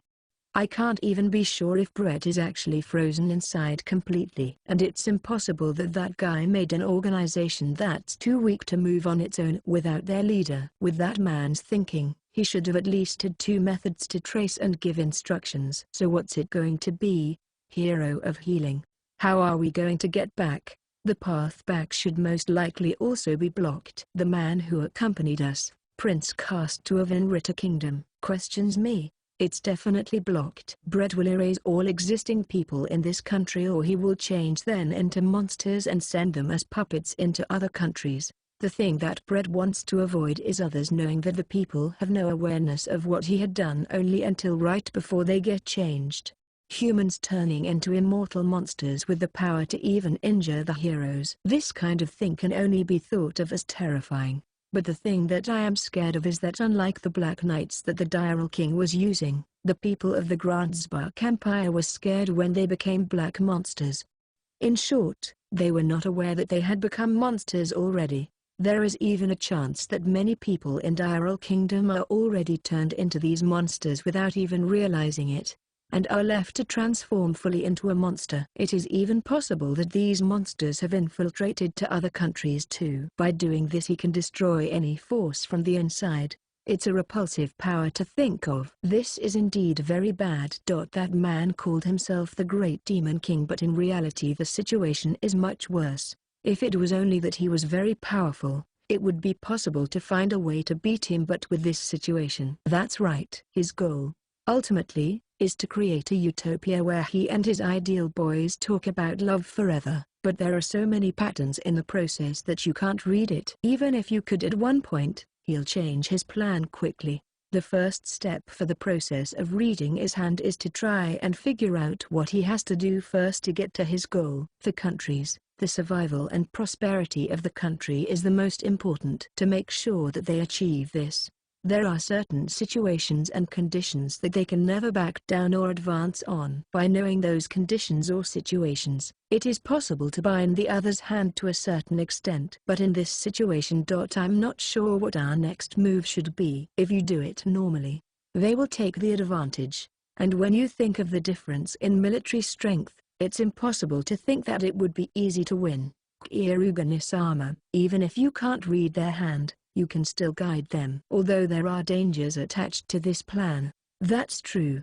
If we don't give them a bait that they can't pass up on, there is no way that they will pounce onto us. Brett is very cautious, so we have to put a lot of thought into this plan and analyze it from all possible angles. To get the desired response from these actions, we would need to work very hard.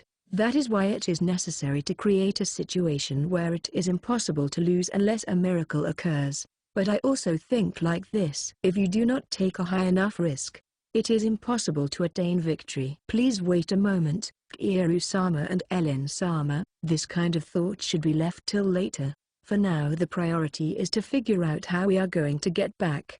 I know, I was planning to run from the start and I was prepared for it long ago. I did not run into this mountain just to hide from them. Yeah, I thought so too. Truthfully, geographically, This isn't the best place, but by using that thought and with the enemy thinking that too, it is possible to hide here. We head deeper into the woods. We suddenly exit into a clearing where the leaves pile up and the trees are less dense. I move away the fallen leaves and see traces of a hole that was dug up. Using magic, we dug the hole back up and found several large parts wrapped in cloth. Keare, I haven't heard anything about this. I haven't said anything, that's why. Diral Kingdom has many people who also side with Brett. For the 1 in a million chance, they need to keep this hidden and in secret. After assembling the parts, what appeared was the Diral Kingdom's aircraft, which should have been in the castle hangar. The one in the hangar right now is a fake and this is the real one. I broke it down into parts and buried it here. As expected of you, did you predict that something like this would happen? Unfortunately, I couldn't read today's situation, but I was expecting some patterns of situations. Epilogue Part 3. The aircraft is going to be ready to fly as soon as it is assembled. This location was chosen with the thoughts of takeoff in mind. This aircraft should be able to help us escape no matter what the situation is. I lost to Brett today, but I'm sure that he did not expect us to escape this situation today. With this, I should have paid him back in full for the troubles he has caused today. You are quite reliable, Keare. Since this is Glenn's master, this much is natural. Usually I would have accepted it obediently, but this is still a loss, so I can't really be happy about this situation. So this is the plane that I heard so many rumors about. I wonder how it flies. I don't know the reason well. Prince Caster, will you ride with us? Naturally, there won't be any more opportunities to ride such a craft like this anytime soon, and there aren't any paths home aside from this. There's going to be a price. Of course, I'll make sure to spread the truth to all the other nations. We all moved to enter the aircraft. Freya started up the aircraft and the plane rose and started to accelerate. For our safety, I instruct to raise the altitude to the limit. I was in the back seat. Next to me is Ellen. Now I felt safe enough to even talk about our near future. This is about the topic from before, but how will I induce Brett to act? I'll ask now so I have more time to think of how I should proceed in the future. There exists multiple ways we can proceed, but there are always 2 conditions that must always be met. 1. Eve's help. With only half-assed strength, it will be inevitable that we get turned into black monsters. The power of the Demon King's army would be needed to create a force that's stronger than the hero and the other strong forces. That's for sure. And there's the great cause that both the Demon King and the Demon King cooperate on. Brett had said something about touching the root of that black power, which could also be taken as a poison that insults the Demon King. As long as it doesn't go away, Eve and the next Demon King and even the one after that will go crazy someday. You may be able to eliminate the culprit by defeating Brett. It is also the demon's desire. What's the other condition? The bait is going to need to be Keare. You must seem as vulnerable as possible and seem like the warmest meal that Brett could ever receive. But we must also make sure that you are not in too much danger. I'm okay with both of the conditions. Leave convincing Eve and the demons to me. You plan on how I'll be the bait. Ellen said something then started shedding tears. I'm also scared of what would happen to me if I'm left as bait. But I refuse to give up here. I won't give up and let it end until I win. Even if I can't win in the next battle, I'll win the battle after that. The more bitter the battles I experience on the path to victory, the sweeter the victory will become. In addition, after these days of struggles, long days of happiness will follow. With good women and good alcohol, my life will be filled with happiness. For my ideal world, Brett and those that agree with him are all in my way. And for my happiness, I'll erase everyone and everything that blocks my path.